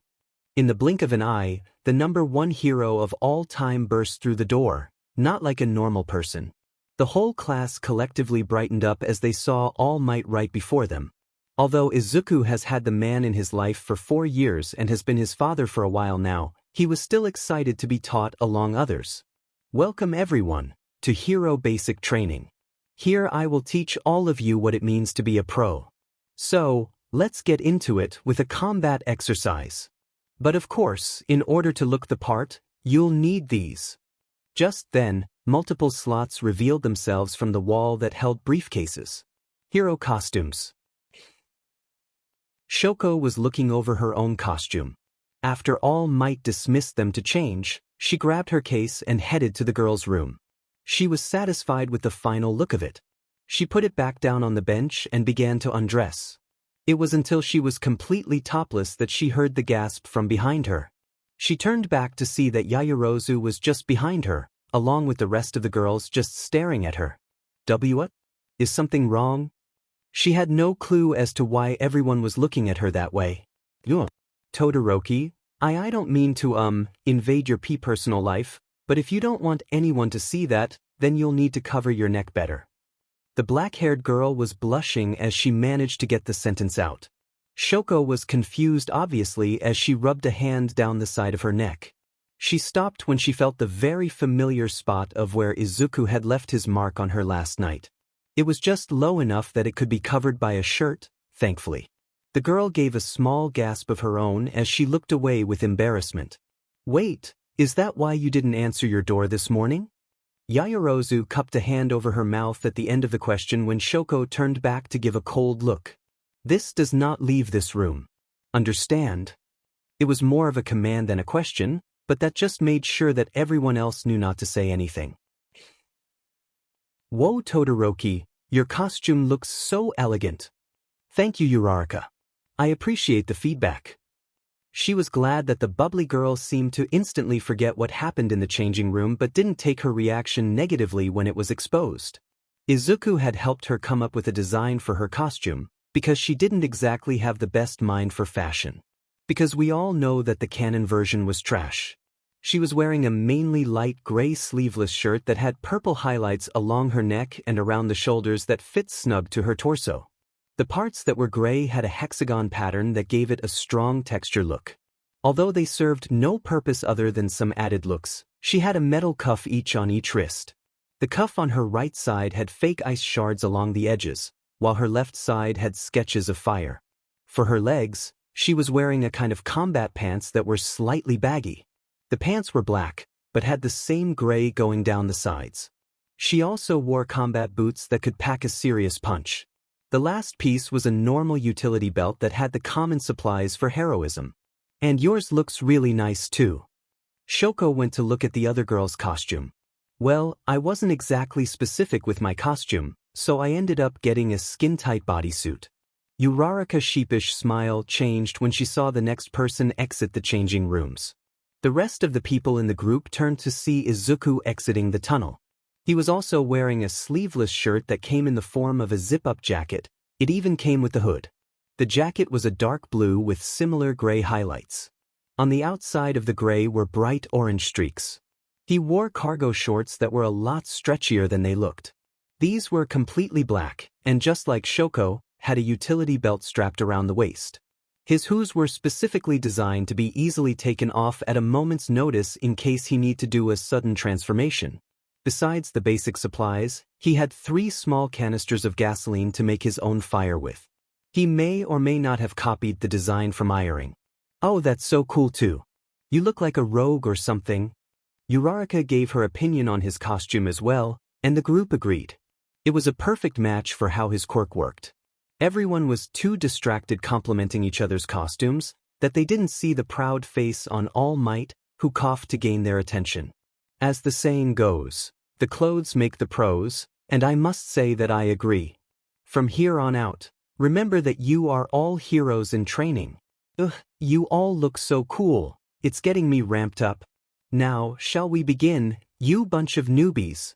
Through the explanation that All Might gave, the battle exercise consisted of a team of 2 heroes who had to defeat the 2 villains or retrieve their bomb. It was fairly simple but gave tons of opportunities for them to learn. Now let's draw lots to choose your teams. Is that really the best way?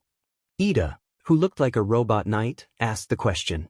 Izuku was already thinking of some different strategies before he realized that everyone was looking at him with expecting looks. Apparently, they all saw him as the one who knew all.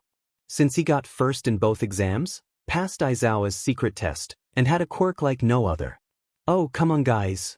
You don't have to be a genius to know that you can't always be able to choose what heroes you partner up with in real situations. Correct. Who wants to go first? Izuku must have actually been Fenrir, because the gods wanted to make his life complete hell. Getting partnered with Uraraka was nice, but having to go up against the exploding jackass was a slap to the face. He wasn't worried about getting beat, it was just a waste of his time to try and knock down that ego of his a few notches. Yet here he was, in front of the building that the villains were in as well as the bomb. Unknown to him, Uraraka was studying him very closely. From what I've seen, his teeth match the bite marks. Could he be the one? Hey Midoriya, do you have any kind of plan? Yep. Well, what is it? Run. Huh. Before she could get an answer, they were given the signal to enter the building. Run. Without a second thought, she bolted inside the building and began running in random directions. Now that's out of the way. Izuku entered the building and headed to the very middle. He chose a solid enough wall before he began to repeatedly punch it. The sound of his fist crunching the concrete could be heard throughout the entire building, but only needed to reach the blonde's ears. Not even a minute later, he can hear the rapid stomping of someone a floor above him. Izuku walks into the middle of the room and waits for the inevitable fight to take place. Has anybody else realized that there has been some tension between those two? It would seem that Kirishima was the first to catch on. They went to school together. Everyone looked to Shoko. Oh, so they're like old-time rivals. That's cool, Siro couldn't have been any more wrong. No. Her classmates flinched slightly at the sudden aggressiveness of the usually chill girl's shout. Bakugo is someone you don't want to have any kind of connection with. What do you mean? She didn't know who asked, but she was glad to answer. Think of someone who has every villain trait but wants to be a hero. I haven't known him as long as Izuku, but just from the short amount of time, I can safely say that he does not deserve to be here for the things he's done. The words held power just as much venom when referring to the explosive blonde. The students looked back to the screens as the two meet each other on the bottom floor. From the hall, Bakugo comes charging out, looking like a killer on the loose. But at least this dog knows how to stay I'm slightly disappointed, to be honest. He could see that Bakugo was caught off guard at his words. I figured you would have stuck your dirty little fingers into everyone's mind by now. After all, that was the only thing you were good at. I don't need to do anything to make them see that you're just a villain. The only reason I did that in junior high was because you did the same DMN thing. You seriously believe that I would go out of my way to hypnotize my fellow classmates? How thick-headed are you? Your head will be bashed up against that wall when I finally put you down, and there's nowhere for you to run. You're stuck with me. You know, it's real funny that you think that. Before I show you a whole world of pain, I thought I'd let you know that I'm still sad about what you did on my parents' wedding. And something else. You are a complete fool for thinking I'm the one that stuck with you. Before Bakugo could blink, forest fire eyes were just inches from his crimson. You are my prey.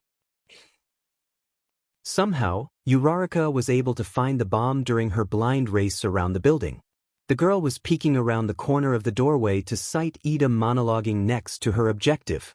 She ducked back and went to press the button on her earpiece to speak into it when the whole building shook.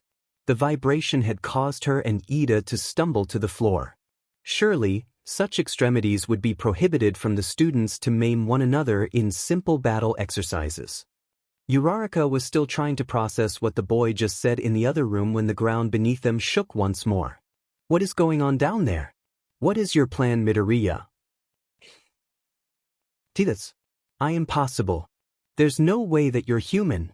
Through the smoke, he could see the glowing eyes on the tall outline of a 6-foot wolf. With a single swing of its arm, the room cleared of any particles in the air as the wind pressure shattered the windows.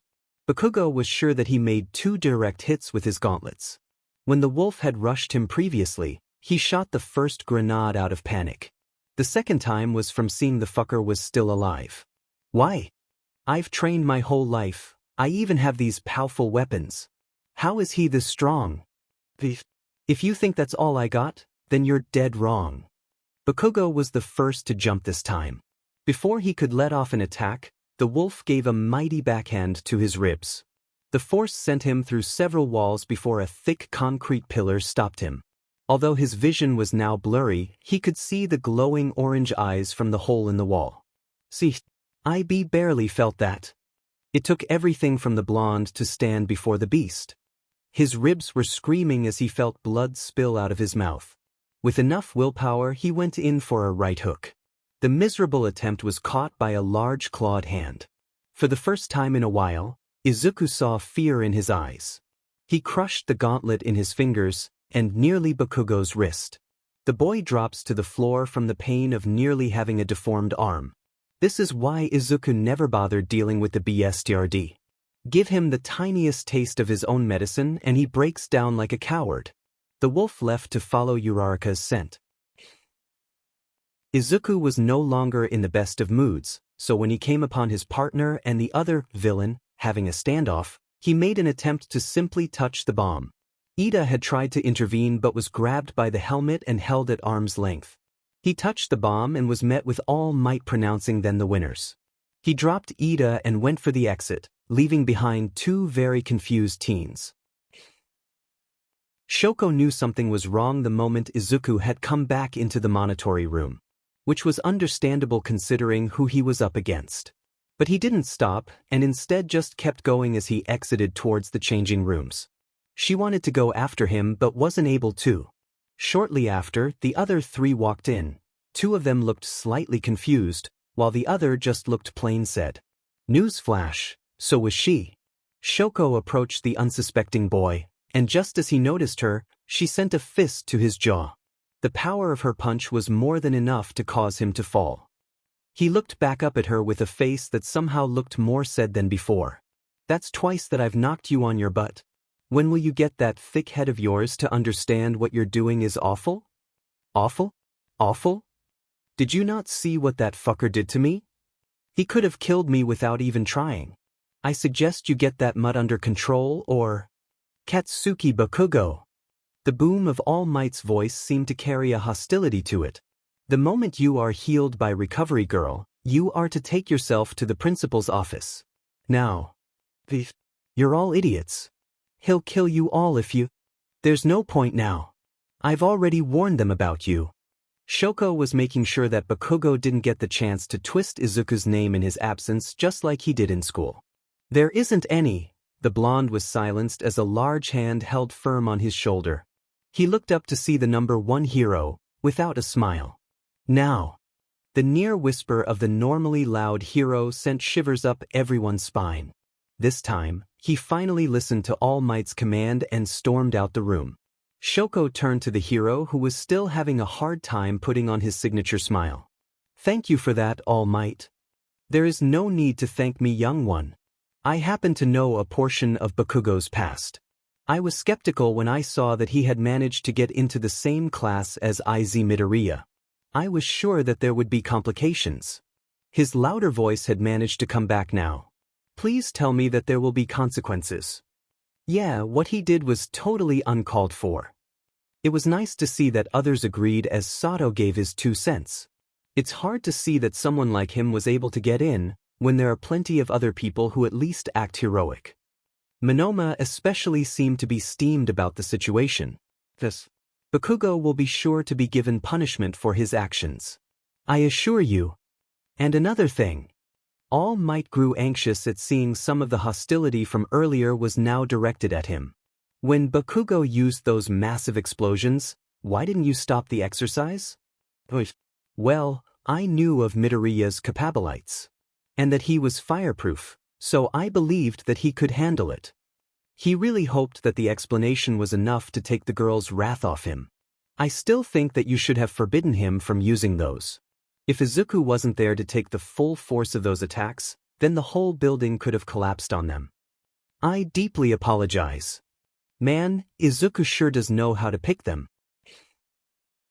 Izuku had gotten into his school uniform after shifting back in the locker room. He didn't bother to go back and watch the rest of the fights. Luckily for him, it was the last class of the day. So, he took himself back to his dorm. He was only able to cheer up when Shoko was allowed to be released early when she finished her exercise. She was in a rush, so she just prompted to freezing the whole building as well as the villains, to the ground. Tomorrow will be better. Today is definitely not better. How was I supposed to know that everyone would go wild when Aizawa told everyone to pick a class representative? I'm not blaming you, I just don't get why everyone wants the spot so bad. You have to out in more work than everyone else, having student meetups with the other representatives, doing all the extra paperwork, and needs is just a handful to operate. The statement had been just for Shoko, but when returned his attention to the front of the class, they all had a regretful looks on their faces. Sheesh Midoriya, why'd you have to go and ruin it like that? Man. And I was looking forward to it too. Oh, sorry guys. It's just that, the position of class rep should be someone who doesn't just want the position, but someone who is willing to accept the full responsibility. I agree with Midoriya. That is why I believe we should hold a vote to see who is the best choice. Ida's idea wasn't too bad, if it wasn't exactly what Izuku was trying to imply. I think we all have gotten a chance to know one another, so everyone should have an idea of who can be a possible candidate. Is that all right with you, Aizawa-sensei? Just hurry it up and don't cause too much ruckus. The man then locked himself into a tight cocoon and passed out on the floor. You've got to be kidding me, was Izuku's response as he saw that his name had the most votes. He somehow managed to get 5 while Yaoyorozu had 3. Shoko did get 2 however, one of them was his own vote. I thought you enjoyed being able to take charge in things like this? Ever since they started dating, Shoko had realized that the boy loved to take on leadership. It's not that I don't, it's just I don't understand why I have the most votes. He knew that if Bakugo was here he would be throwing a fit. But since yesterday, there had been no news of him and Aizawa refused to tell. Well, for one, I voted for you, and 2, you've showed that you are fully capable of taking the title. She's right, you know. That is exactly why I voted for you, Midoriya. Guess Ito was serious when he said that we should vote for the person we most believe in. Well, this should be fun. The class rep stood and took his place next to Yaoyorozu. The table that Izuku and Shoko had been sitting at were accompanied by 4 others. Ida, Uraraka, Monoma, and Yaoyorozu. The engine boy was the first to pick up Izuku's new position onto topic. So Midoriya, how does it feel to be class res? Well, I gotta say, this last half hour has been the best of my life. The group of 5 laughed at the wolf's sarcasm. 5. Were you the ones who voted for me? Well, that didn't long. The reason I voted for you was because you truly seek to be a genuine hero, without having to be a cocky smartass. That was something that everyone was beginning to realize about Monoma. Don't be a cocky smartass. You earned my vote from all the deductions that you've shown in just the past 2 days. A quick mind like yours is a necessity for the role of class res. Yaoyorozu seemed to be completely honest with her answer. My reasoning is similar to Yaoyorozu's. You have shown all the properties of what it takes to accept this role. Ida said afterward. You got my vote from when you saved me in the entrance exam. If that doesn't prove that you aren't a hero, then I don't know what does. He remembered the event of destroying the 0P to prevent Uraraka from getting further injured. Everyone looked to Shoko to listen to what the girl's reasons for her vote. He gets my vote by default, was all she stated before eating her rice. Ida suddenly seemed interested in the relationship between the pair. I've realized that you two are very close, even calling each other by given name. Why is that? Izuku was the one to go answer, while Yaoyorozu and Uraraka gave each other side glances. Oh, well, that's because we're beep beep beep boop. What is it? What's going on? It's a level 3 security breach. This has never happened in my 3 years of being here. The swarm of UA students that were trying to exit the lunchroom was one thing, but the accumulation of fear was making Izuku's instincts flare all over the place. Being annoyed with the situation, he stood on top of the table and strained his vocal cords to let out a deep bark. The sound, too deep to come from any natural animal, got the expected results as everyone froze upon hearing the dangerous sound. Then turned to see the greenette looking at them disapprovingly. Are you all serious? You're UA students. So why not act like it? At the end of his outburst, and from his additional height, he was able to see through the windows and spot the rambunctious group of reporters that have somehow gotten past the front gate. If they didn't have the dorms that allowed them to stay on UA grounds, they surely would have been caught up in their bullcrap. Although he wasn't sure, he thought he spotted the ominous figure of a gray-haired man standing off to the side, before seeming to disappear. Well, that's odd. A few days later. All right, class, listen up. Today's battle training will be slightly different today. Instead of just one teacher, this exercise will have 3 pros to watch over you. I, All Might, and another faculty member. Instead of focusing on combat, we will be conducting the other side of heroism, rescue. Izuku was happy that his costume was such a simple design, so the support department was able to remake it for him. Izuku wasn't as happy when Bakugos was allowed to come back to class today. So, the blonde was sitting in the back corner of the bus. It was a few minutes into the trip when Tsu had called for his attention. Hey, Midoriya? Yes, Tsu. Besides your quirk being based on a god and everything, it's a wolf mutation, right? Right. Although, I am obviously a lot stronger than a regular wolf, but I do have all the senses of one, as well as some instincts. What about pack mentality? Oh, well, that one is an odd aspect of my quirk. It takes a lot of trust for me to consider someone as a possible member. And even then, said person will have to accept to become one. I only have 3 right now. And does Shoko count as your mate? The question gained a lot more attention than the couple would have liked as they tensed in their seats, very aware of the eyes that were on them. After all, only Tsu actually knew of their relationship while all the other girls only knew that Shoko was in one. But Izuku still didn't know about them finding out. It was a blessing that Aizawa decided to jump in. Azui, don't be asking any personal questions that the person is not comfortable talking about. Sorry, sensei. Sorry, Izuku. It's alright. It's just I was never asked that before, so it was a little unexpected. Kirishima got the sense that things were getting awkward and decided to help change the subject. With that aside, I gotta say that your quirk is super strong. Your speed and power could probably rival All Might's one day. My hardening quirk is pretty good at coming out on top in fights, but it's not very flashy. So, I would probably have a tough time going pro. Kirishima, what do you mean? Your quirk is both strong and useful. You can out yourself at the front lines and take it all like a champ. You really shouldn't beat yourself up over something that you haven't gotten the chance to show that you have the power. Kirishima looked shocked at his statement before looking like he was about to cry. Thanks, Midoriya. That inspirational speech was so manly. You're welcome. Alright everyone, quiet down. We're here. Hello everyone, I've been expecting you. Whoa, it's 13, the space hero. Yes, I know you're all excited, but let us head on inside before we discuss how today's exercise will work. After that all got off the bus, they were confronted by the hero. As they were walking in, Izuku had picked up the conversation of 13 and Aizawa. They were talking about his dad had used up his 3 hours already and wasn't able to attend. Dad is really having it tough. Maybe I should take his offer, so he won't have to constantly worry about finding a successor. 13 was now describing the plan for their rescue training, but Izuku was getting distracted. Why is someone so frightened? They smell as if they are scared of something that could pop out of nowhere. He was about to locate the person before his runes began to react. Aizawa was fairly familiar with his quirk at this point and took notice to the off behavior of his collar.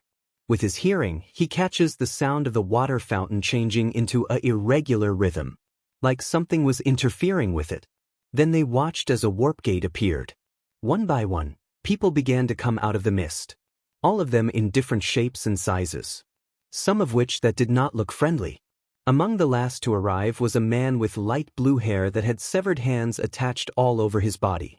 The second was a huge bulky man that had dark purple skin. The more that Izuku looked at it, the man looked less human. Its brain was exposed to the world around it that had 2 bulging eyes. Next to it was another person who actually looked like a living person. He was also muscular and had a nearly bald head as there was only a small patch of orange hair. He was wearing a simple training outfit that was colored black. The last person was the warp gate itself as it changed into a figure with narrow yellow eyes. Then the man that Izuku now recognized as the same person on the day the front gate was destroyed, spoke a simple question. Where? All Might. Villains. They were here. Izuku was at a loss. He was someone who learned to expect almost anything. But to have villains appear during school was not something he was prepared for in the slightest. His instincts were in several places at once, telling him all sorts of commands. These are intruders. They're on my turf. They want to hurt my friends. They're going to hurt Shoko. They want to hurt Dad. Absolutely. Not. I got intel that the great symbol of peace was supposed to be here. So, tell me, where is he? If he's not willing to come out and play, then how about I get to crushing some low levels? He understood the terms that the handman used enough to know that his students were in danger. Aizawa had already come up with a plan to send 13 and the students back to the bus. But just before he could voice his plan, a flash of green sped past his vision. Aizawa looked back to the stairs to see that Midoriya had leapt off the edge. Is that a challenge? Damn it, kid. 13, get everyone back to the bus now. I'll bring back Midoriya. Aizawa. The hero turned to the one who called him to see Shoko with a scarred look. You make sure that you bring him back. I swear it on my duty as a hero. Izuku had scaled the whole flight of stairs and landed with a loud crack as the ground around him caved in. He looked over the small army of villains who had evil written onto their faces. But he could tell that some were intimidated by his ability to fall almost 100 feet and still look sad. In the middle he spotted the 4 most imposing figures. The one with hands was the one who spoke. My. Look at what we have here. A brat who thinks he's some kind of boss. You're nothing but an NPC, so just go die. With his words, multiple villains ran towards him. His 4 runes shine brighter. Always the one to never back down, he met them halfway. For the first, he gave a single powerful punch to his gut, and the man dropped instantly. The second was a woman who had a collection of barbs on her hands. When she tried to punch, he kicked in her elbow then knocked her out with a fist to her nose. The few others who tried to confront the wolf were quickly taken care of. So, there he stood, with a count of 5 villains at his feet. It was at this time that Aizawa had joined up with him. Midoriya, you are to make your way back to the bus. It is not your job to fight villains yet. It would seem that the greenette didn't like the command as he glared at him now.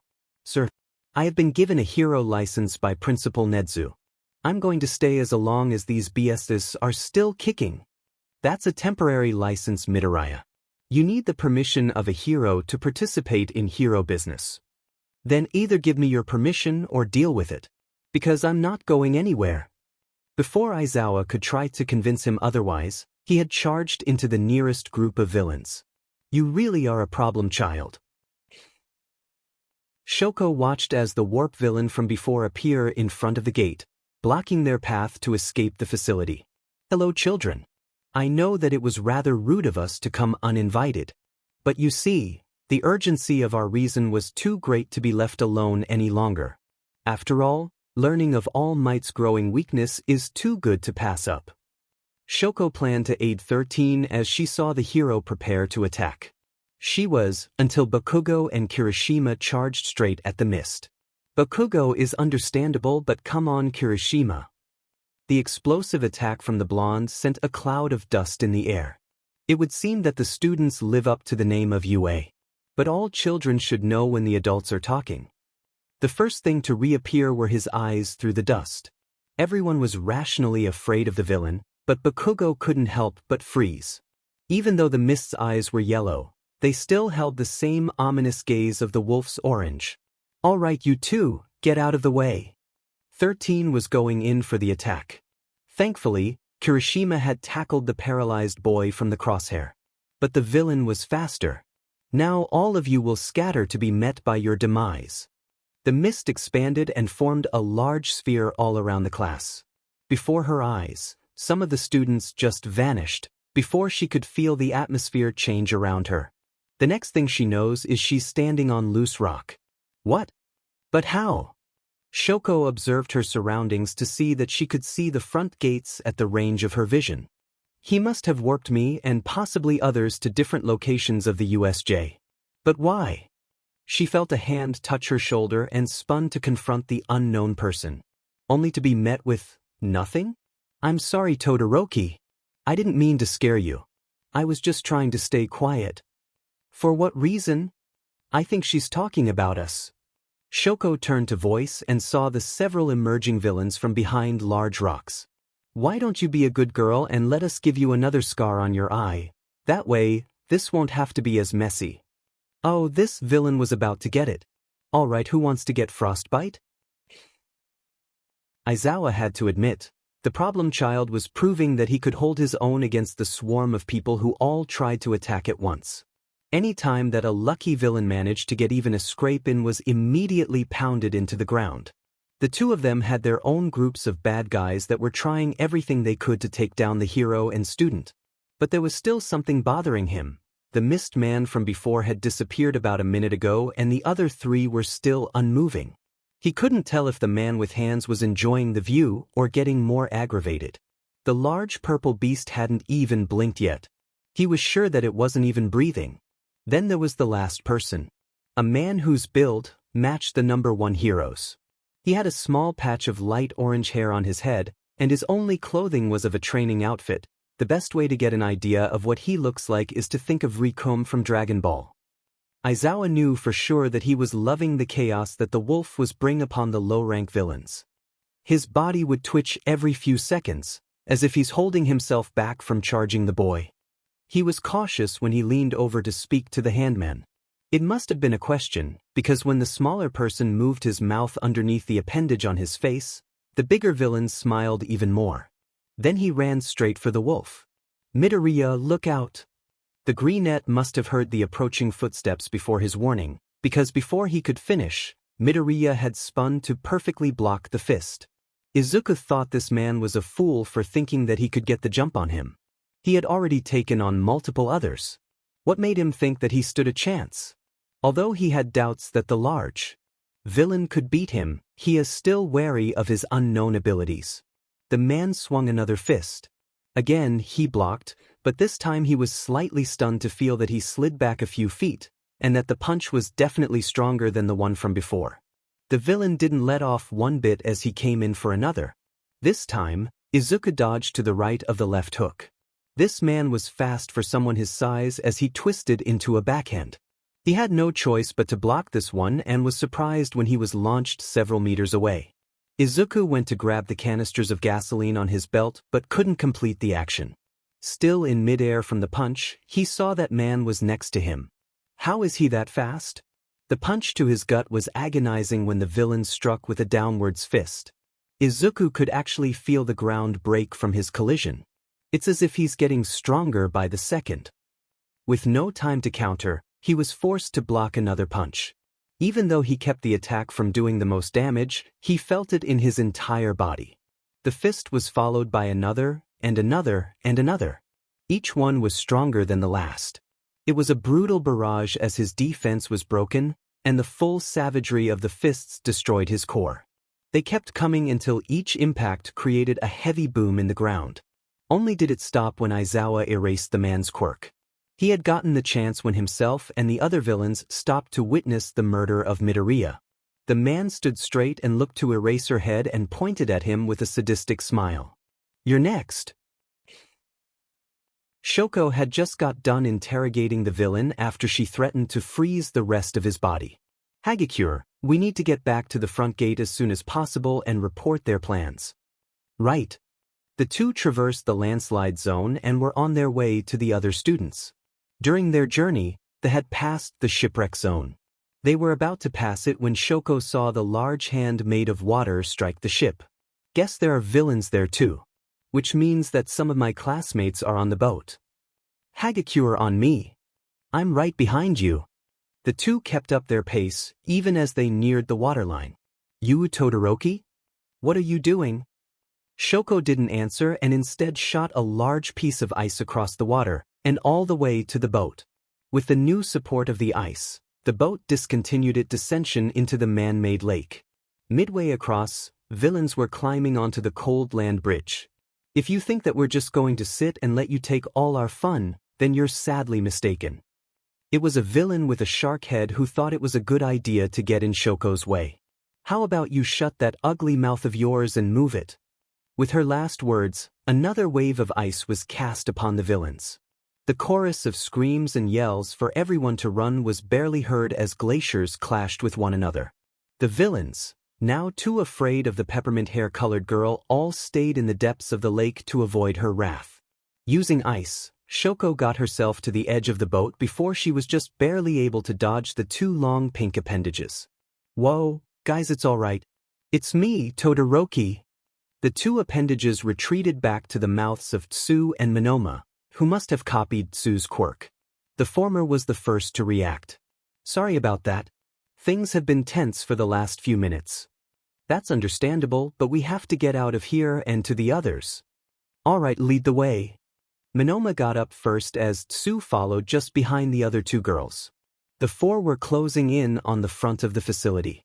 They were about to get to the central plaza when they felt several vibrations in the ground. Instead of just presenting themselves to the enemy, they went into cover along the water fountain. The sight was truly awful.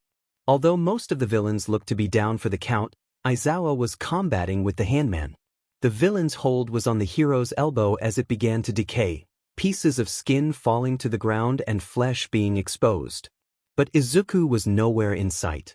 The purple thing still hasn't moved, and the man with orange hair had a bored look on his face as he stood over a crater. It was too deep for them to see what was in the middle, but they got a clue as the man spoke. "Come on, kid, you just had to go and get me excited. It was fun to watch you beat on the little guys, but I guess I was just too much." Shoko wasn't entirely certain about who the man was talking about, but the image that slipped into her mind made her want to scream. "I thought I'd let you know, Eraserhead. I'm not the final boss." Her attention was refocused as an object in her field of vision seemed to disappear, and another appeared behind Aizawa. They all saw the moment that he was broken in the clutches of the monster. "Stop!" Shoko vaulted over the ledge of their cover and sent a controlled flame to the creature. She kept up the attack for several seconds. She was expecting the thing to flinch or let out a noise. But it just sat there, taking her flame head-on. "What do you think you're doing, brat?" She halted her fire and looked to the handman. "If your teacher who is a pro hero couldn't stop my Nomu, then what makes you think that you have even the slightest of chances?" "Shut up." This time, she directed her attack to her new target but stopped when a black void swallowed the blaze. "Tamura, it seems that these children are much more troublesome than we initially thought." The void then took form into the same mist figure from before. "Kurogyri, I assume you've dealt with 13. I have taken the hero out of commission, but a student was able to escape my grasp." "Eha, Kurogyri, if you weren't our way out of this putrid place, you would decay every single atom in your body. If that brat brings a bunch of heroes here, then we won't be able to kill All Might." Shoko was even more angry that she mattered so little to these villains that they were just ignoring her. So, if she wasn't able to use action to buy time, then she would use words. "Hey!" Her shout brought the attention back on her. "If you seriously think that you have the capability to take out the #1 hero, then you must be dumber than I thought. Obviously, you weren't the one to plan the genius idea of invading UA grounds, because you must not have a brain behind that gross hand on your face." The three villains, Nomu included, just stared at her with wide. Then two of them began to laugh. "Ha! Did you hear that, boss? She said that you were dumb." The man was still standing in the crater. She must not understand anything that's going on around her. The smaller of the amused two looked back to her. "Look around, brat. I still have all my top players. All those other villains were just pawns for the mission. And the only heroes that could have done anything are out of the fight. But, just to be sure, Nomu, break another arm." "No!" "Eha!" Eraserhead looked to be in immeasurable pain. Both arms were broken, and he had blood dripping from his head. "Damn it, if you don't stop, I swear I'll—" "You'll what? Fight us? You just don't get it, do you? There is nothing you can do. You are no hero." Why couldn't she do anything? She's trained her entire life to fight villains like the ones right in front of her. She could feel the hopelessness begin to sink in. If she couldn't fight, then she couldn't run. They all had their eyes on her. "Hey girlie." Shoko looked to the orange-haired man. "Care to see what it looks like when someone tries to be something they're not?" It. Before she could give a proper answer, the man crouched down and seemed to grab a hold of something. He turned to her with an evil smile before lifting what he had asked to show her. With his arm held high, he was holding the body of Izuku Midoriya by the head. Aizawa looked like he just got a cut compared to the destruction on his body. She could see that he was missing fangs, and his nose was at a disturbing angle. She couldn't even see his eyes as they were completely swollen over, let alone that his face was caked in blood. The neck and chest of the boy was completely caved inward. Forget her hopelessness. No matter what it took. She was going to kill this man. With a burst of fire and ice, she flew to the BSRD that killed the one she loved. "You fucker." The man dropped the body to prepare for the attack, still having that DMN smile. Just before he could connect a straight punch, she altered her direction and spewed relentless fire to the man's face. Shoko wasn't able to keep up the attack as he swatted her hand away with much more force than she realized. She jumped back from the second fist as her own fell limp to her side. Just from hitting it away, he was able to dislocate my shoulder. The villain was holding his charred face, while cursing insults at her. The smile he had earlier was now a scowl. "Nomu." Shoko was barely able to react before her world tuned black. Izuku didn't know where he was. It was also difficult to remember. But the more he sat in the dark corner of this unknown reality, he was able to find some pieces. USJ, Thurn, Central Plaza, Portal, Villains. When he managed to connect the dots, he began to hear things. The sound of people fighting. And silence. Then he heard the voice. The voice that he knew so well. The voice that belonged to the person that he held very close to his heart. She was talking with someone. More like arguing. It was after that someone else had said something that he heard her scream. It was a form of battle cry. He heard a small struggle before he heard the only word that he was able to make out so far. Nomu. There was a sound of shattering, then a crash. Izuku doesn't know why he felt such emotion at the sound. He felt all sorts of things: anger, sadness, regret, and felt broken. Then he saw the purple eyes. What the hell did you do that for? I had her. Then man was upset as his target was stolen from him. Because Hakami, as amusing as she was, we can't be having any distractions when All Might appears. The two men looked to the crumpled form of Shoko. She was still alive and managed to negate most of the damage from Nomu's punch by shielding herself in ice. But she definitely won't be waking up anytime soon. Do any of you smell something burning? She just roasted your face, dumbass. No, I mean too. Upon the confusion in the man's voice, Tamura and Kurojiri looked to the large male. What? I thought you killed him. I did. Then how the hell is he standing there? All three villains looked to the green-haired boy. He looked dead enough, but that doesn't explain how he was standing on the edge of the crater. He had his head down, so they couldn't see his eyes. Well, don't just stand there. Finish him off.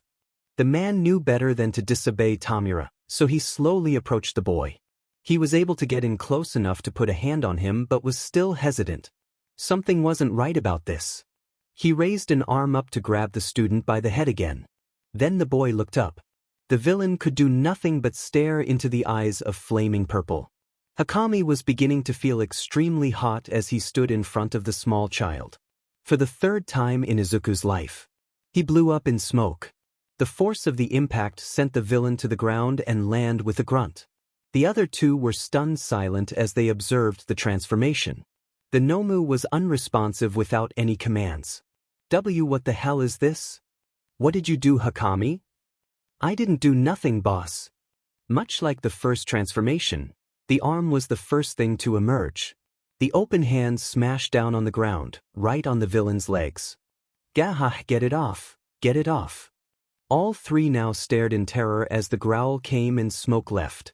What was once a broken boy was now a 13-foot wolf god that has come to smite his enemies. The claws enclosed on the man's shattered limbs and lifted him high. High enough that he was above the beast's mouth. The mouth that opened and then closed. Both of Hakami's arms were inside the wolf's maw. Then began to pull. And the villain could do nothing but scream as he felt his arms ripped from his body. Please help me, The man was silenced as he was thrown into the ground and blood splattered everywhere. WWTFI is that T thing? Master Tamura, I believe that this is the demon werewolf. Its appearance is the same as the one from 4 years ago. What? Why is that beast in a hero school? Nomu, kill him. The Nomu responded instantly as it tackled the wolf to the ground. Alright. Great. Now we don't Hakami to be the backup.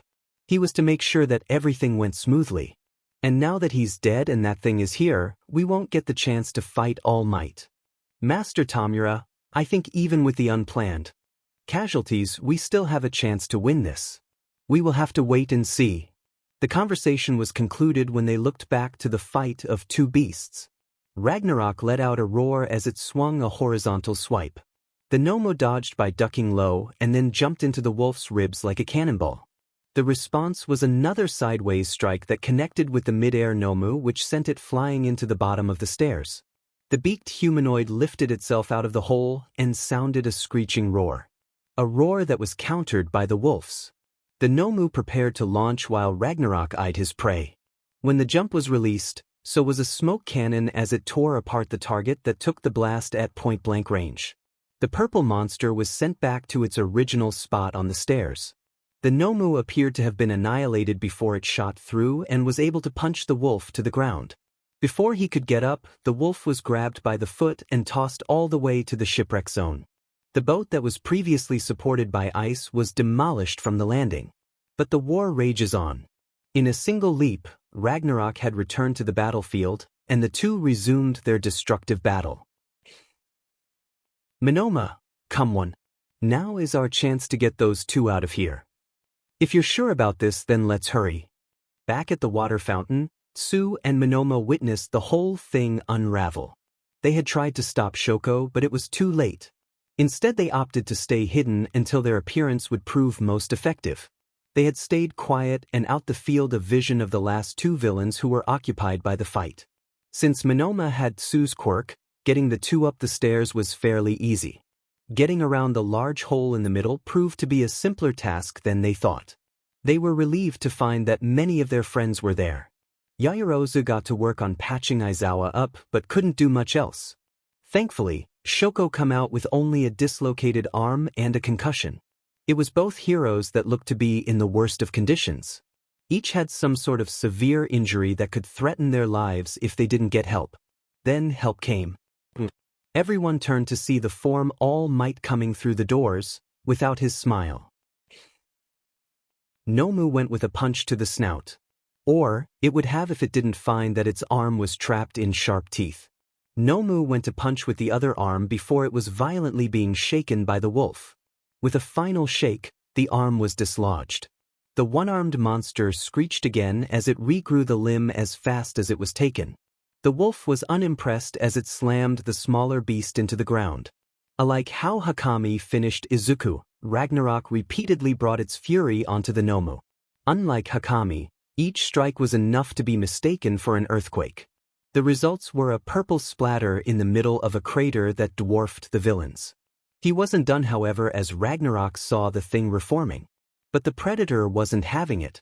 It got down on all fours and charged another smoke cannon, this one more powerful than the last.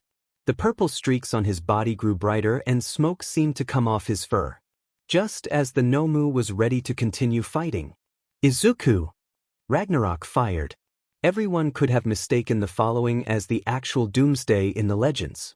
The first thing to recognize was the light. Even though the smoke was black, the embers that came with glowed like suns. The sound and feeling of the power were similar to that of an asteroid striking the Earth. It truly felt like the smite of a God chapter text. So, you mean to tell me that a single student did this? If only I had been faster. Maybe I could have prevented it. Yagi, you can't take the blame for everything that happens. The villains carefully planned this, so any kind of destruction would have been inevitable. You said it yourself, that the students heard that they had a plan to kill you. I would rather them have killed me than to have my boy go through such extreme stress to save the people that were counting on me. You need to let up, just for a few days. Everyone got out alive. Even if the villains did manage to escape, the kids are okay. Your kid is okay. Then why do I feel like a failure? Flashback. When the bright lights had dimmed and the boom had silenced, All Might wasted no time to look for his son, even with the massive cloud of dust still in the way. His search as cut short when he stopped at the end of the stairs. The stairs that connected to a deep trench of heated rock. With a careful smash, he blew the cloud away to get a visual on the landscape. There wasn't one. He actually had to look down to see the ground that looked like it was an empty volcano. It wasn't super wide, but it was deep. And directly in the center was the form of Ragnarok. Although his great show of power was evident in the crater he was standing in, the wolf looked defeated. Very slowly, it looked to All Might. Then took a step. The step was continued in a pattern as the wolf struggled to keep itself upright. All Might took a few steps to allow room for it to climb over the edge. But when it did, the wolf didn't stop. It kept going all the way up the stairs. The hero wanted so badly to help his boy as he saw the energy drain from him each time he placed a foot down. But if he were to come even close to touching him, his skin would burn from the heat that Ragnarok was still giving off. When they finally made it to the top, the entire class gazed upon the Titan. It seemed to look through the group before its eyes landed on Shoko. As soon as it saw her chest raise and lower, he dropped. The detransformation was instantaneous as he shrank, and fur was replaced with human skin. All Might pulled of his cape and wrapped it around the small boy that he knew best. Oh, not this crap again. Izuku got up sooner this time, knowing that any more sleep would be impossible. When he sat up, he rubbed his eyes of sleep, then scanned his surroundings. Just from the small group of movements, he felt his body ache ever so slightly, which was a definite sign that he had an incident with Ragnarok. The feeling would dissipate soon, but it more acted as a reminder that he messed up. When his eyes landed on the sleeping version of Shoko next to him in bed, he couldn't help it as the memories flooded back into his mind. He failed again. First it was Mom, then it was you. Why am I not able to do anything? Even with this power, I'm so weak. His ear flicked at the sound of someone coming towards his room. When it opened, the short form of Recovery Girl came through. "Ah, I see that you're awake. And much sooner than I would have thought. I swear, if anyone else tried to do what you did, they would die before they could realize what it is that they did. Are you sure that you're human?" Izuku gave an odd look to the rambling hero. "Yeah, that was a silly question when you take your quirk into account. What happened?" "Straight to the point, I'm guessing like last time, you don't remember when you shifted out of rage." "No. Only the reason for the shift." Izuku looked down at the girl beside him. She seemed to be completely fine, but he knew that his shift involved her somehow. "Well, I wasn't there, so you'll have to get the details from your classmates, but from what I heard, you saved the day." "What? That's hard to believe."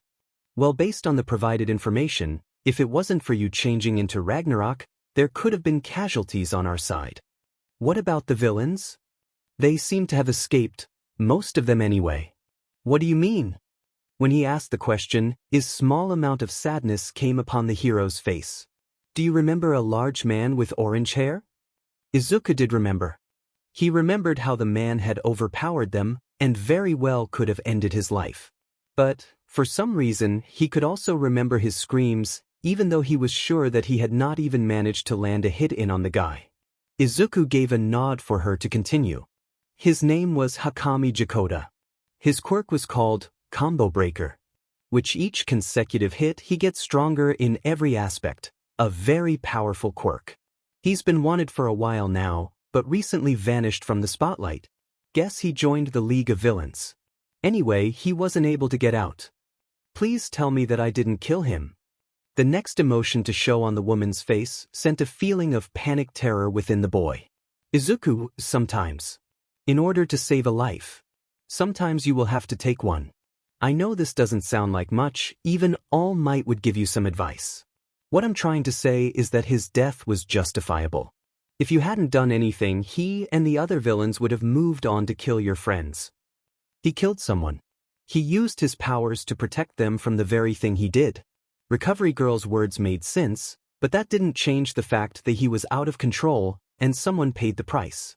I'll give you some time to think about it. Just a few more things will need to be done before you can go. Thank you, Recovery Girl. When she left, Izuku's heart and mind were in a panic. He took the life of a living being. He must have been cleaned up while he was asleep, but he could still smell the faintest trace of blood on his claws. It didn't help when Izuku focused on strange taste that he's had in his mouth ever since he woke up. And even though it was more fainted than the smell, he knew very well what blood tasted like. He began to tremble uncontrollably as the thoughts of the man's corpse plagued his mind. It affected him so much that he was unable to recognize that the girl next to him was awaking. When she opened her eyes, the first thing she saw was the frightened figure of Izuku as he clutched his head in his hands with wide eyes that stared into nothing. She acted quickly by sitting up and grabbing onto his shoulder, then proceeded to shake it in an attempt to bring him from his trance. "Izuku? Snap out of it. You're here, you're safe." "I know." His voice was a pained whisper, but he did not stop shaking. His answer deeply worried her because if he didn't think that they were still in danger, then what? A single image popped in her head. Ragnarok. Of course he wasn't worried about the class. Because the very things that were endangering the class were met with the furious wolf. She had not seen the outcome of the fight since she was knocked out, but from what the other students said, the villains made a huge mistake. And one had paid with his life. Izuku was suffering from the effects of knowing that he had killed that man. "Izuku." Her voice was stern and commanding, one that the boy couldn't ignore. "Thank you." The greenette whipped towards his left to face Shoko with a shocked expression. What? Why? For saving me. And everyone else. You protected us when we were unable to protect ourselves. Izuku took in the words, but still seemed unconvinced. Killed. All Might's killed before. Her blunt response made the boy recoil slightly. But he knew that she was right. Toshi has had this talk with him before. He's told him of the times that he sometimes had to go the extra step. Izuku just never imagined that it would happen to him. Something that he was a fool for thinking. Even my idiot of a father has killed before. It just sickens me that he has some civilians added to that list. Izuku also knew of the high casualty rate that Endeavor had. Once again, he took a moment to absorb her words. He felt her hand shift on his shoulder and looked up to see that her expression had softened. Would you have let him hurt the other students, kill them? Even me? No. His response was immediate. Then you did the right thing. Although it was slow, his mortified expression changed into one of acceptance. Izuku may have looked defeated. He knew for a fact that he would kill again if it meant for the greater good, even if the idea sickened him. Shoko noticed how he felt like she always was able to and comforted him. When he was ready, they would move on with their lives. When they did leave, he was met with a very different reaction by his parents when they picked him up from the school. He had only been out for just a day this time, which meant that his resilience was getting stronger. If only the same could happen to his control. It is infuriating. He wanted to be able to use the 5 runes without having to be under such stress. After he transformed during the entrance exam, he was thrilled. But, no matter what he tried, he wasn't able to recreate the controlled version of Ragnarok. Being able to train it was impossible, so he needed something else. Because if this kept up, then he would end up hurting someone that wasn't a villain. He needed a different source of power. It was the weekend just after the USJ incident. Izuku was at home this time and in deep thought. He had decided to visit his parents because of the whole ordeal, but that wasn't the entire reason. It was about something that he was asked not too long ago. He wasn't sure what his answer was at first, but after everything that happened he was reconsidering. He got up and went to find his father. Izuku, I just want to make sure that you are completely sure about this. This is a big decision that can change your whole life. My whole life I thought that I would be strong enough to protect the ones around me. But I just keep failing. I can't keep relying on the runes if it will make me take a life every time. I know that it sounds so selfish, but I know the feeling of not being enough for someone who just needs a little more. I've always trusted you with this, and I still do. If you say that you're ready, then I'll gladly give you my power. We'll do it tomorrow. Oh my gosh, I'm so glad to see that you're okay. Iring ran and hugged the boy, lifting him off the ground. It's okay, Iring. I'm fine, see? She put him down but didn't look convinced. Physically maybe. But if you were dumb enough to charge into a bunch of DMN villains, then you might need to get that head of yours checked out. But I am glad to see that you made it out alive. Now, what's with sudden visit? Something come up? I'm giving Izuku one for all. Geez, Yagi, don't ease into it or anything. What's got you both so tense? Well, besides the fact that you just got attacked by villains. We might need to use the villain vault when Izuku gets my quirk. In case the sudden power will trigger Ragnarok. It's too soon for another full-scale transformation like that, so we need the tools that the vault has to contain Izuku if the worst were to happen. Izuku had come up with the idea last night. He knew that Iring had a special vault that could temporarily contain villains that the agency captured while the prison made specialized cells in the meantime. If they were able to use the vault, then they wouldn't have to worry if his runes triggered. God, when did he start to become afraid of his own quirk? He always saw it as a blessing to be the strongest hero, but now he's not so sure. His dream of saving people will never die, but people will if he keeps this up. So here he was, standing in the middle of one of the best lockdown cages in all of Japan. Maybe even the world. Izuku, how are you doing? There was a protected intercom in the top corner of the room that the voice of his dad came from. I don't feel anything yet. Before they had made all the preparations, Toshinori had given him a strand of his hair. He still remembers the serious look on Dad's face as he commanded him to eat this. It took some time but was manageable. Afterwards, they waited for his stomach to digest the hair. Meanwhile, they passed the time with small talk and some stories of battles that the two friends had. "Alright pup, it should be happening any minute now." Iring's voice came through this time after looking at the clock. "You tell us the moment you begin to feel something, or you think that you'll lose control." "Right." With each passing second, the tension grew higher. He was beginning to hear his own heartbeat as well as the sound of the air passing in the small vent. His senses were sharpening from the sheer stress of the silence. He flexed parts of his body to feel for the smallest bit of difference but found nothing out of place. "Guys, are you sure that clock is rigged?" With no warning, he was on his knees as it felt like he was falling apart. "Izuku, you're alright, just hang in there. It shouldn't last long." He could barely make out the words because his head was pounding with such immense pain. For the first time in his life, Izuku felt hot. Every inch of his body was aching with a searing pain that he could only compare to being dumped into a pit of knives that were as hot as the sun. Smoke had begun to leak from his body as purple veins traced up his arms. With enough effort, he saw the same thing happening to his legs. It was the same markings that he got when he shifted, but there was no fur, so how is he gaining these marks? The smoke began to come out faster and the area around him was littered with embers that didn't go out. Instead, they turned purple. Even though he didn't try, his runes were activating. It was slow, but they were rising without stop. He was at 3 runes when his limbs forcefully shifted. They were a lighter color than the usual. It may have been against his will, but they felt comfortable, like the shift was supposed to happen. The 5th gate opened. The next thing he felt did disturb him, however. In 2 spots on his head and back, he could make out the protrusions of the same horns from Ragnarok. It didn't make sense though. Besides his arms and legs, he was still in his original form. The next thing that happened amazed him. All of a sudden, he is shrouded by light purple lighting. He could sense that this was the same energy that was now coursing through his body. The pain from earlier was fading, so with fierce determination, he grabbed a hold of his balance and stood on his wolf legs. He looked over himself to inspect the different appearance. He looked to be in his light form, but the aspects of it were identical to Ragnarok's. His orange streaks were light purple. He had the same horns and back spikes but were smaller to fit his normal size. And he felt good.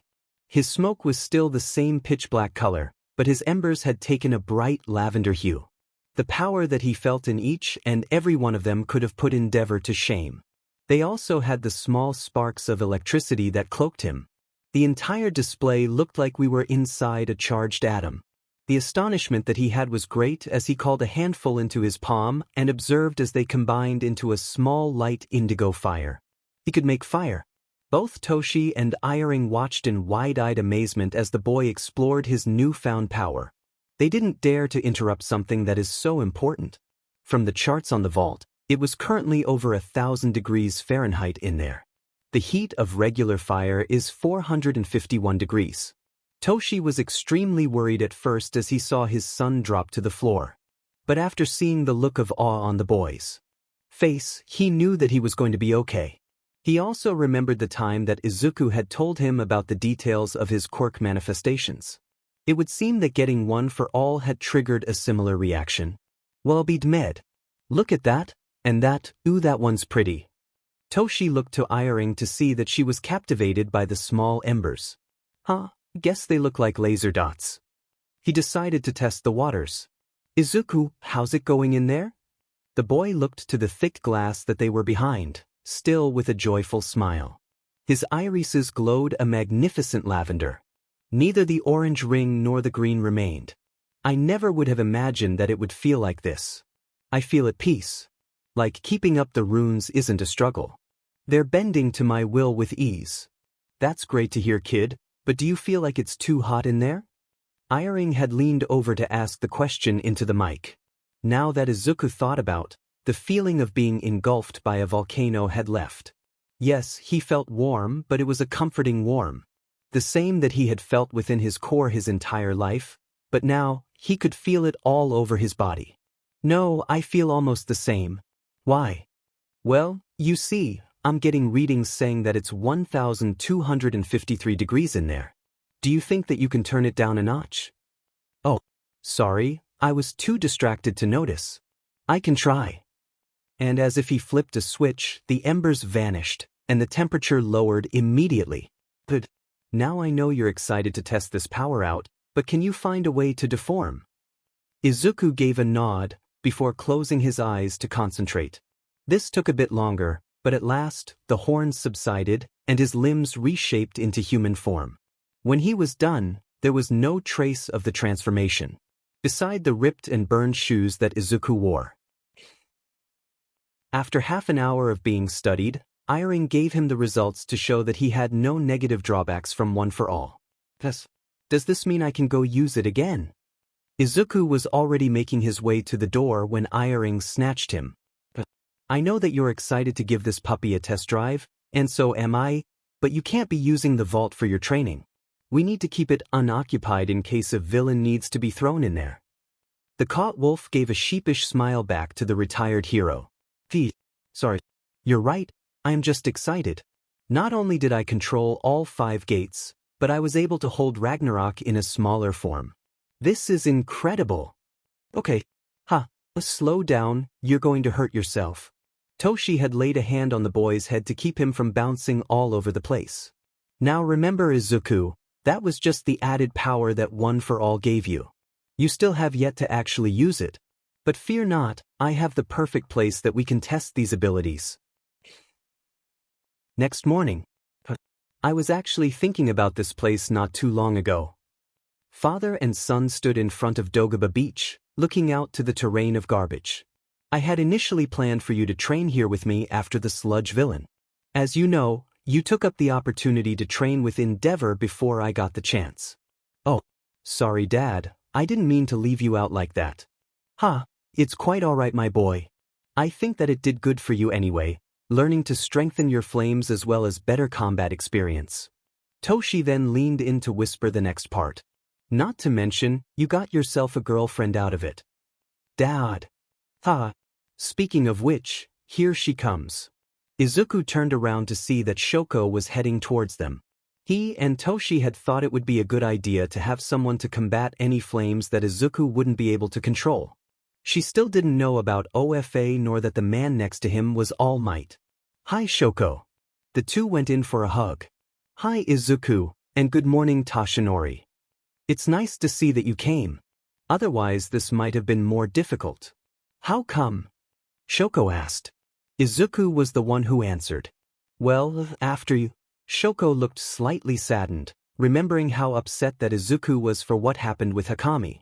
I've decided to put all my work to obtaining perfect control with Ragnarok. We've made progress so far. Shoko's eyes widened when he said that they have actually made progress. But I haven't been able to train with it yet. I was hoping that you would help to make sure that there aren't any loose flames. Even if it wasn't a full lie, he still hated that he had to do it to Shoko. Of course, I'll be there to help with anything. Thank you, Shoko. Alright, the transformation is simple but can be a bit flashy. So watch out you two. Toshi and Shoko got into readied positions to engage anything that happened. Izuku hasn't tried activating it since the vault, so he was hoping that he could still feel the power. After a second of searching he felt the runes. Before, he had to put himself in danger or think of the worst. Now, they floated into his grasp at full command. It was such an amazing feeling that he never knew he needed. One at a time, he activated them. He prepared for the 5th and grabbed it. The first to come was the sparks of lightning, then the blossom of dark smoke and bright embers as they projected from his body. He remembered to free his limbs beforehand as they shifted into fur and claws. Streaks of bright purple etched into them. The horns and back spikes came after.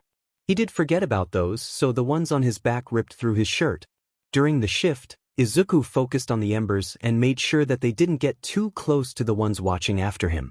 Toshi looked just as proud from before, while Shoko couldn't believe her eyes. When the wolf was done, he gave a few experimental stretches. He felt way lighter than usual, and each movement held so much power. Is everything okay, my boy? Yeah. It feels just as it did the first time. How? Both males looked to a still stunned Shoko.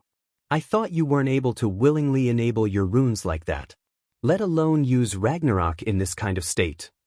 What Izuku was going to answer with wasn't entirely a lie. After contrasting some similarities and differences of the 3 times that he transformed into Ragnarok, he was able to find that the second time held a different reason from his other 2. When he saw Uraraka in danger, he wanted to do anything in his power to save her. In the first and third shifts, the first thing he felt was the rage to hurt the person that caused it. Because of that, Ragnarok took control instead of himself. He wasn't sure if this theory was correct, but he would have plenty of time to test it out now. Shoko, this is what I've been trying to achieve from the start. I was just a little late to getting it. I learned that if I took a different mindset than the ones to empower the first 4, then I would be able to unlock the 5th without losing control, and even condense it into a smaller form. I'm not entirely used to it yet, so I needed some time to keep myself from going overboard. She still looked surprised to be able to respond, and instead gave an affirmative nod. Right then, let's get started, shall we?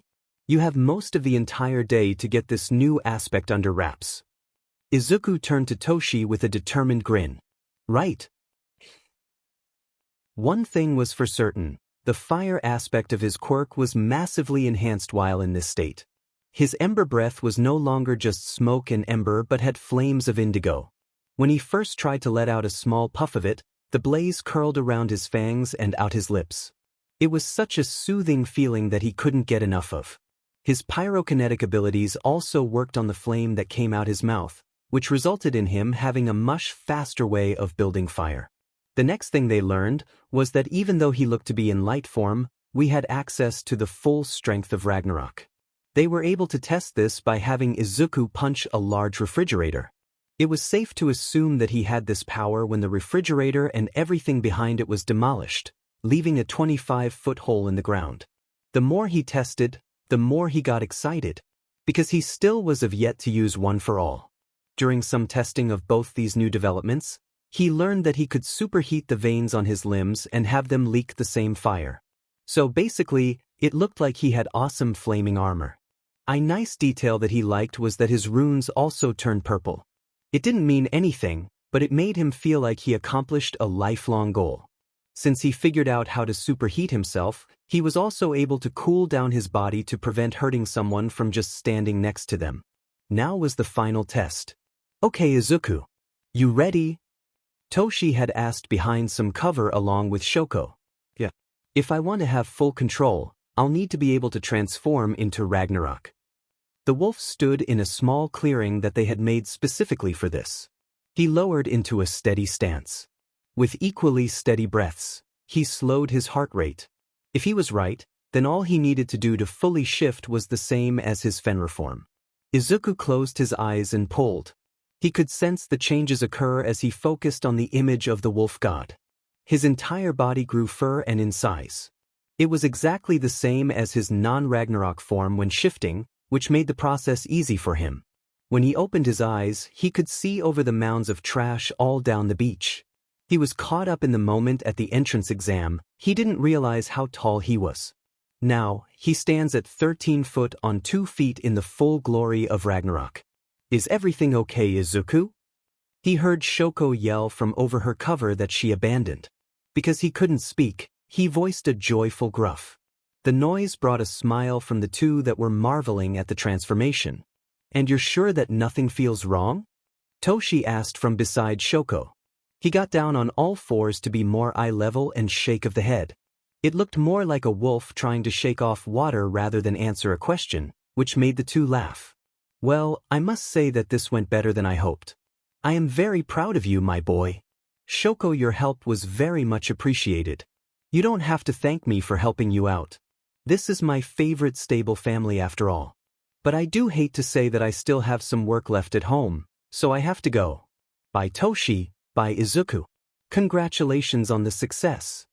She yelled that last part as she grabbed her things and ran off. Farewell, Shoko.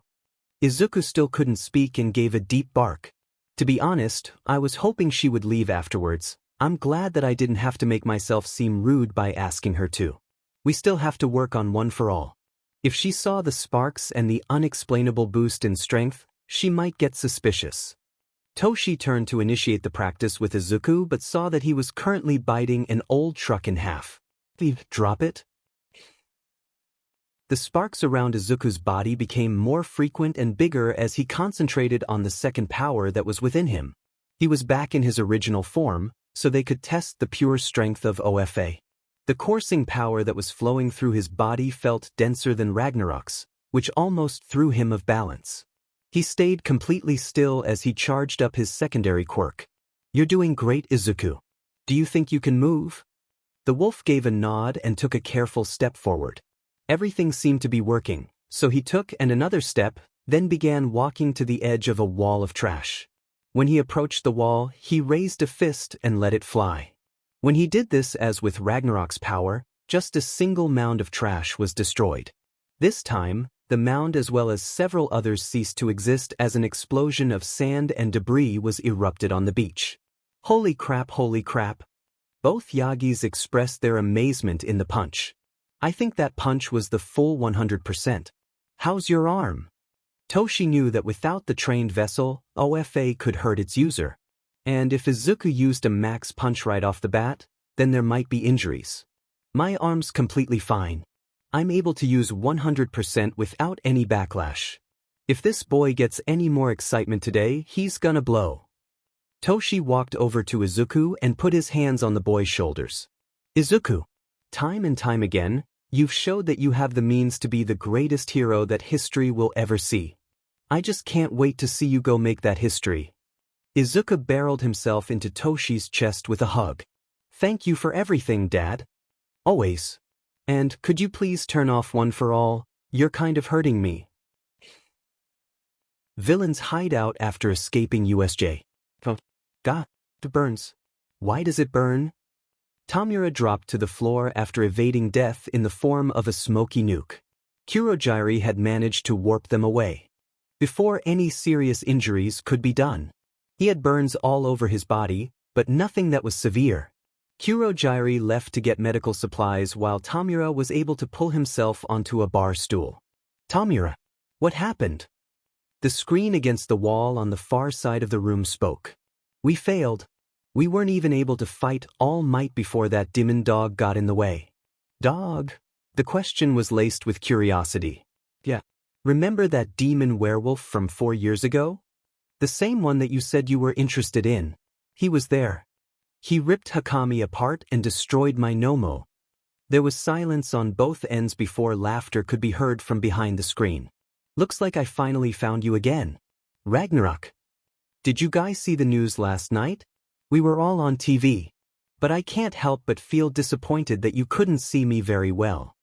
Hagakure had brought up the subject of the news that revolved around the USJ incident. Yes, sorry. It would be sort of hard to stand out when you're just a pair of floating gloves. Ojiro did his best to console the girl, before someone else spoke. Either way, we're pretty much celebrities. The class of 1A that fought villains and survived. So, people think that we are the real deal. Kaminari was feeling braggish about seeing himself on TV. Oh, get over yourself. The only thing that everyone cared about was that a bunch of villains invaded a hero facility and that All Might supposedly stopped them in the end. Jiro made sure to not let the blonde become airheaded. Yeah, I guess the teachers lied to the reporters that it was All Might who fought the villains instead of Midoriya. Boy, I sure am glad that he was able to take out that freaky bird thing. Even Aizawa-sensei wasn't able to beat it. Kirishima gave his 2 cents. Izuku listened to the entire conversation from outside the door. They don't seem to be afraid of me. Everyone here is so different from Aldra. They actually have good hearts and strives to become a hero. Izuku smiled before opening the door. Oh, Midoriya, we were just talking about you. The way you took out those villains was super cool.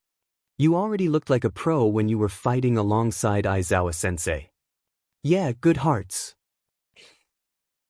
So, who do you think will be teaching class today, since Aizawa got pretty beat up? Ashido leaned too far back in her chair to ask the frog girl who caught the pink student from falling. I have no idea. I've never heard of a hero teacher having a substitute.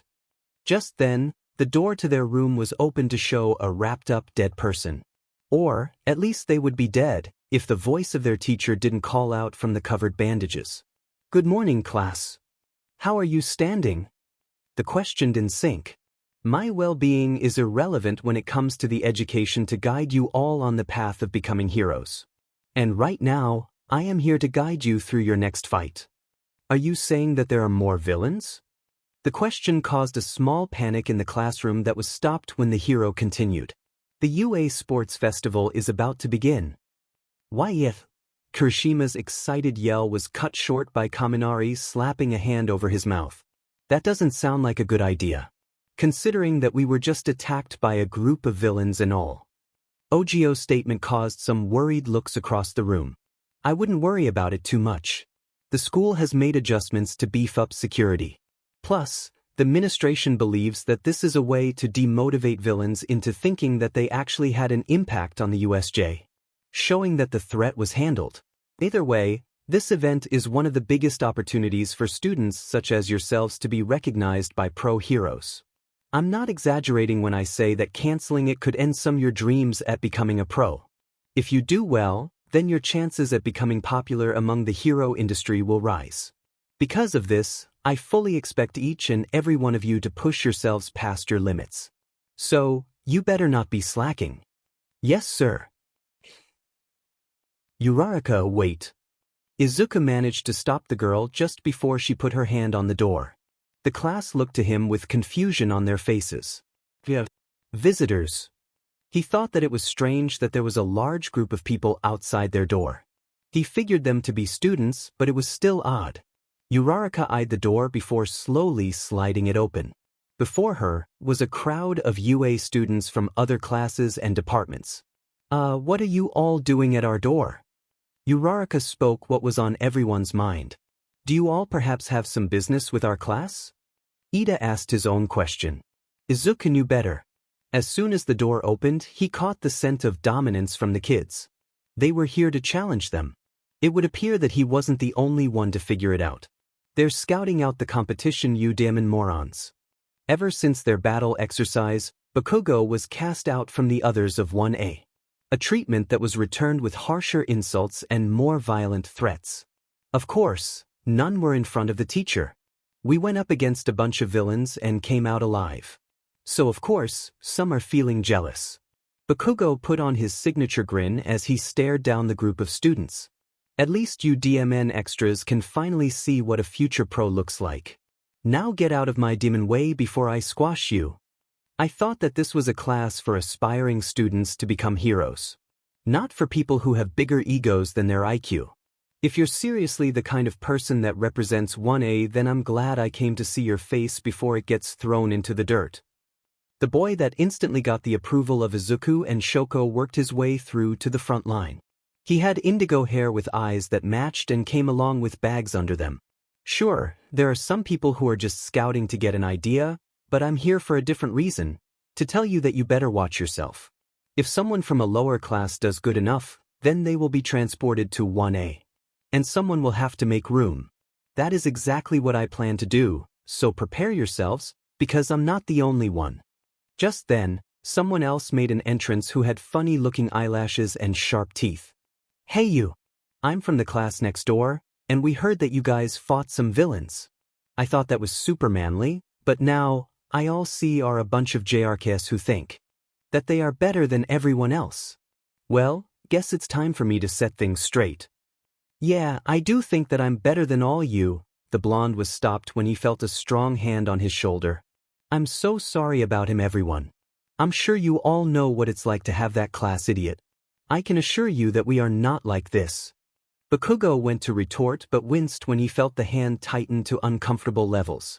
I for one, gladly accept your challenge. I think that it's admirable to see that you're trying so hard to attain your goals.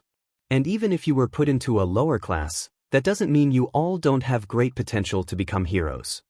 The boy and everyone behind him looked surprised. Then the one with odd eyelashes spoke. Oh man, you're actually pretty nice. Sorry about coming at you like that. It's no big deal. I'm just glad that things didn't take an unnecessary turn to a rivalry between our classes. Bakugos was able to twist himself out of Izuku's hold and storm off.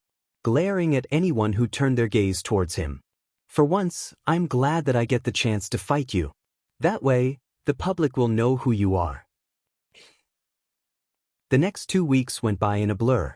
Everyone trained to the fullest to gain higher results in their abilities. Before they knew it, the festival was here. The entire class of 1A was in the waiting room.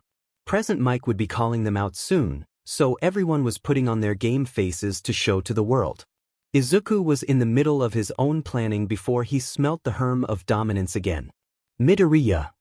The boy turned to see Ida standing a few feet from him. He had a kind of grin that made him look ready for a fight. Time and time again, you have showed that you are an exemplary student here in UA. That is why I wish to give my own declaration of war. Izuku could see that some other students began to stand along with him. We all do. We all strive to be the best. We may be classmates, but out there, it's a free-for-all. Izuku stood before them with a battle grin of his own before throwing up a fist. Challenge accepted. To start off the festival, we shall have the student who passed first in the entrance exam. Izuku Yagi Midoriya. Midnight called the boy up when the classes got arranged. Izuku walked up to the stage while getting a few pats on the back. There he stood behind the microphone with a majority of the world watching him. He stopped and gave his speech. I didn't prepare a speech for this. He could see the confused faces of the students and the people in the bleachers. Not because I didn't remember, but because those words wouldn't have been from the person that you see now. Each moment that I'm here in UA, I'm changing for the better. And so is every single student that I see right here before me. So, I wanted to tell you all what I feel right now.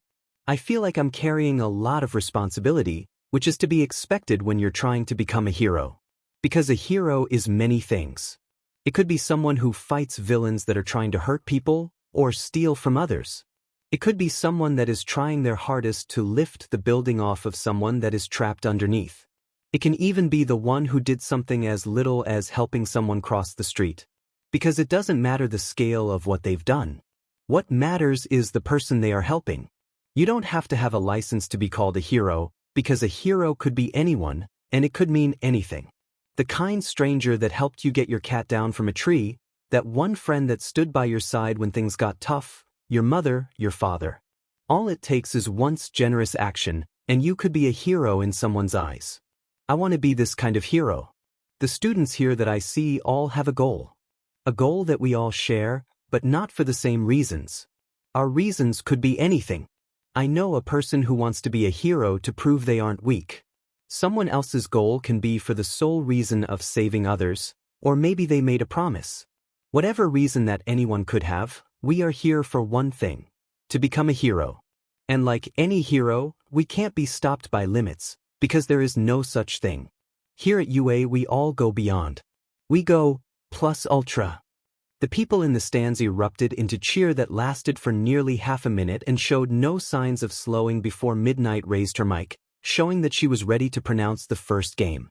The randomizer on the wall began to spin. It took just a moment before it showed its pick. It's an obstacle race.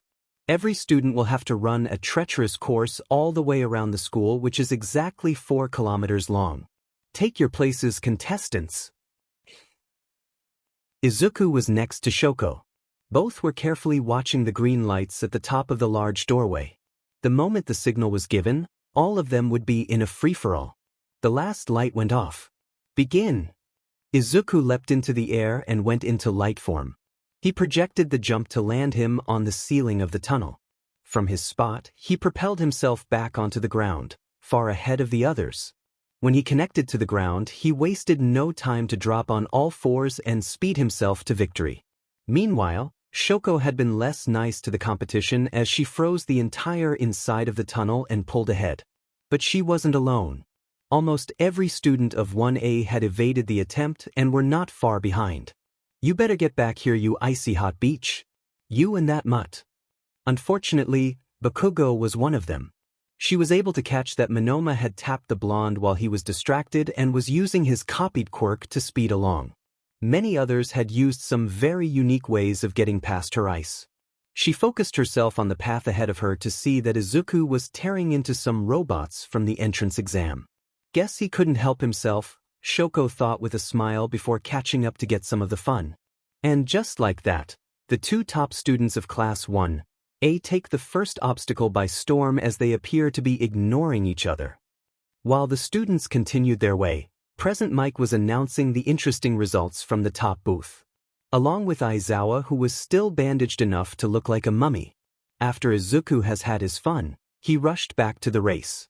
He has dispatched them fast enough to still be ahead of the others, but Shoko was just behind him. The two of them had decided that for this game, they would use their own skills to get by.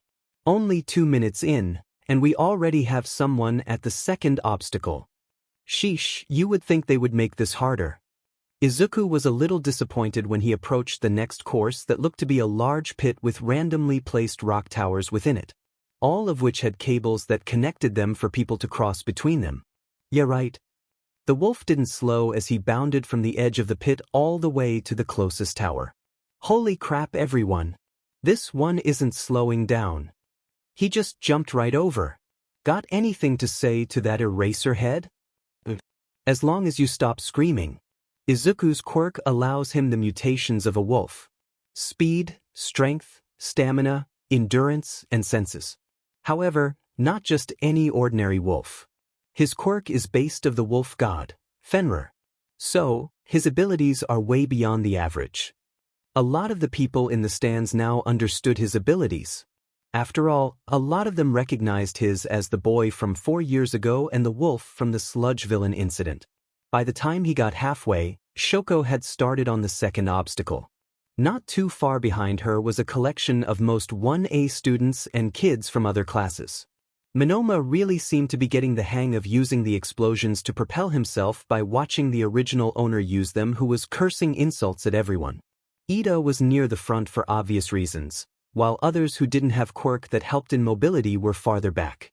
Izuku made it across the second obstacle with ease and moved on to the next. It wasn't long until he came upon a field that looked suspicious and had a funny smell to it. Without stopping, Midoriya has made it to the third and final obstacle. But, will he be able to handle it? Izuku pressed a clawed foot past the line. He went to take another when nothing happened. When the second step came down, there was a pink explosion that sent him back behind the line. It's mines. These devices work just as mines would and trigger with a pink explosion when stepped on. But not to worry everyone, they aren't lethal, but can still pack a punch. Yeah, like that's going to stop me. Izuku was feeling nice at the moment and decided to do the other racers a favor. He built his ember breath and shot a widespread smoke cannon onto the minefield. Throughout the black wave, there was the rapid fire of pink smoke mixed in. When a clear path was set for him to cross, he made haste. Shoko was getting a little too close now. When he passed the finish line, he heard the cheers of the audience once more. Then he turned to watch Shoko just as she passed herself. The first game was theirs. And the next game is a cavalry battle. The remaining 42 students who passed the obstacle course looked to midnight as she announced the next game. In this event, contestants will be allowed to partner up in teams of 2 through 4, however as they see fit. However, each student will be given a headband that has a set number of points that is based on their place in the obstacle course. The number of points goes up by 5s from 42nd place all the way to 2nd place. The points assigned to the person in first is 10 million.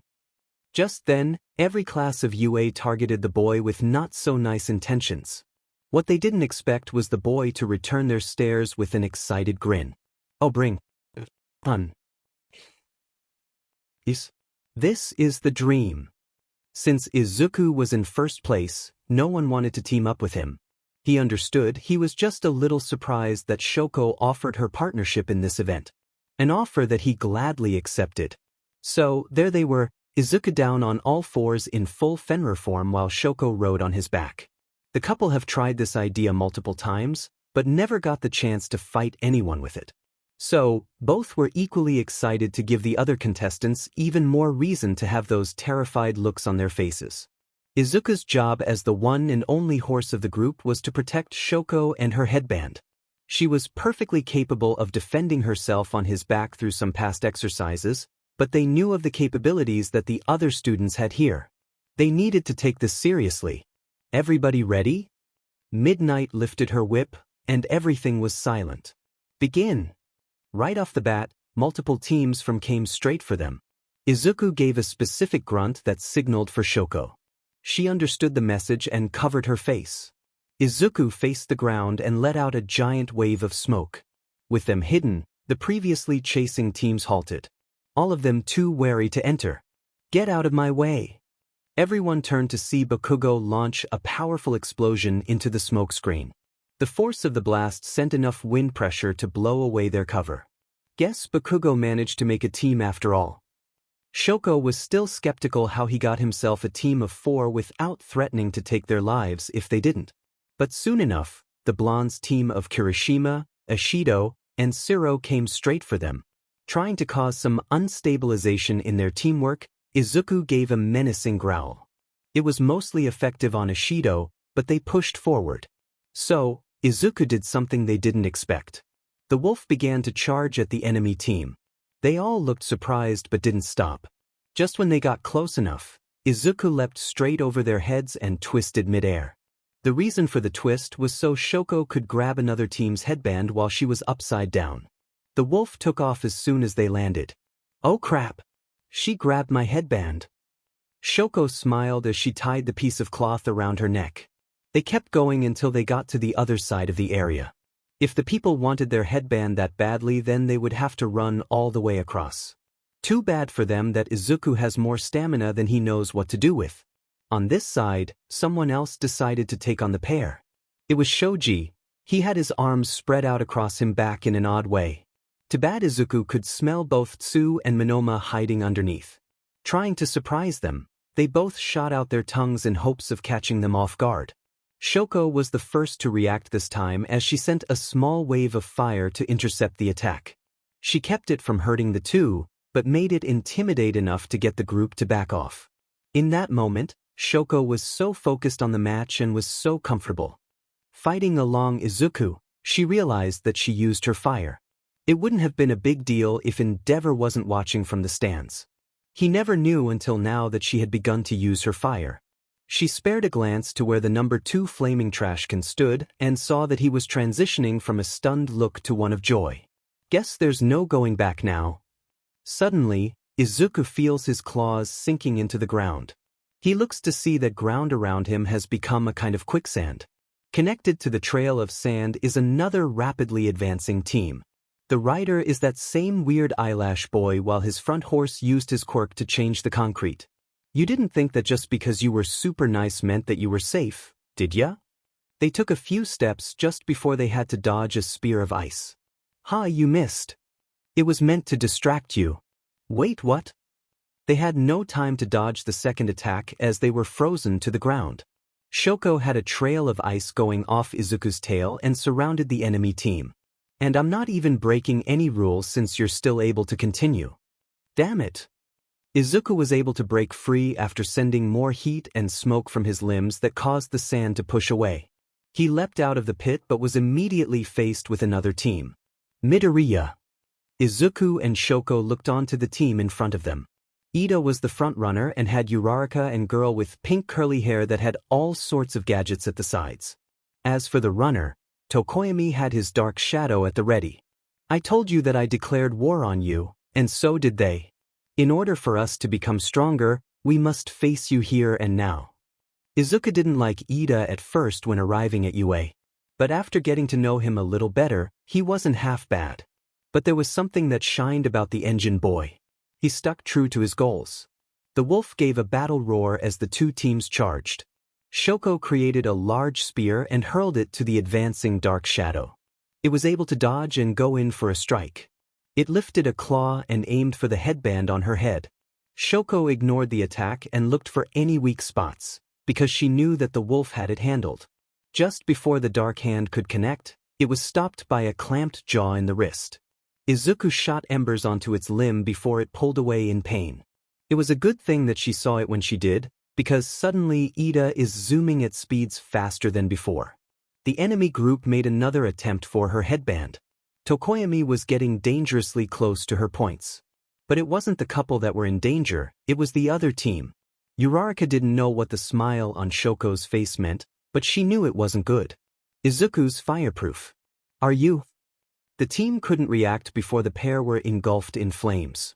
The light from the fire made Dark Shadow scamper back to Tokoyami, and Ida was forced to back the team away from the burning pillar. Too bad for you guys.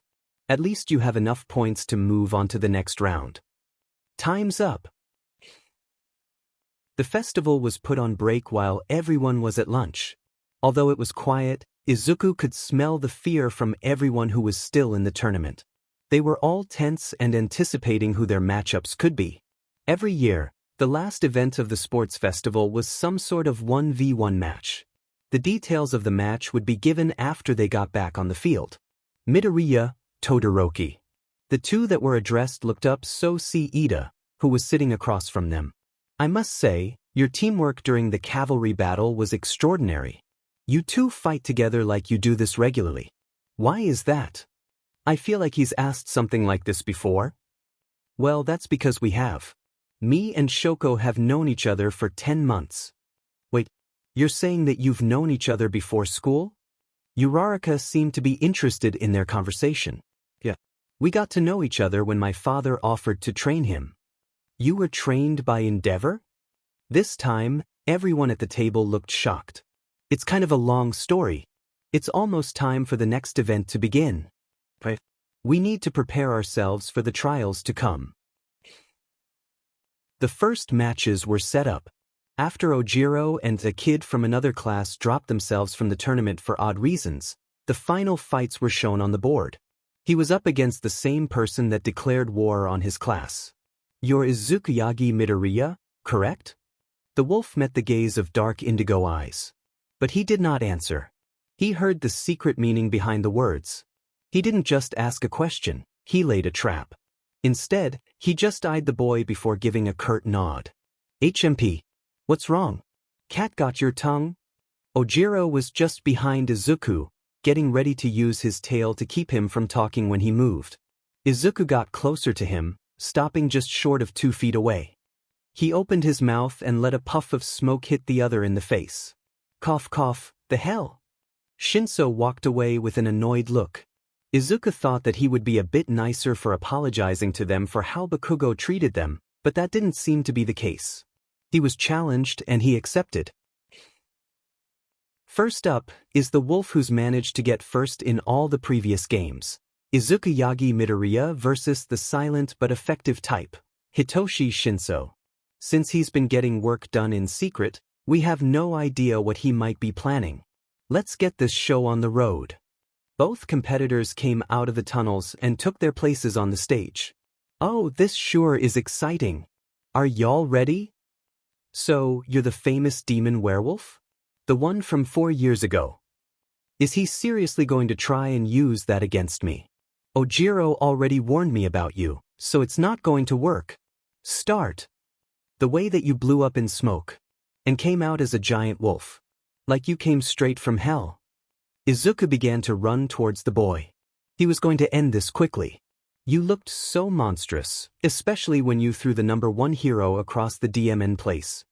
No matter what you say, it won't make me talk. So, you must know what it's like to be called a villain. Izuku stopped in his tracks. Oh yeah, I do too. Because of my quirk, everyone discriminated me. Said that I was pure evil. The wolf just listened as Shinso kept going. I've always wanted to be a hero, but others always thought the opposite. They never gave me a chance. Never even tried to see that kind of person that I am. Instead, they turned away the moment they knew my quirk. Is that what it was like for you?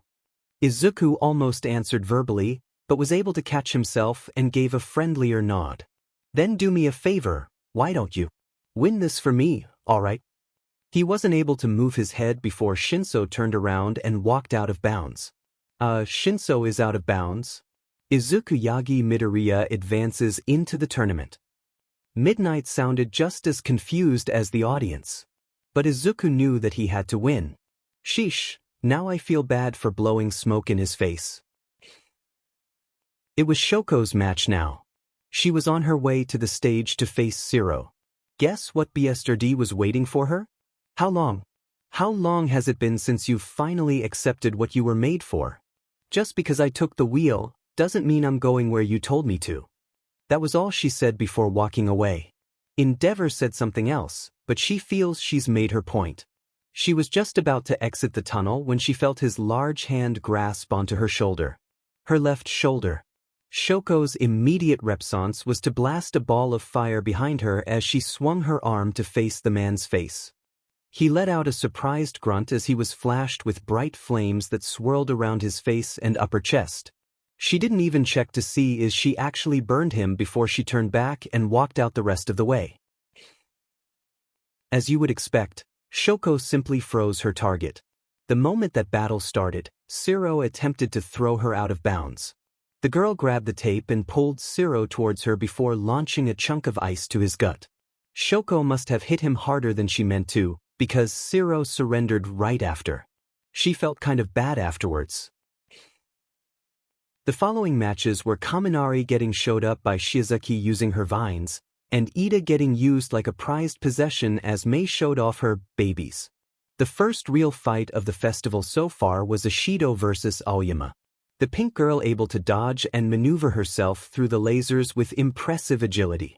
Even though Aoyama was shooting his beams non-stop, she managed to get herself in by exploiting his weakness and deliver a finishing uppercut. The next match was another quick one as Tokoyami gave an unrelenting combo to Yaoyorozu, who wasn't able to use her quirk fast enough to fight back. The fight between Kirishima and Tetsu was comical as they basically mirrored each other, throwing punch after punch. They actually ended up in a draw. Everyone was on their toes when Uraraka and Bakugo entered. Every time she tried to get close, she would be knocked back by a point-blank explosion. It was a brutal pattern that just kept going. And the entire time, Bakugo had an evil grin. Izuku saw the mistake that Uraraka made when she went in for another attempt. He just didn't know that the blonde would be so cruel about it. When she had her hand outstretched to tap him on the shoulder, Bakugo had a perfect shot, and he took it. He placed his hand directly next to hers and put more power into the blast than the previous. The reaction was instant as Uraraka screamed while clutching her burnt hand as she landed several yards away. She was only able to move when she had to dodge while Bakugo tried to attack while she was down. The dodge was in the form of a roll, so she didn't get far as Bakugo was able to land a kick to her side. She dropped to the ground from having the air knocked out of her. Before the BSTRD could continue the assault, Cementos stopped the fight. Although Bakugo straight up bullied the girl, the win was his. Izuku hated to see that blonde's ego rise even more. Uraraka even had a decent plan of using the blown of ground so use as a meteor shower to rain down on her target. It was just bad timing that she was finished before the preparations could be completed. With final match of the first round, the semi-finals began. It was Izuku versus Shoko. I trust that you won't hold back. Shoko yelled with a competitive smile. I will definitely have to push myself. But I will have to apologize if I'm planning on saving my secret move just on Bakugo. Understandable, I would want to beat the BSRD into the ground too. Guess that means I'll get the chance when I win. Izuku took a predatory stance while shifting into light form. Is that a challenge? One rune activated. Start. The glacier that came at Izuku was enormous. Too big to be destroyed by his own strength alone. He pulled back his arm as it lit up with sparks, then he swung. The oncoming ice was shattered when his fist connected, and the gust of wind directed the shards back to its user. 2 runes activated. The shards become no threat as they were met with a wall of flame to melt them. Through the flames, Shoko ran straight for Izuku. Not a good idea unless you have a trick up your sleeve. With a beginning kick, her hit was blocked by an arm. She backed off for just a second before the arm could burn her and dove back in. 3 runes activated. One after another, hits were blocked by each other. From the stands, people could have mistaken them for martial artists in a battle to the death. Just as Izuku went in for a sideways claw when Shoko sent ice behind him. Of course, we're too close for her to use her ice effectively, so she would make some sort of trap instead.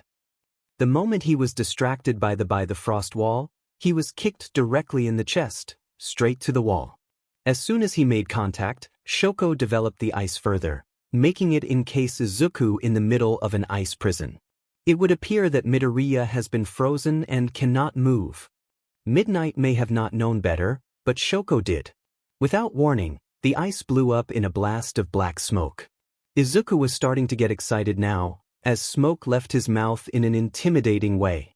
He lowered onto all fours and prepared for the next confrontation. 4 runes activated. This specific technique utilized his features of having advanced locomotion and claws. It was a savage barrage of hit-and-run tactics. With 4 runes, his speed would make it nearly impossible for people with speed quirks to handle him. Izuku took off in a blur. Shoko's reaction time was as good as ever when he was met with another glacier. Then he was behind her. She noticed the attack but couldn't keep the elbow from striking her. Ribs. She winced and jumped back to confront the next attack, but Izuku was gone. The next thing she felt was the back of her knee being pushed in, causing her to drop on it. Then the blurry punch as it connected with her gut and sent her to the air, landing on concrete hurt as she fell to the ground. Before she could pick herself back up, Todoroki is out of bounds. Izuku advances into the finals. Shoko looked over her shoulder to see that she was partially over the line. When she looked forward, she saw Izuku standing above her with an apologetic look and a hand offering her help. She returned the smile and took the hand but didn't let go. Together, they walked out of the arena. Ida made short work of Shiozaki by using the same burst of speed from the cavalry battle.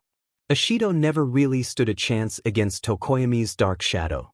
After the deciding battle in the form of an arm wrestling contest between Kirishima and Tsutetsu, the red-haired boy was able to move on. While the fight that Kirishima put up against Bakugo was admirable, his quirk becomes ineffective the longer a battle draws out for. The opposite works for Bakugo, who gets stronger the more he sweats. At least this time, he didn't try to maim his opponent. With that, the semi-finals were over. Just 4 people left. Izuku versus Ida. The speed that have is beyond that of my own. Although I should be striving to win this match, I don't think I can see that happening. Start. If I were to hold back anyway. Suddenly Ida is gaining immense ground on Izuku. The boy showed his fangs in a toothy smile. With a battle cry, Izuku uses a small amount of OFA and punches the ground. The result was the ground to erupt in cracks and unstable cement. Ida wasn't able to let up his pursuit as he ran into the affected area. He didn't get far as tripped over a block that was lying a bit higher than the rest. The momentum of his speed sent the engine boy sprawling out of bounds. From his odd position on the ground, Ida looked up to the one who he lost to. 1. Use your enemy's strength against them. That you did. Very wise of you, Midoriya. Izuku pulled the boy to his feet and both walked out. Tokoyami's matchup with Bakugo was an unlucky one. Dark Shadow was hardly unable to keep itself together as it was berated with explosions left and right. Tokoyami was given no time to recover or counter before Bakugo gave the final blow. With a powerful blast, he sent the 2 straight out of bounds. Most people showed sportsmanship and respect towards their opponents. Bakugo just laughed and walked away, but not before looking into the crowd and looking straight at Izuku. It was Izuku versus Bakugo now. In the waiting room. So, how do you feel about his next fight? Shoko decided to accompany him to the room before he went off to fight the blonde. Ready. Izuku was in a state that a predator took when they were on the hunt, calm, yet excited. Focused and saw everything. Ready to attack, but also to defend. Shoko's only seen this kind of state from him just a few times before, when they really got into their training. It takes a specific situation for his instincts and his own mind to be perfectly in sync. But when they did, Izuku was unstoppable. Do you plan to use it? Yes. Kick his butt for me. Shoko kissed the still boy on the cheek before leaving the room. Let the next match's contestants come onto the stage. Izuku stood up. Izuku walked out the tunnel with no shoes on and up the few steps of the arena. I can't believe I finally have the chance to not only beat your butt into the ground, but to show it to the world. Prepare yourself, you demon monster, because this is the end for you. Bakugo was already drooling insults before they took their spots. Izuku didn't react, and instead zipped down his shirt and let it hang around his waist. And here we have it. The final battle that will decide the first and second place of the sports festival. Aren't you all excited? Present mixed commentary on the scene brought a collected cheer from the crowd. Izuku Yagi Murderia has been an absolute attention-getter from the start. His flashy wolf god abilities were going to get him far, if not let him win the games. And his opponent is the explosive warrior that's been on his tail the whole time. He's shown great promise of strength and tenacity. Let's hear it for the both of them. Once again, the crowd went into an uproar. Everyone was foaming at the mouth just to see these two fight. It was definitely going to be flashy. I hope you're ready, UDMN Mutt. 'Cause I'm going to burn all that fur off your body. Did he seriously forget that I'm fireproof? Start. Ha'awewa. Bakugo didn't waste a second before propelling himself forward. Izuku still didn't move. Dai. He was just 2 yards away now. 5 runes activated. Izuku blew up in smoke. The violent force of the explosion sent the blonde back to his original spot. He managed to use his quirk to make him land in his feet but didn't move when he saw the process happening before him. This was the same pillar of smoke from the mall and in the... He knew that this was serious. Every pair of eyes that was watching the festival saw as the smoke stopped and revealed the person within. Izuku was in his Ragnarok light form. His limbs were that of a werewolf's and were covered in glowing purple veins. He had a pair of dark purple horns on his head and large spikes on his back. With bright lavender eyes, he stared down his target, Katsuki Bakugo. The voice that called his name made his heart drop. In this fight, I will make you feel the pain that you have caused others. I'm not just going to beat you. Izuku raised his arms to his sides and igniting them with indigo fire. I'm going to break you. I'd like to see you try. Like the fool that he is, Bakugo charged the wolf. But at least he was smart enough to start with a full power explosion. The shockwave from the blast sent up a cloud of dust and obscured everyone's vision of the two. Whoa! Izuku may have pulled a powerful transformation, but could he already be done for? As if.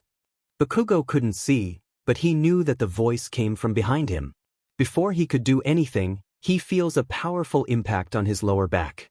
He's sent flying through the smoke but is able to keep himself from going out of bounds.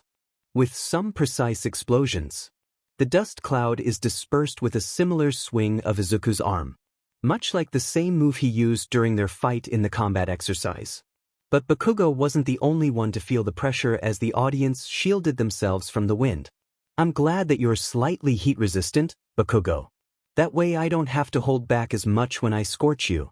Izuku brought back both of his arms as they built up a wave of indigo fire and shot it in a narrow stream of flame. He made sure that the boy could dodge it. He didn't want to kill him after all. Just as he predicted, Bakugo leapt to the right. That was where he was intercepted by the predator. With a raised palm, he brought it down onto the blonde's chest with such power that it made him bounce off the ground. With his target completely defenseless in midair, Izuku grabbed his wrist and threw him over onto the ground again. He could hear every sound of pain that came from Bakugo's throat. So, he knew that he was doing it right. He backed off to allow the BSTRD to get up. When he was finally able to get back on his feet, he had two separate emotions on his face. Anger and fear. Good. What's wrong? I thought you were going to burn my fur. Or is it that you've already given up? Seriously, Bakugo. If all you can take is a couple hits when I'm not even using my full power, then you just don't have the means to be a hero. Shut up. The blonde brought his arms together and faced his hands to the wolf. Not a second later, a concentrated ball of sweat blew up in a flash. Izuku didn't bother to shield his eyes from the blinding light as his vision turned white. He needed to show that no matter what Bakugo tried he would still lose. It was easy to pick up on the scent of nitroglycerin, and as usual, Bakugo made no attempt to silence his steps. Dai! Guess it doesn't really matter when he's screaming. Izuku charged forward, too fast for the blonde to react as he was tacked to the ground. He heard the air get knocked out of him again as he slammed him into the ground. With a single hand pressed against Bakugo's chest, He raised the other to prepare a punch. Just before he could swing, he heard the sizzle of Bakugos' hands next to his face. Instead of punching, Izuku closed the hand he had on his opponent's torso, grabbing his shirt and not really caring that his claws cut through and scratched Bakugos' skin. Izuku threw him straight into the air with little effort. About 30 feet above the ground, Bakugo was struggling to gain his control in the air. With a few precise uses of his quirk, he was able to balance himself. Just before he could look down to find his target, lavender eyes were staring into his. Izuku had leapt 30 feet into the air like it was no big deal. Not only that, but he made sure to jump slightly higher than that. So now, Bakugos' head was level with Izuku's waist. The wolf raised his right leg to where it was above the other's head. Sure dash. Izuku's heel came down like a sledgehammer as it connected with the top of Bakugos' head. The result, the blonde fell. He became completely dazed from the kick, and so he was unable to use his explosions to keep him from being launched into the ground. Thankfully, he didn't land on his head, otherwise there would have been problems. He did, however, let out a painful yell as his back collided with the concrete. Bakugo was just barely able to open his eyes to see the wolf falling towards him from above. He raised his hands to let out a combine's massive explosion, but just before he could get them a foot above the ground, Izuku landed on them, pinning his hands to the ground. Gah! Izuku's landing had for sure sprained Bakugos' wrists, if not broken them. Dark crimson eyes stared back into piercing lavender. Said lavender eyes caught the little motion of Cementos from his seat. He was about to stop the match if things continued. It's now or never. Why do you want to be a hero? The question seemed to surprise the blonde. This was his chance. You always used to talk about being just as strong as All Might. No, stronger. But what is your reason? If you've forgotten, then you don't deserve to be here. If all you've thought about was trying to get back at me, then you need to walk off this stage right now. Did you get off me? Bakugo, you've made me hate the words that I'm about to say next, but you can be a good hero. So, I ask one last favor of you. Not as rivals, but as childhood friends. Change, it's what's gotten me this far. When was the last time you did it? After all these years, now you want to help me. Get real. You can't teach an old dog new tricks. Please, just listen. Bakugo, if you can't change yourself, then you will never be a hero. Huh? Who the hell are you to say if I can or can't be a hero? I'll be the best diamond hero there ever was. And there's nothing that I can say to make you reconsider? Izuku couldn't help the solemn look that came over him. No. But there is something that you can do. The wolf was a little surprised with that statement, but he was a fool to get his hopes up, especially because of the wicked grin the Bakugo put on. Go put yourself down in a ditch somewhere. You really could have been a great hero. Kaken. And while you're at it, take that half and half beach with you. Bakugo wasn't able to say another word as his head was smashed against the hard ground. Izuku tried his hardest to hold back in that punch, but he was sure that he had completely broken the boy's nose and given him a mean concussion. Cementos called off the fight just as Izuku saw Bakugo's nose gushing blood down his face. The hero didn't need to do much as Izuku walked away with an enraged look. But behind those eyes, there was a deep pit of sadness at the forever loss of an old friend. Midoriya is the winner of the first year's sports festival. The first year's sports festival winners have been concluded. And with that, it's time to relax while we have the rewards ceremony. A platform came from the ground in a cloud of smoke for added dramatic effect. On the top platform was Izuku, on the second place was Bakugo, and the third was Tokoyami. Now, because of this wonderful year of contestants, there is only one person who should award our champions.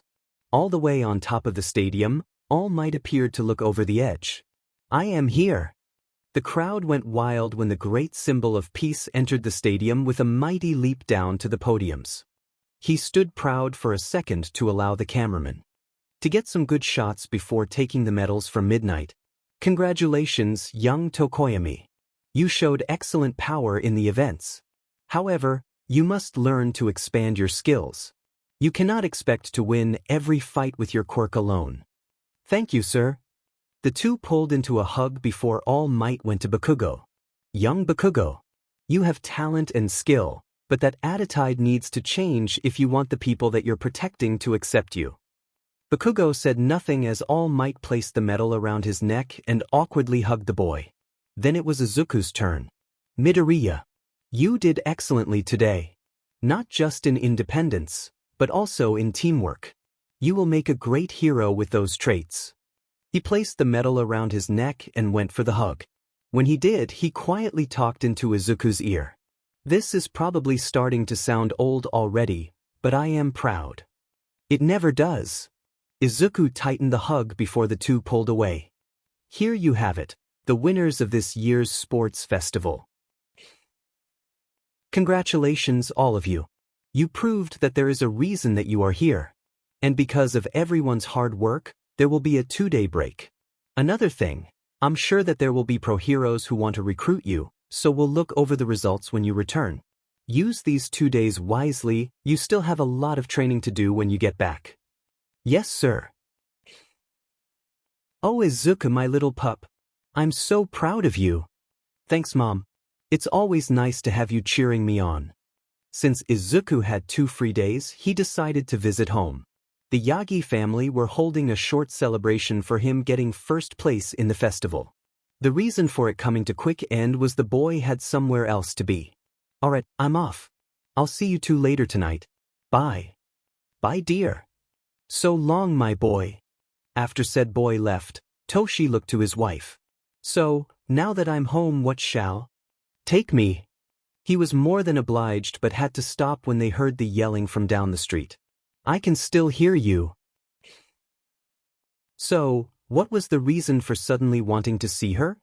After Izuku left the house, he headed out to meet Shoko in town. She had explained that she was going to visit her mother after all this time and needed some encouragement. When Endeavor saw that I used my fire in the cavalry battle, he thought that I was just going to obey him now. And that's what's got me thinking, this fire is my own, something of my own free will. If I can show Mother that I'm not my father, show her what you showed me, then maybe she can come to terms with my left side. It's good that you're willing to try, and I hope that she does see the kind of person you are, because you're wonderful, fire or not. Thank you, Izuku. The walk was quick when they got lost into conversation. Before they knew it, they stood in front of the building that held Shoko's mother. They got checked in from the front desk easily enough, and in no time, they looked at the door. This is it. Shoko looked and smelled nervous for obvious reasons. It is. But only can you possibly find what you're looking for is if you open that door. With enough will, Shoko twisted the handle. That last 2 days passed in a blur. And soon enough, they were back in Class 1A. Morning class. The arrival of their homeroom teacher silenced any previous conversations as they greeted him back. It's good to see that you all seem to be doing well. Good, because we have a busy day ahead of us. Code names. The class grew excited upon hearing that they were going to come up with their hero identities. Usually, you wouldn't have to do this until later on in the year. However, since this year's massive rise in heroes wanting to draft you for sidekicks, this needed to be done earlier. In case you were all wondering how many offers you got, you can see on this list. With the press of a button, the screen on the wall lit up with a list of their names and a number that signifies the amount of offers. Holy crap! The whole class was shocked to see that the wolf has gotten over 6,000 offers. Shoko was behind with over 5,000 and Bakugos with just barely. He would have gotten more if he visibly wasn't such an but to the other contestants. The rest were fairly average. Whoa, Todoroki. You got more offers than Bakugos, even though you lost in the second round. Jiro stated her confusement before being answered by Yaoyorozu. She probably got more because of who she fought instead of who she lost to. Her and Izuku's fight was one of the most exhilarating of them all, so she was able to show a lot of her power and skill. The same goes for Izuku, who managed to get as many offers because he fought with control and overwhelming power. Why, you don't have to go that far. Shoko was grateful but felt a little embarrassed from the attention. Besides, I guarantee that a portion of them are because of my father. Which reminds me, Aizawa-sensei. Everyone's attention went to Izuku. Bakugos is here, but why is he not in the class? What do you mean he's here? Kirishima asked before their teacher could answer. His scent is coming from the room next door. There was some puzzled chatter before they were silenced from Aizawa using his quirk. Yes. Bakugo is and will be absent from this classroom here on out. Throughout the year, the teachers had noticed his odd behavior in trying to discreetly harass other students. Also, his foul attitude during the sports festival has gotten him an image of a UA student with villain intentions. And because Vlad King is better suited for students such as him, Bakugo will be moved to Class 1B. What about the open seat? Will someone be moved up from a lower class? Kaminari asked. Yes, although, that person won't be joining until after the weekend. Back on track, that is why you'll be needing to make your names now. You will be able to change them later on in life, but you will need to take these seriously because if you don't, you'll have hell to pay later. These are the names that you will be showing to the world. So be sure to not have anything indecent. Aizawa was interrupted by Midnight as she came through the door.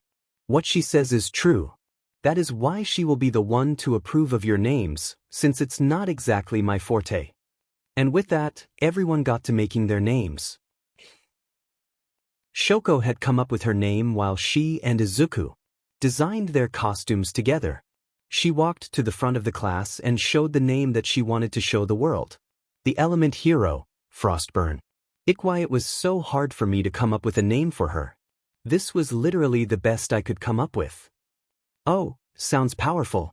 I approve. You can't be seriously thinking that this isn't good enough. No, not at all.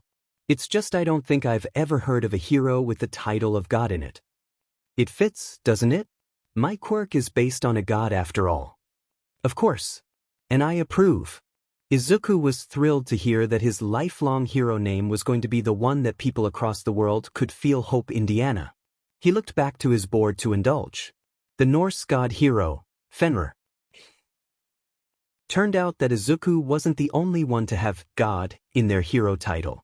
Shortly after, Tokoyami came up and presented his name. It was a multi-worded name that came together to form a different word. One of those words was God, which formed into Shinto God of the Night. Oh well. Now, that's all figured out. I'll be passing out the lists of heroes that are offering you internships.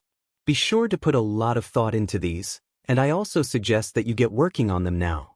You only have another 2 days until your week-long experience of training under a pro hero. So, get to it.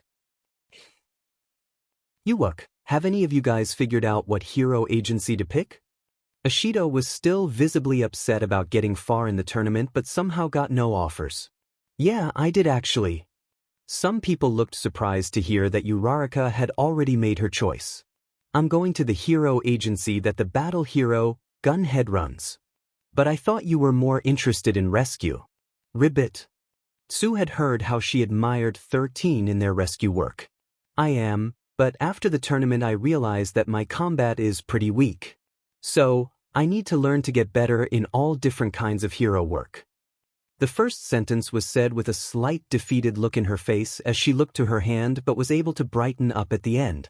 Thankfully, her hand wasn't permanently damaged and was healed up fairly easily by Recovery Girl. But still, what the blonde BSTRD did was unacceptable.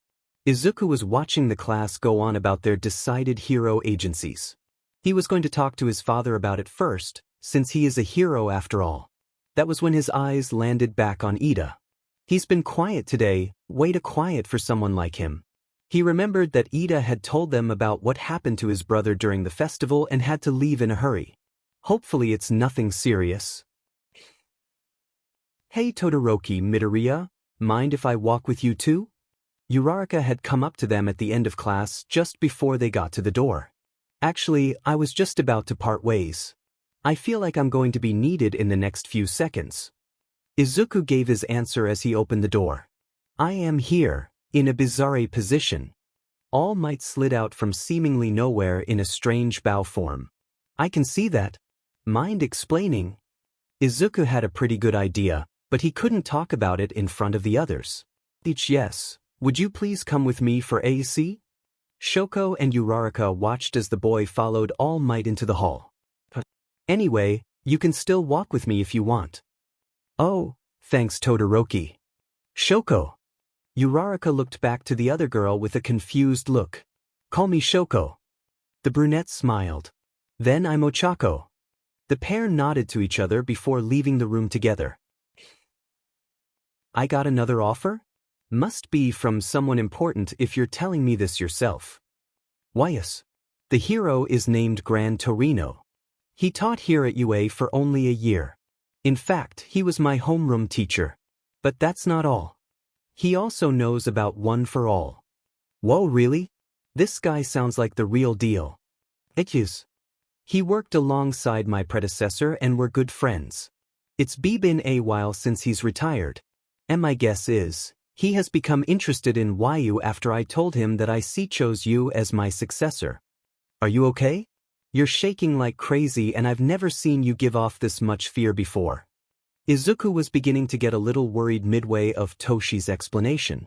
What did this person do to Dad? Well, it's just. Good luck. With haste, Toshi threw a piece of paper and bolted. Izuku just stood there for a few seconds, wondering if his life was in danger. He managed to focus himself before picking up the little note. Oh boy. You all have your costumes, right? Remember, you're not allowed to wear within public yet, and don't lose them. Understand?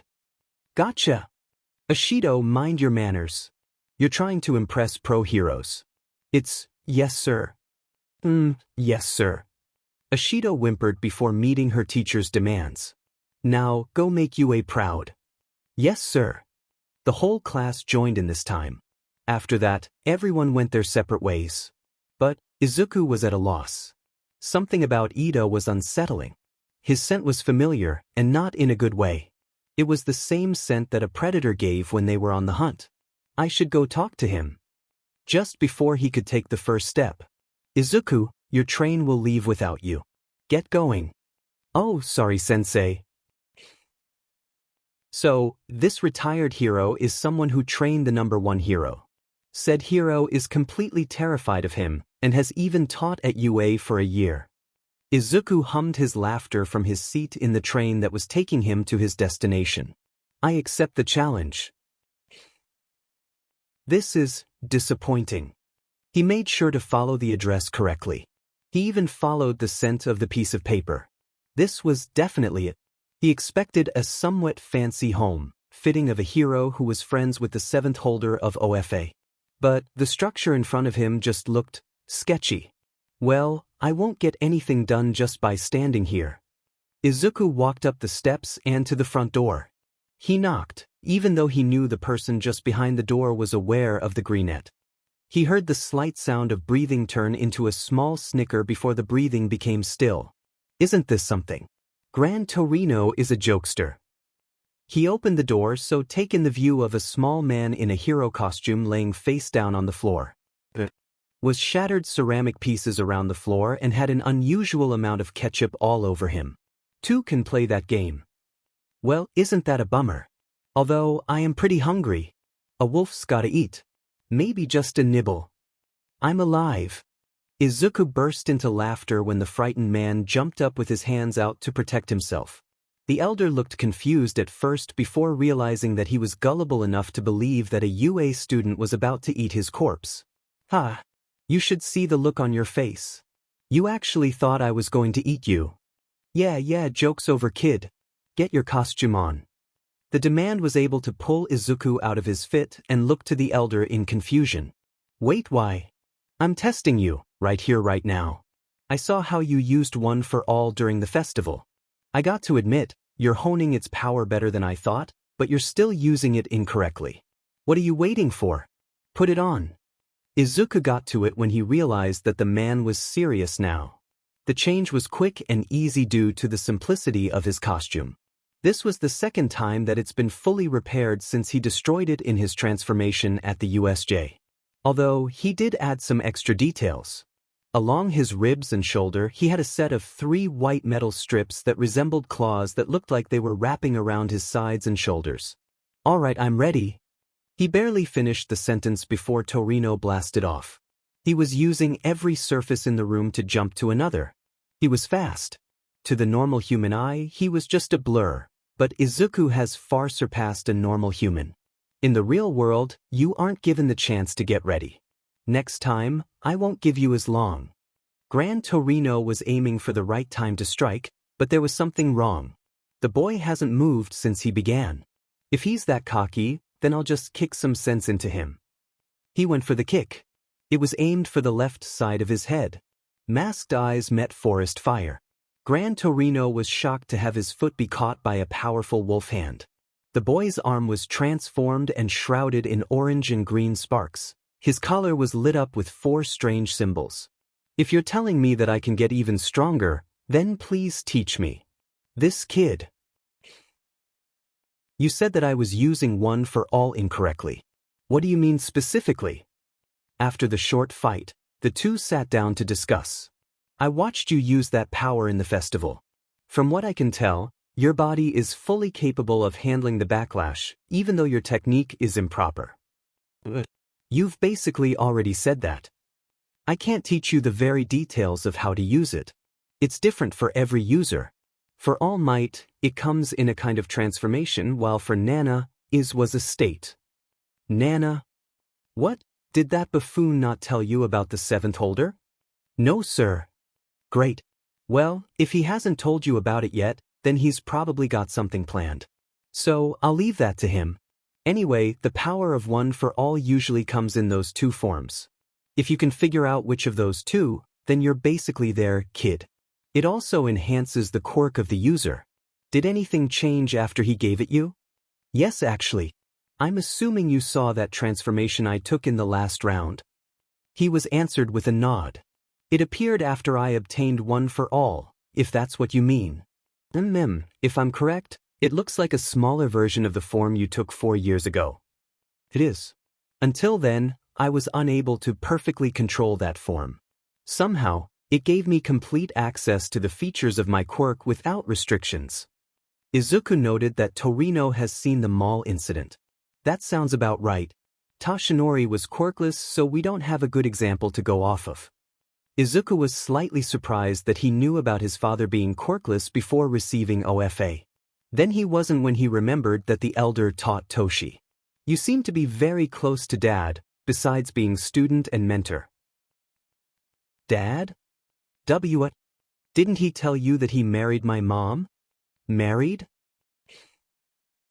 Meanwhile, all the other students were at their own internships. As well as Ida. I think it's still crazy that Ingenium's little brother is interning with me. Surely, you must have gotten offers from much more popular heroes. Yes, I did. However, in order for me to live up to my brother's name, it is best that I learn from all heroes. Even if it's just simple patrolling. That's not why I'm really here. To be completely honest, I don't like you. Heh. Your behavior during the festival was quite unpleasant. I know why you chose me, but just because I'm the number 4 hero, and I saw that you had potential, doesn't mean I'm going to encourage your ego. I have no clue what you mean. We were supposed to fight each other, and that's exactly what I did. Bakugo put on his kind smile to try and swipe away the criticism. That right there. The face that you only show in front of the people that matter. Listen here, kid. There was only one reason that I wanted you here, and it wasn't because you got 2nd place. I wanted you here to get rid of that annoying attitude of yours.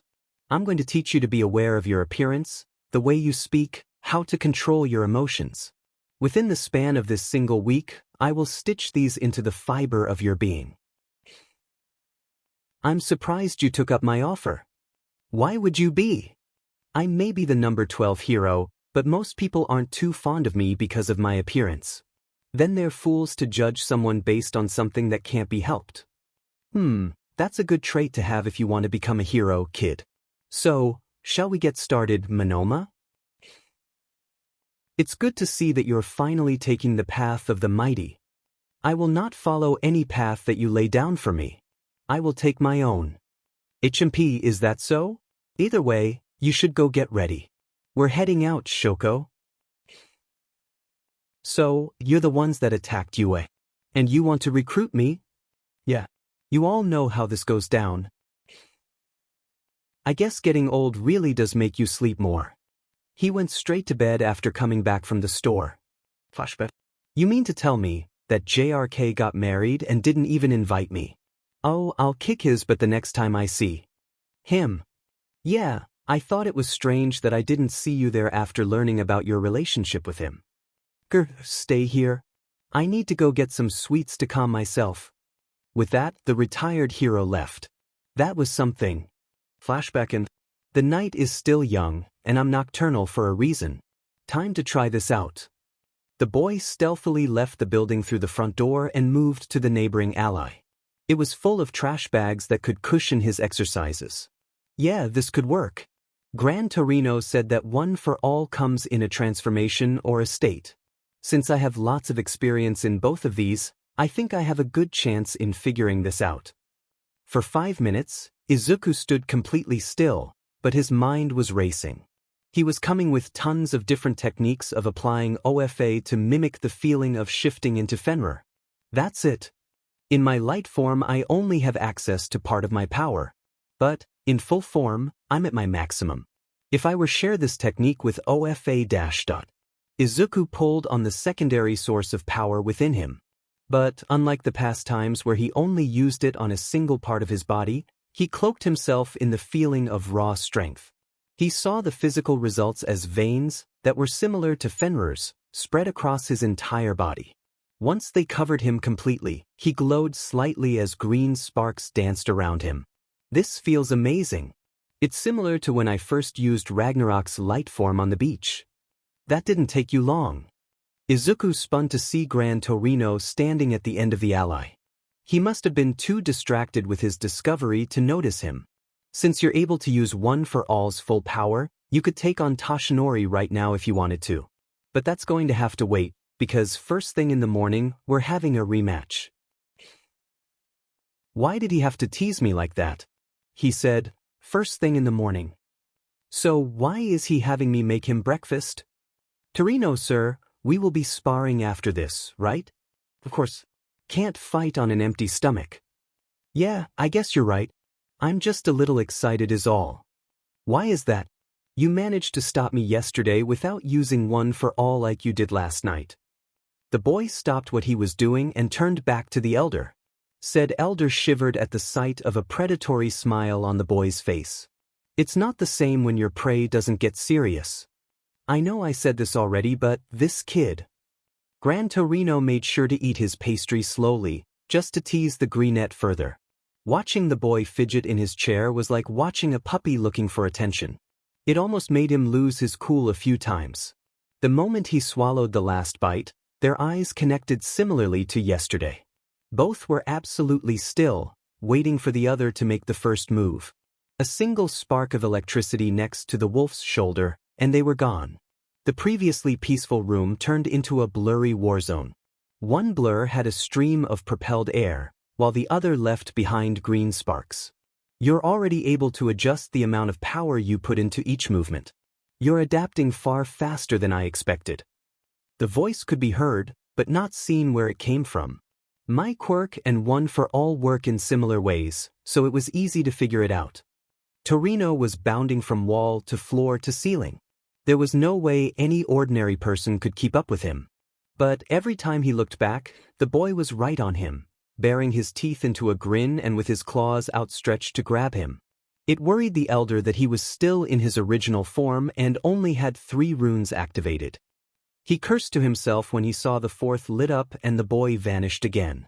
He wasn't able to see the incoming strike before it was too late. Torino hit the ground with a grunt but was able to get back up just as fast. When he did, he couldn't move. The boy was everywhere. He was moving so fast that there were afterimages of him creating a prison around him. Then they stopped.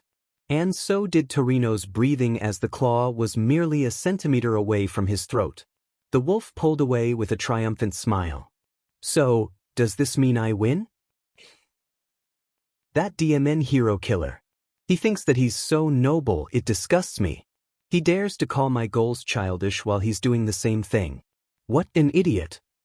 Tamura and Kurojuri watch as the hero killer runs farther away on the rooftops.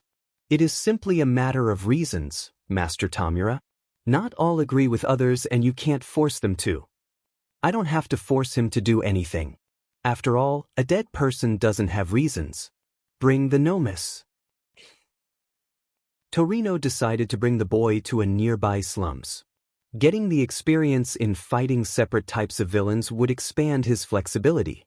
Grand Torino, I was wondering. Since you've retired, do you often do hero work at all? I know that would go against the meaning of being retired, but from the way... The elder in question was confused as to why the boy stopped and noticed that his ears were twitching. What do you hear, Dash? Everyone, get down. Before anyone could react, something crashed through the side of the train. Izuku could tell that it was a hero, but he was banged up.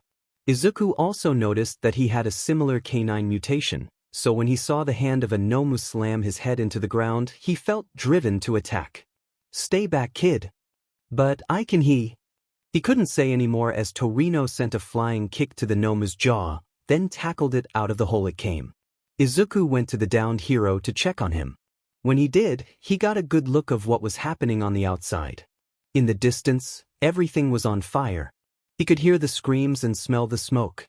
I'd be dead if I don't go. You will remember my name for as long as you live. It is the name of the hero that I was proud to call my brother. So, fight me. I am the hero, Ingenium. A blade was raised. Izuku activated 4 runes as he shifted into light form. There was no way he was just going to stand by and let a creature that looks like the Nomu from USJ attack these people. He leapt out of the train and over several buildings. The moment he landed, he jumped again. He couldn't afford to waste time in a situation like this. It only took a few more leaps before he was in small open area with several heroes and 2 more. Nomus. One was massive, even bigger than the one Toshi fought. The other was smaller and had wings that it was using to fly. This is bad. This is terrible. If these things are just as strong as the ones from USJ, then everyone here is in danger. I have to help them. Get out of here, kid. It's not safe. From his right, a woman jumped in front of him to shield him from the danger, when it needed to be the opposite. Do I have your permission? The hero that tried to get him to leave turned with a dumbfounded look. I have a license that allows me to fight as long as I have the permission of a hero. Please let me help. She seemed to be stuck on the question. She kept looking back and forth between him and the Nomus before her eyes widened when they landed on him one last time. You're the winner of the sports festival. I'll take that as a yes. Izuku bolted past the hero, unzipped his jacket, and shifted to Fenrir full form. His first target was the flying Nomu that was currently about to swoop on a downed hero. He caught it in midair by the ankle with a clawed hand. He pulled back his arm and swung it down into the concrete hard enough for it to be embedded into it. He hoped that it would keep it there long enough to deal with the bigger one. He looked to see that it was currently raising a fist to bash in a hero's head. Orange sparks shrouded the wolf as it flew. The hero was confused, but thankful as the beast that was just about to kill him seemed to vanish. Then, they all heard the boom as the Nomu was thrown into a bus that blew up on impact. Everyone turned to see the ominous silhouette of a werewolf standing in front of the mass explosion. The people who watched the wolf take out the massive creature were impressed, while the ones who also watched it take out the winged one were amazed. They weren't able to relax, however, as the larger Nomu charged the wolf from the flames. The two met in a thunderous impact that sent a shockwave. Their hands were interlocked, but not for long as the wolf opened its mouth and smoke cannon was released. The villain was sent back to the bus with much more force than the earlier attack. Assuming that the Nomus were dealt with, because the winged one never got up, the wolf ran off faster than anyone could see. After all, he picked up the scent of 2 people he needs to find. So be it. Die. For Tensei. Stain dodged over the kick and gave one his own with a spiked boot to Ida's shoulder. With the other foot, he kicked down into his head. There was no mercy as he stabbed a blade into his arm. Gah! You say that you'll live up to your brother's name, and so far, you're doing a good job at it. You're even in the same position he was before I ended his career. Instead of like a true hero, you ignored the other fake and instead used your power for your own selfish gain. It's people just like that are the reason I kill. Stain raised his blade to end the boy's life, and brought it down. The sword changed trajectory when it blocked a spear of ice that nearly impaled him from down the ally. He looked to the attacker and saw a dual-color-haired girl riding a large wolf. And both were approaching fast. Get away from them. The girl threw another spear that met the same blade as before. The hero killer jumped away when a blast of smoke came from the wolf's mouth. The two took the spot that Stain was in previously, with the wolf standing protectively above Ida.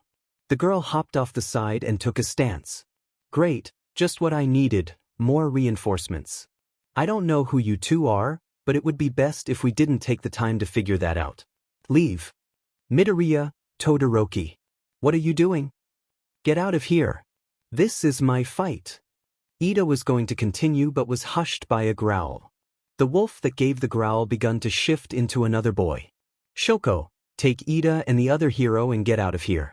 I can take care of Stain. Izuku, are you sure? This isn't just another villain you'll be dealing with. I need as much room as possible if he ends up being stronger than I thought. If Ida or the other hero is here, they will just be in the way. I'll cover you if he tries to attack. No. Both of you stop. I need to do this. You need to shut it. He was silenced by the wolf again. Going after the hero killer was a stupid move, Ida. I expected better from you. Now go. Shoko grabbed onto the back of his neck guard and the scarf of the hero. With strength that proved she was the number 2 hero's daughter, she rushed them out of the ally. The entire time, Izuku kept his eyes on the man in front of him. I can't tell if you wanted to fight me alone because you were smart or foolish. Guess it doesn't matter in the end.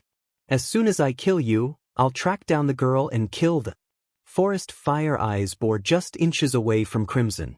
As if I'd let you get even close. Izuku sidestepped the blade that came close to his hair. The killer brought out another blade and went to stab the chest. The move was deflected with large claws that belonged to a wolf's hand. The force of it broke the end of the blade that flew and stuck into the wall. This one is dangerous. I need to get a drop of blood before. Stain's thoughts were cut short as a massive force stuck him in the stomach. The villain was sent further down the ally and collided with a dumpster. Who is this kid? I didn't even see that attack. Stain was able to stand from the trash that covered him and look to his opponent. Stain. The owner of the name froze. Whatever your goal is, or whatever your reasons may be, taking a human life is an awful thing to do. That's why I hate myself for the day that I took a life of my own. That is why I'm putting a stop to your slaughter. So please, just surrender now. Listen, kid, I can't stop what I'm doing. These heroes are all fakes, don't you see? That is why I'm doing this. They're not heroes to do what the title means. They're heroes because all they care about is money and fame. They don't care about the people they save. Only do they care if they're getting paid or getting their picture on a wall. I won't stand for it. Stain pulled out 2 blades from his bandolier and went for the boy. Before the blades could reach him, both of Stain's wrists were grabbed by furred hands. The strength behind the grip wasn't enough for the villain to drop the knives, but the burning on his skin was. I don't like to put people in these kinds of situations, but if you surrender then I'll let go. Look to the wolf. The only feature that showed any emotion was the piercing eyes of forest fire as they seemed to be looking straight into the villain's soul. Izuku was answered when the villain jumped up and extended both his legs in the motion of a dropkick. Just before his feet hit their target, the wolf disappeared. In the split second that he was in midair, Stain was able to find that Izuku had ducked the kick and was now directly underneath him. With a devastating punch to the back, Stain was sent several yards into the air. When he reached his highest point, he began to fall. He planned to grab onto the side of the building and run from the wolf. He knew at this point that he was no match. Trying to take a drop of blood would be like taking a tooth from a dragon. He succeeded by latching onto a window ledge. From here, he could climb up the building and escape. Stain was only able to put 1 foot against the wall before he was hit by the same smoke attack that the wolf used earlier. The continuous force launched him upwards and onto the roof. The landing on his back was rough, but he was still able to move. What the hell is this kid? I can't get a break before he hits me with something else. Exactly. Stain turned to see the boy standing on the edge of the building. His face was still emotionless except for his eyes. Is the only way for you to surrender is to render you unconscious? Stain did not have any intentions to give up. He only just started. He was not going to let this boy stop him so soon. Fine. I give. Good. Izuku walked to the killer and pulled out some firm string from his pouch. He was just out of arm's reach now. Stain pounced. He had a concealed knife in his hand that was closing in on the greenette's neck. Just as fast as Stain got up, he was back on the ground with an already forming bruise on his forehead. This time he was down for good. Izuku lowered the fist that he had used to knock out the man. I never knew that people without animal mutation quirks could make my instincts flare like that. I couldn't think of single thing other than to take you out. The only way for me to not rip you apart was to cut off my emotions. Just how dangerous are you? Izuku restrained and disarmed the hero killer. He had just dropped down from the roof with him over his shoulder when he heard an incoming party. Izuku! Further down the road, he could see Shoko at the front of a group of heroes. I brought some pros just in case if things didn't go well, but I guess you've got everything handled. Wait, you didn't tell us that the villain was Stain. One of the heroes was stunned to see that a boy had the S-rank hero killer in his arms. Soon, the others gained the same expression. Thank you, Shoko. What about the Nomus? I was only able to take out 2 of them before I had to leave, but there was a third one as well. That was you too? What the hell, kid? Please answer the question. I heard from another squad that it was taken out by Endeavor and another unknown hero.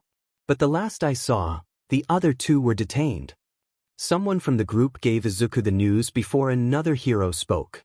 Hold on, I thought there were 4 of them. Fear is powerful emotion in its own rights. So powerful that there is only one other thing someone can feel that is stronger. Everyone's attention was drawn to the distant explosion near the main location of the attack. Here, take Stain to the police. Then gather other heroes to help fight. No one was able to object as the boy shifted into a large wolf and the girl sat on top. With high speeds, they made their way to the scene. When Endeavor arrived with Grand Torino, the creatures were already dealt with. After asking another hero, he learned that it was Izuku based off the description. He was prideful that his student was showing his mighty power, but the elder next to him seemed upset about it. Endeavor had helped putting away the Nomus to ensure that things went smoothly. It did not. Years of experience allowed Endeavor to dodge the attack with just a cut on his shoulder instead of full decapitation. He gained distance from his attacker and registered the beast in front of him. This Nomu was far different than the others. The top half was normal compared to the others. Its fingers were tipped with retractable claws. The same ones that nearly got him in the first attempt. Its neck was longer and had a short snout that resembled a crocodile's. The teeth that were within the snout were much bigger to be a comfortable fit. The most interesting feature about this Nomu was its bottom half. Instead of just a single pair of legs, it had 2. It looked like a centaur, but with a muscular tiger instead of a horse. The tail was long and thin, and had a shiny needle on the end that looked like it could inject a nasty venom. Overhaul, the thing was massive. It was almost twice the size of the bigger Nomu from earlier. I guess my work isn't done yet. I'll back you up. Torino took a spot next to the flame hero. The 3 charged. Izuku had 4 runes and some of OFA activated, but with Shoko on his back, he couldn't go much faster. Even though, they managed to get there in under 5 minutes. He followed the scent that was the most concentrated. He would be able to find them at the middle. What they did find was awful. Heroes were scattered all over the place. Some were breathing, some weren't. Izuku caught the shape of Endeavor against a wall. From the look of it, he was harshly thrown against it. The most disturbing thing was the small hole he had in his throat that leaked a pink liquid. Each time he breathed, more of it oozed out. It smelled of certain death. Although they both hated the man, it was horrible to witness. Even Shoko looked mortified. But if he was able to hang on long enough, they could get help. Things only got worse when he picked the smell of Torino's blood. It wasn't much, but it was still a bad sign. They passed around a corner of a building and saw his mentor. He was dangling from his ankle. Around it was a long tail that connected to a terrifying monster. The monster had its eyes on the elder as it held it in front of its face. It looked like it was about to eat him. Not going to if it happen. Izuku let out a booming roar that would have deafened Shoko if she hadn't covered her ears in time. The thing turned its head towards the two. With its attention diverted, it dropped Torino to the ground. Shoko knew that this was something she couldn't handle. This monster was able to defeat her father and tons of other heroes. What she needed to do was get the man out of the way and find others. But that didn't mean she liked leaving Izuku again. "You better come back," was all she said before jumping off and working her way around the freaky centaur. The Nomu took steps that left cracks in the ground as it came to Izuku. When it was just 20 feet away, it gave a cry of its own. It was almost just as loud as his own, if not more. It was screechy and completely unnatural. This is something else. I need to be serious, otherwise I could end up just like the others. The wolf reared up, and the fifth gate opened. There is absolutely no holding back in this fight. The orange turned to purple. I need to take this thing out right now. He grew to match the size of the Nomu, so I can protect them. The wolf lit up in a field of purple electricity. I will end you, Ragnarok charged the Nomu. For moments that felt like hours, lavender eyes bored in empty ones. Neither moved a single inch while the anticipation for the first move kept rising. In the blink of an eye, a needled tail came shooting for the wolf's chest. The tail was caught just before the blade could pierce its target. With a hard yank, the Nomu was brought to Izuku, who clutched his other hand around the Nomu's throat. He continued the momentum and swung the beast around and against a building. It was best for this fight to end as soon as possible, so he took the chance and went for the head.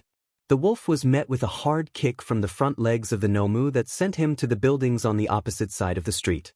The crash against the structure was damaging but didn't quite bring it down. Nomu regained its footing and charged the wolf. Thanks to his agility, the attack was dodged to the side. Now, the Nomu had a burly fist dug deep into the wall. Izuku used this opportunity to charge a small percent of OFA into a powerful right hook. The force sent the beast smacking with several buildings down the street and finally came to a stop when it collided with an abandoned fire truck. The Nomu's landing placed it behind the vehicle after making it flip from its impact. Ragnarok chased after his opponent but was stopped short when the truck began to raise and saw that it was being lifted by the Nomu. With frighteningly little effort, it was thrown with tremendous power as it soared down the street. The wolf simply raised both arms that became empowered by OFA. The connection made a horrible thud as its speed was heavily slowed and caused the wolf to slide backwards several yards. When both stopped, Ragnarok had the truck in his own claws and lifted it above his head. Nomu was rushing towards him again with speed that equaled its strength. Ragnarok turned to where the truck's front was facing the incoming monster. With his own power, the wolf threw the truck like a large spear. Although the velocity behind the vehicle was the same as before, that didn't stop the truck from being knocked away in a single punch as the Nomu maintained its charge. Ragnarok met the Nomu as their hands clashed together that stopped both in their tracks from the opposing force. The shockwave from the collision cracked the ground beneath them and shattered any nearby windows that weren't already broken. Both unstoppable forces pushed on one another before the needled tail went for another move. Too bad the wolf was already one step ahead. Clenched fangs separated to release a smoke cannon that blasted the Nomu straight in the chest. The powerful attack launched the centaur the rest of the way down the street and through a building at the end. Izuku gave chase when the cannon emptied. The Nomu was lying in an opening now, with it on its side. It was inside some sort of small park where it was still healing the barely operational chest cavity. Then, it turned its attention to the hole from where it came from. Through the smoke, glowing lavender eyes glared from the dark building. A dark furred hand with shining purple veins emerged from the darkness and gripped the edge of the broken wall, claws digging into the concrete.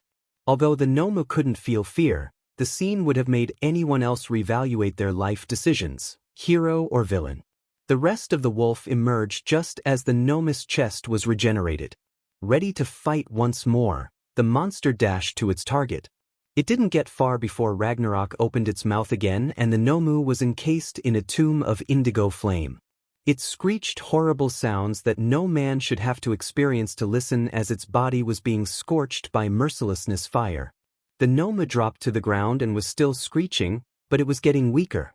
Soon, it was pathetic grunts and squeals. Silence. The only thing to be heard was the thriving flames as it ate away at the body of the defeated centaur. Izuku's instincts told him to howl for his victory against the opposing apex. Just as he lifted his head, a sharp pain intruded on his leg. Without thinking, he brought down a hand and smashed the unknown attacker. When he saw that the needled tail had finally made a hit, he saw that it looked to be skiing out his blood, instead of injecting the strange liquid. Before he could investigate, he sensed the presence of the Nomu again. He looks up just as the massive fist connects with jaw and sends the wolf across the park and into another building. This time, the impact caused the structure of 3 stories to come down on him. That mass amounts of weight, including the odd position that he was in, made it difficult for him to get himself out. Above, he could hear the Nomu approaching and starts to pull off the concrete on top. Deciding to not ask questions, Ragnarok waited for the right moment. Chunk after chunk, when Izuku spotted the first sign of the centaur, he blasted another cannon in the spot where he depicted the head to be. The cannon was also able to knock away the rest of the debris as Izuku leaps out and gives a kick to the Nomu's chest, making sure to dig in his claws in the process. The ambush pushed the beast back many yards, but was able to keep its footing. After a quick inspection, he could see that the Nomu had managed to dodge the cannon enough for it to only graze its neck and shoulder. Then there was another thing. How is this thing still standing? He burnt this thing to a crisp and made sure that it was dead before he assumed anything. Did skiing out his blood with its tail somehow heal it? If that's the case, then he needs to take care of it. Lucky for him, there is fire hydrant next to him. He rips it out of the ground just as the Nomu charges again and foolishly uses its tail as a starting move. He aimed the fire hydrant for the needle to enter the bottom, and when it did, he crushed the metal around the needle, making the weapon useless unless pulled off. Not like he was going to let that happen. The Nomu looked slightly confused about the added addition to the end of its limb until it was given a brutal slash across waist from Ragnarok's claws. It screeched as it brought its attention back to the wolf. Said wolf didn't let up as he slashed down the left side of its chest. The centaur brought an arm to defend against the third attack, but the attempt proved to be a waste as the next strike was OFA charged. With a downward slash, Ragnarok ripped the arm right off and dropped to the ground with it no longer attached to anything. The Nomu screeches were starting to get annoying at this point, so the wolf gripped the monster's bottom jaw, brought a foot against the centaur's chest, and pulled. Izuku didn't like the idea of disfiguring people, but this thing was not a person, and his instincts were constantly howling to end this intruding apex. The fleshy sound of the creature's jaw being ripped from the Nomu was enough to make anyone lose their lunch, but just looking at it was far worse. Now, the screeches were gargled and were unable to as loud without the use of its bottom jaw that was currently in Izuku's hand. With the final decisions to take out the Nomu in the next move, Ragnarok charged OFA to the max in his right arm. He accumulated a ball of indigo fire in his palm. He seized the head of the Nomu, lifted it high into the air, and brought it down. If you won't do your job and help me, then I'll go myself. Miss, I'm sorry, but with all these people here, we need as many heroes to s. The first thing to cut the hero off was the intense vibration in the ground that became more violent by the second. Then came the deafening boom of a shockwave.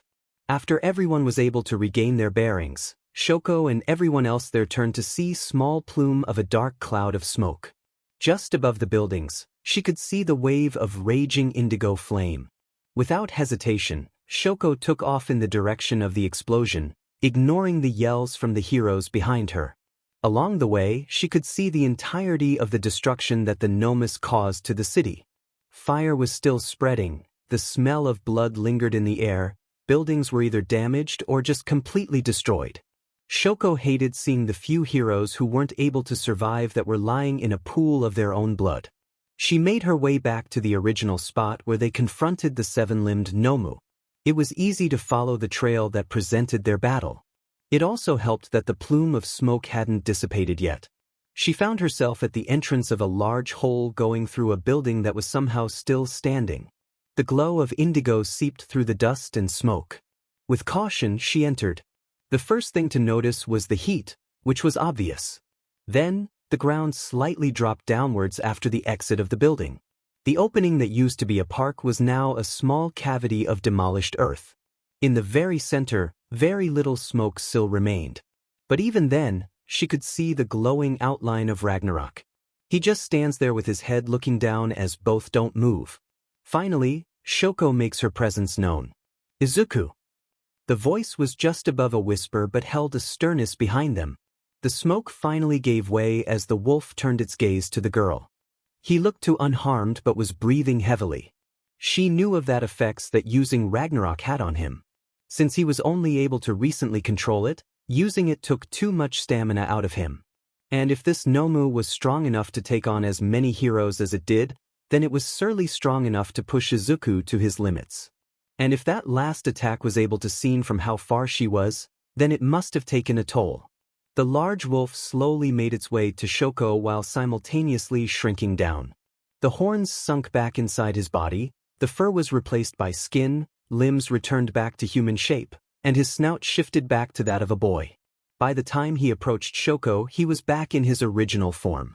When the glow of his lavender eyes turned back into forest fire, he dropped. Shoko was able to catch him just before he hit the ground, and if it weren't for her slight heat resistance, his skin might have burned her. They lowered themselves to the ground and both sat together. "Are you okay?" Izuku spoke first, but the words were met with a disbelieving look by the girl. "Am I okay? What about you? You were the one who took on a Nomu that was a centaur. Something that definitely should not exist, by the way." Just making sure. Anyway, we need to get out of here and go help the others." Izuku attempted to sit up but was brought back down by a pull on his arm. "Hey, what's that about? 1. You've already done enough. You single-handedly fought that monstrosity and came out on top. 2. I'm not sure how well people will handle having someone help them that doesn't have any clothes on." At that, Izuku looked over himself to find that he was indeed naked. He blushed slightly as he wrapped his tail around himself. I forgot to get my costume fitted for Ragnarok transformation. Damn it, that's the 3rd time now." In the end, Izuku was able to conjure a flame that he wrapped around himself. The two walked back through the hole and back to the others. Izuku would be given a blanket by one of the officers to cover up with, and Shoko would go help use her ice to distinguish the fire. Back at the final scene of the fight, the Nomu's entire upper body was reduced to ashes while the bottom half was charred, but still intact. Intact enough that the tail was nearly untouched with the end of the fire hydrant still attached on the end. With a simple touch, the metal decayed. As usual, Izuku's healing factor worked wonders as he was released the next morning. He got to work immediately as he assisted in the cleanup of Hosu. During this, people would thank him for helping out, both with cleaning and fighting the previous night. After hours of finding lost citizens and cleaning up the streets, he retreated for the day. He still had some things to do after all. The response to his presence at the door was long but was finally received by an unwelcoming voice. "Come in." Izuku opened the door to see Ida sitting up on the hospital bed. The moment blue eyes landed on the greenette, they turned sourer than before. Then scent of hostility was needless as Izuku could feel the burning in the boy's gaze. "Hey Ida. I was just coming over to make sure that you were doing I thought I could count you as my friend." The statement threw Izuku for a loop. Did he really just say that? What does that mean? If you had any idea of what I was feeling, you wouldn't have interfered. He was mine to fight, and mine alone. Ida, if I had do. No. I don't want to hear it. That sick bastard ended the hero ingenium. Now, all that's left is a broken man who can never use his walk another day in his life. He was a great hero, and a better older brother than anyone could ask for. I needed to bring that DMN scum to justice for the crimes that he had committed. You had no right to change that. Tenya Ida. The raise in the wolf's voice stopped the other boy from continuing. Do you seriously believe everything that just came out of your mouth? Did you put your heart into those words? If you weren't about to be killed by Stain, would you have broken the law in order to satisfy your want for revenge? Dead silence fell upon the room as both looked into each other's eyes. Ida looked somewhat unsteady from Izuku's comeback. Then the look of bad focus returned. Yes. For my brother. Izuku closed his eyes and shook his head in disappointment. He turned back to the door, and just before he walked out, he looked back to the misguided boy. Not only would your brother disapprove of your actions, but Stain was right. Ida's flinched at the first sentence and for the anticipation of the next. You're no hero. Izuku walked out. The wolf was no longer in the same good mood from this morning of helping out the people in Hosu. Not only had he lost the trust of Ida, but now he was sure that the blue-haired boy wasn't finished. And the day just kept getting better, because Endeavor has called him into another hospital room. The number 2 hero was able to survive the lethal liquid, mostly due to the fact that his large body and quirk made it difficult for the venom to spread. But he wasn't the only one to have been injected. Others weren't as lucky. He was just a few doors away from the room when got the scent of Shoko. Unless Endeavor called her here too, I'm surprised that she's in the same room as him. Come in. His voice sounded more rasp and strained, which made sense because of the injury. He opened the door to see the large man sitting up in his bed with bandages around his throat. Since he was out of hero costume, his flaming appearance was reduced to small licks of fire on his face. Shoko was sitting in a chair in the farthest corner of the room. Guess he did call her here. Hello sir, you called for me? Izuku closed the door and took his own seat. Yes. I wanted to congratulate the both of you for exquisitely handling the attack on Hosu. I taught the both of you well. Get over yourself. Is that all, sir? Izuku didn't really want to be in here, much as the girl behind him. If he could get this over with, then they two of them could leave. Not yet.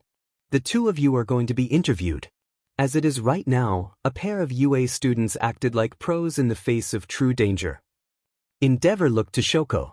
One rescued several people from the devastation of the Nomu's rampage, including saving a pro hero and another UA student from the hero killer. Then looked to Izuku. The other single-handedly took out 3 Nomus, one of which killed several pros and nearly me. So, it was inevitable that the people would want to find out more about these prodigy students. Both teens were surprised to hear this. People wanted to put them in front of cameras that would be broadcasted throughout all of Japan. Sure, the same thing happened in the sports festival, but this was specifically for them. Endeavor. Is that a good idea? Exposing us to the people that we did this even though we broke no laws could have some complications. Any complications will become null when the both of you are put in the spotlight. You will be seen as future pros, and hardly anyone could argue. This interview could ensure that you will become high-ranked when you go pro. Izuku wasn't sure how to go about this, and when he looked back to Shoko, he could see that she didn't know either. But that was when he realized something. We don't really have a choice, do we? He was answered with a smug smile. Great.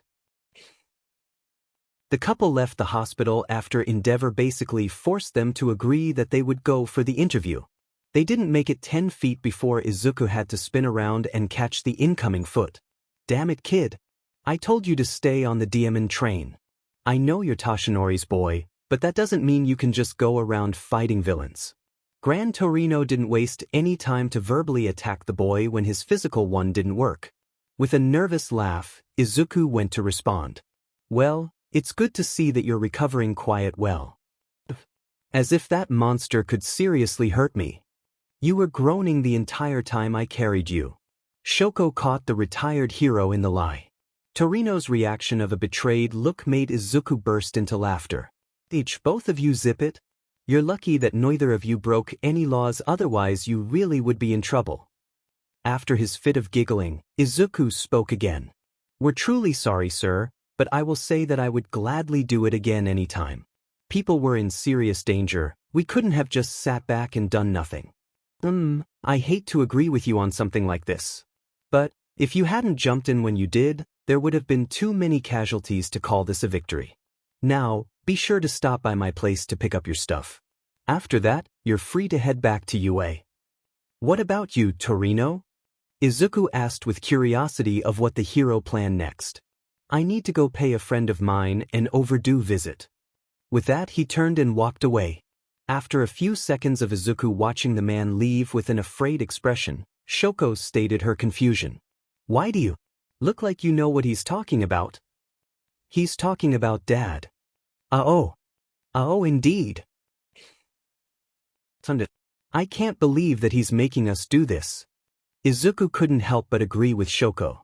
Endeavor decided to hold the interview on the day just before the first day of school back from internships. At least he wasn't dumb enough to have it on a school day. But at the same time, it was just days after the incident. Couldn't he have waited for more people to recover? He's barely walking around himself. Before he could respond, they heard themselves be called onto the stage. They made their way from the back rooms and into the camera's view. The audience cheered and whistled for the two, or they would have if they were real.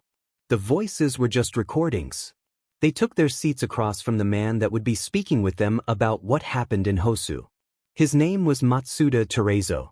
However, his name nor the show's was familiar to either of them, which really threw off Izuku, since he knew almost every TV program when it came to the news that had anything hero-related. Hello. How are our heroes of the future doing on this fine day? The man was cheery, as any interview for a TV show should be. But that didn't stop them from thinking that it was not a fine day when people were having life problems in the remains of Hosu. But, for the sake of not causing any unnecessary complications, they played along. I think that we are doing quite well, Terezo. How about yourself? Izuku asked the question. Well, I'm feeling pretty good myself. I have the opportunity to have the both of you here on my show. Now, I just want to go ahead and say this. This is extraordinary. We have two very well-known individuals here. One is the daughter of Endeavor, the number 2 hero.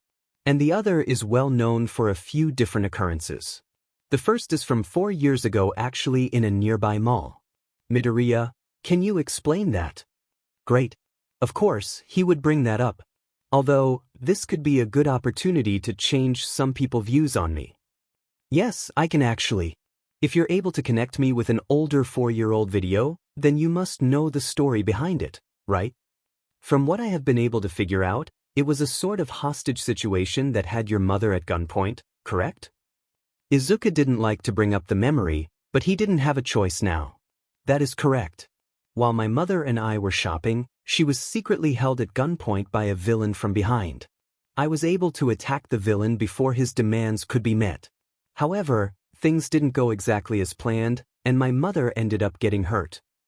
His answer was met with a choir of sad noises from behind the camera. I am so sorry for what happened, but I'm sure that you were thrilled to hear that she was going to make it. Speaking of the villain, I was able to get added information not too long ago saying that the villain had a type of shield quirk that allowed him to temporarily dull any damage. So that's how the BSTRD wasn't knocked out from crashing into the stand. Well, that makes sense. I'm sure that you've seen the video and watched the news, so there is no need for me to continue. What about the transformation that you took? In the video, you threw the symbol of peace like it was nothing. Yeah, my quirk comes with a lot of aspects that I feel would take too long to explain. But that was the first time that I've ever taken that form, so I had no control over myself. And that's completely understandable, Midoriya. I would have felt the same way if something like that happened to me. Then, for years later, you show up again to save, not just one, but 3 fellow junior high students from the sludge villain that was eerily similar to the same hostage situation as the one regarding your mother.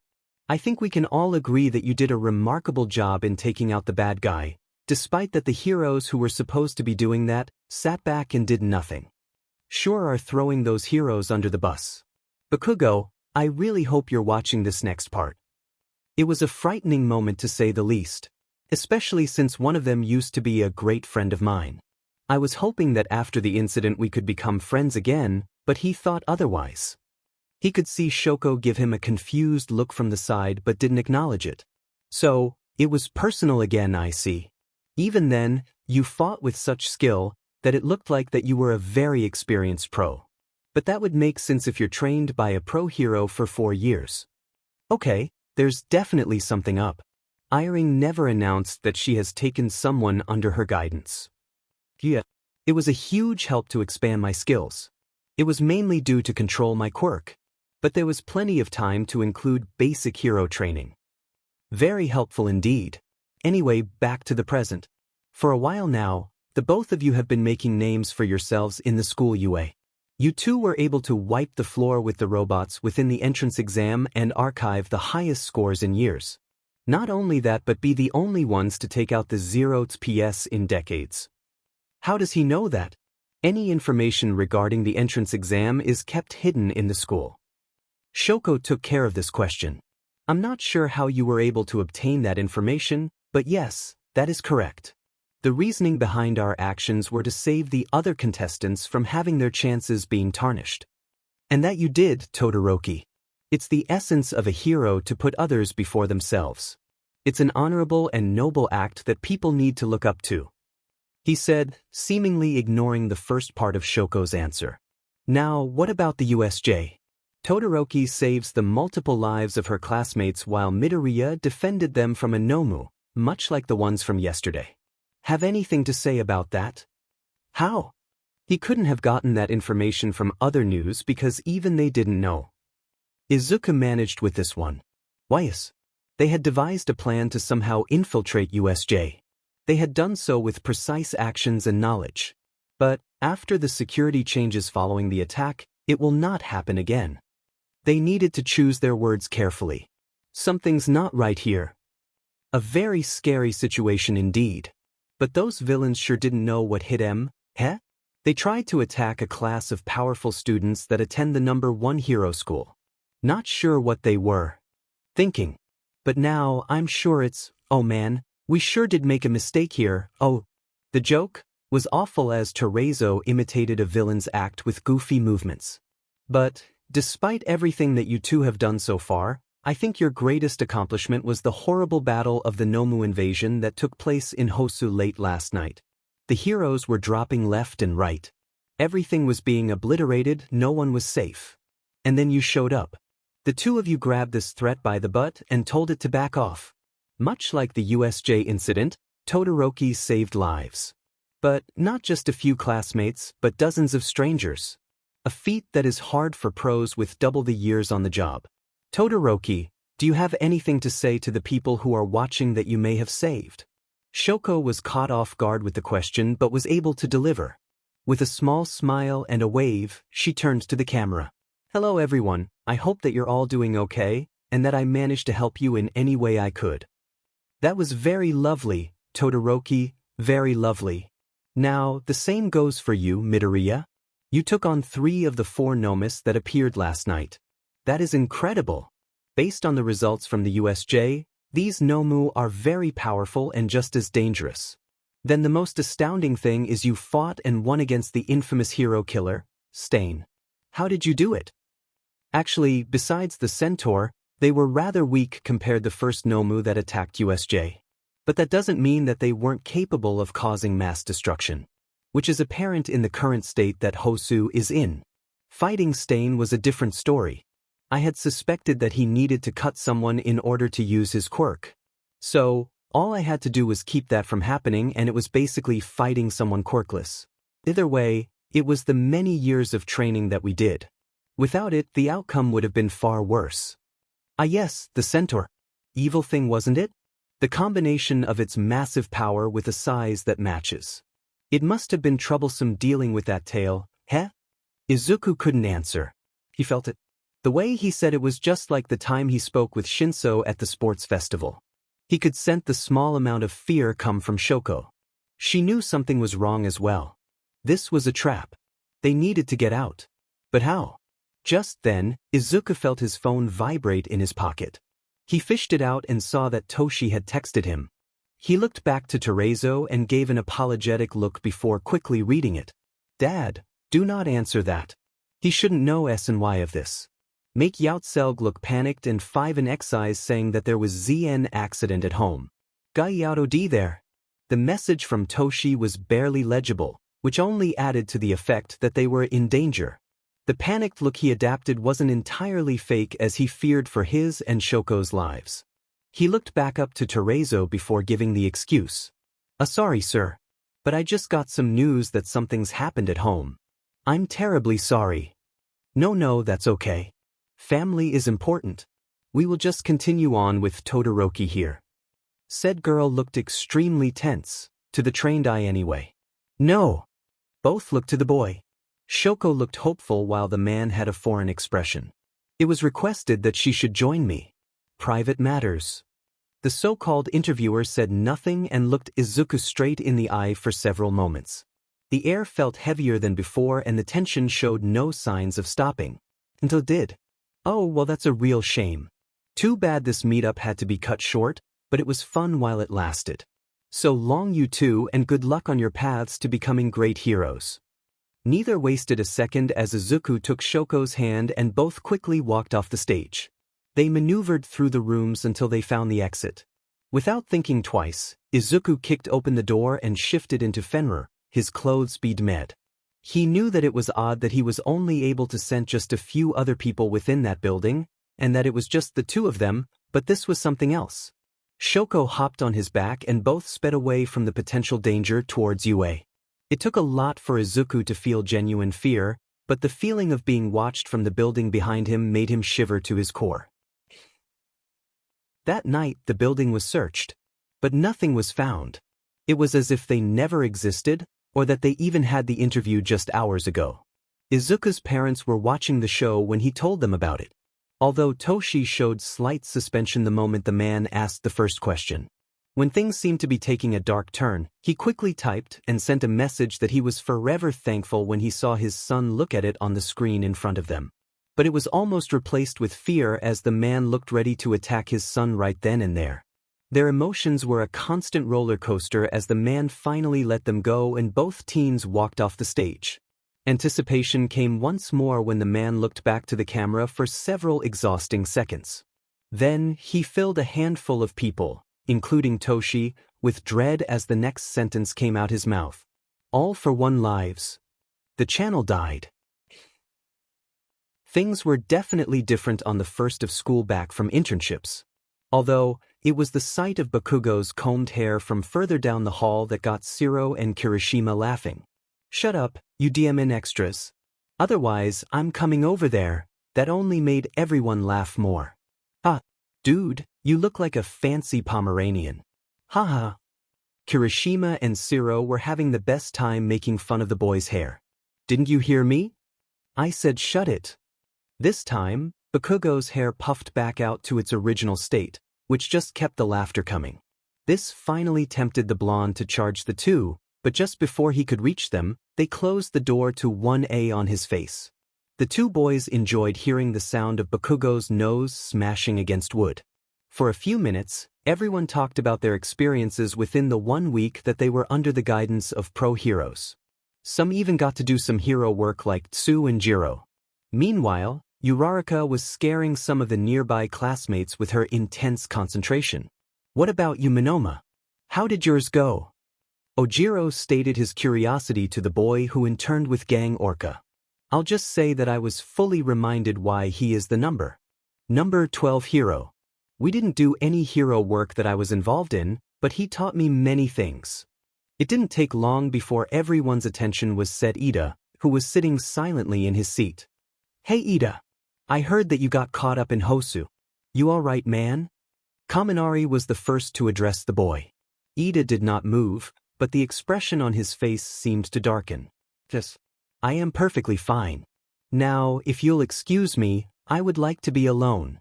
Everyone was hesitant, while others seemed to get the message and backed off. Their attention was placed on the sound of the door as it opened. Standing at the entrance was Shoko, who was followed by Izuku. When the two entered, that stared back to every pair of eyes on them. Shoko was the first to address the odd behavior. Good morning. Almost the entire class erupted into excited cheers and hollers. The pair was able to make out the occasional congratulations or good job as they surrounded the two. Whoa. Everyone, calm down. They thankfully listened the wolf's demand. I'm assuming you all saw the news last night. Yeah man. The way you took out those Nomus was so manly. Kirishima was as pumped up as usual. I thought it was amazing when I heard how many people you saved, Todoroki. Uraraka had halted her changed personality and admired the peppermint-haired girl for rescuing all those citizens. Dude, did you really take out the hero killer by yourself? Before Izuku could answer Siro's question, he looked to Ida. Why does he have to look at me like that? Izuku went to answer, but this time, was interrupted by Aizawa coming through the door.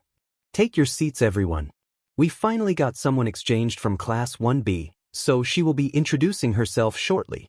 Although, I'm sure that a few of you have already met her. There were some excited glances among the class before Aizawa called to the person. You can come in now. At that, a girl walked in through the door. So, that's what he meant. Hello everyone. I am Ibara Shizuki and I believe that I met some of you from the sports festival. She was the girl who took Kaminari out in the first round. Makes sense that she would be chosen. Speaking of Kaminari.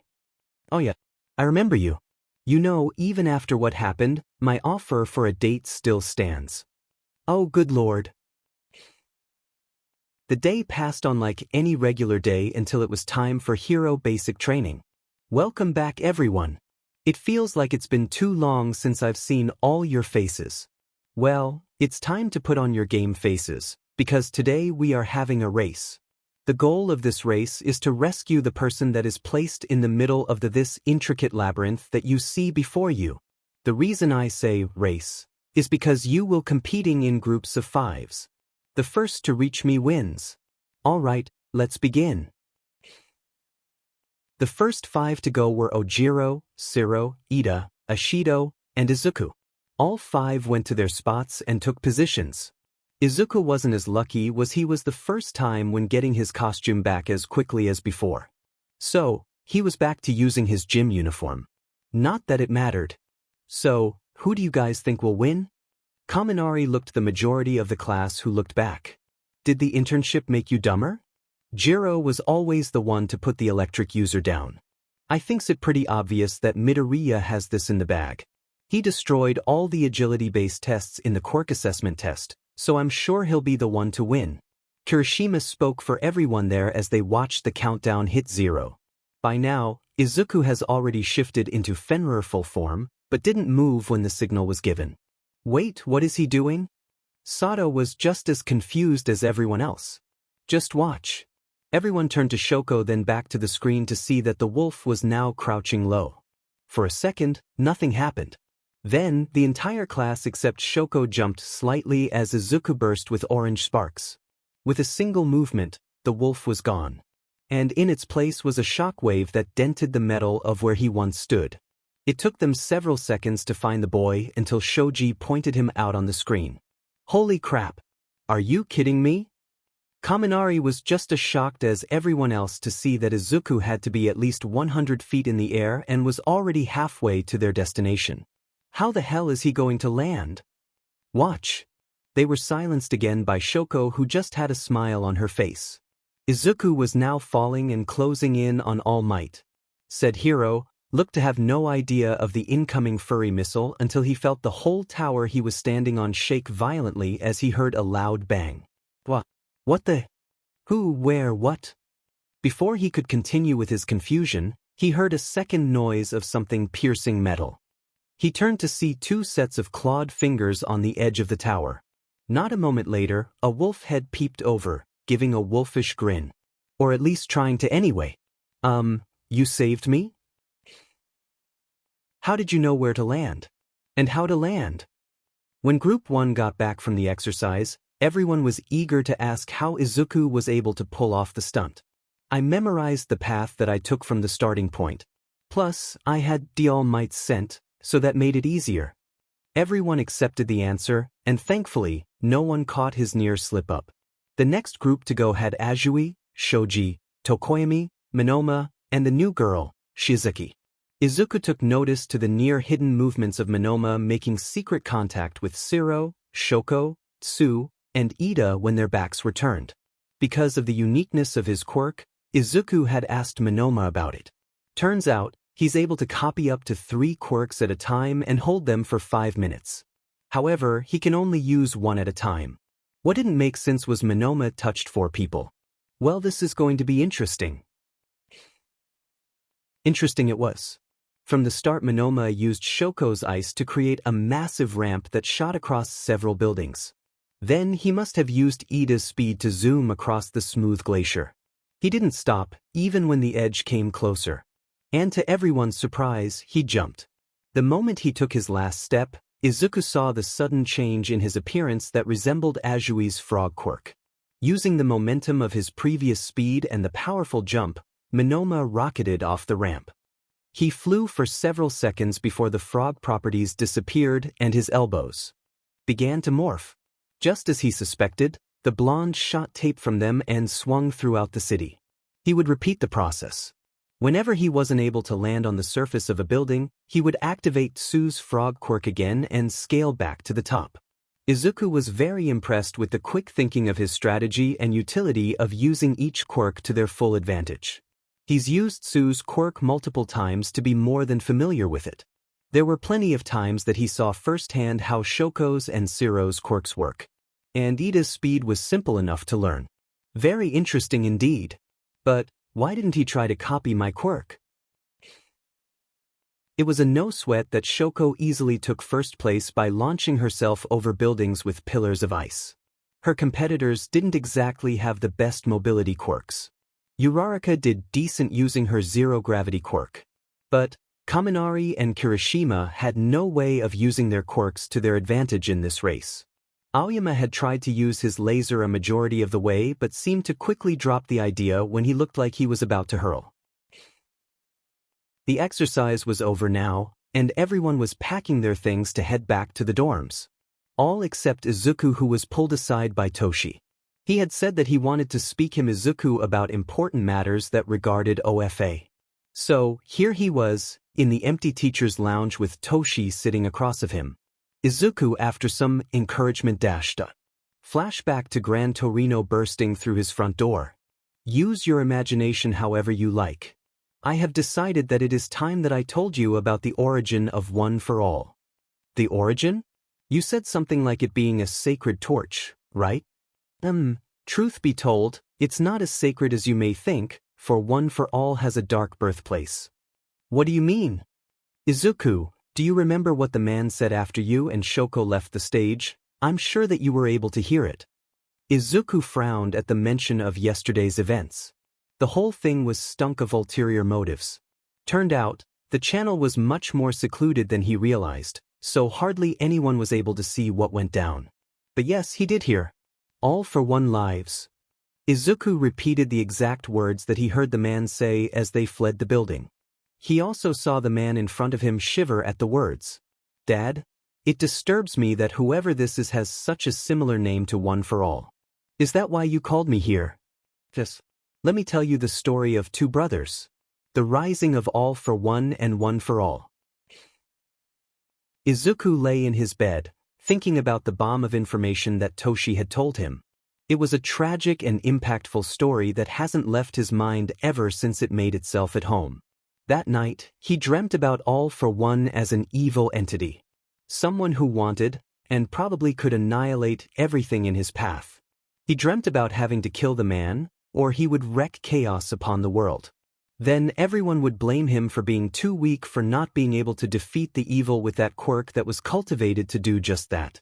He would be a failure to them all. And when he was at his lowest, All for One would take his quirk and use Ragnarok to eat the world. Izuku was glad that he could go longer PRDS of time without sleep, because he wouldn't be getting any more for the rest of the night. It's getting close to summer vacation, but that doesn't mean you can take it easy for an entire month. Which means, the whole class waited with anticipation for what the next words that would be coming out of their teacher's mouth. You'll be training while camping in the woods. Similar to the news of their first hero training, the class burst into excitement. Everyone began to give their ideas of the fun activities that they could have during the entire month. Even Shoko looked excited about the idea, but Izuku was having a little less enthusiasm than everyone else. However, silence followed. Those that are not able to pass the final exam at the end of the semester will not be allowed to attend, and instead will be enlisted in summer school. This time, the class began to encourage each other, wishing good luck and such. Izuku was sure that he was set when it came to the practical, but that didn't mean he would slack off on his training one bit. He and Shoko tested each other when it came to written exams, so he was set on that. He was certain that he could pass. They all had only 1 week before the final exams begun. 1 week was more than enough. Tell me, doctor, how is it coming along? Much better than I initially thought. At this rate, it will be ready in just a week's time. But let me know of any more progress of the wolf. Yes, sensei. The doctor returned back to the lab that held dozens of experiments, all of which were inside large clear containers that held a Nomu within them. Each one had different shapes and sizes, but all of them looked just as dangerous as the last. All except for one. In the very middle, there was a container that was much larger than the rest. Inside was a beast that was covered in crimson fur and had long muscular limbs that ended with horrid claws. Its furred tail wrapped itself as its teeth were bared. Between its long pointed ears was an exposed brain. The monster opened its eyes to reveal pits of black with glowing slitted pupils.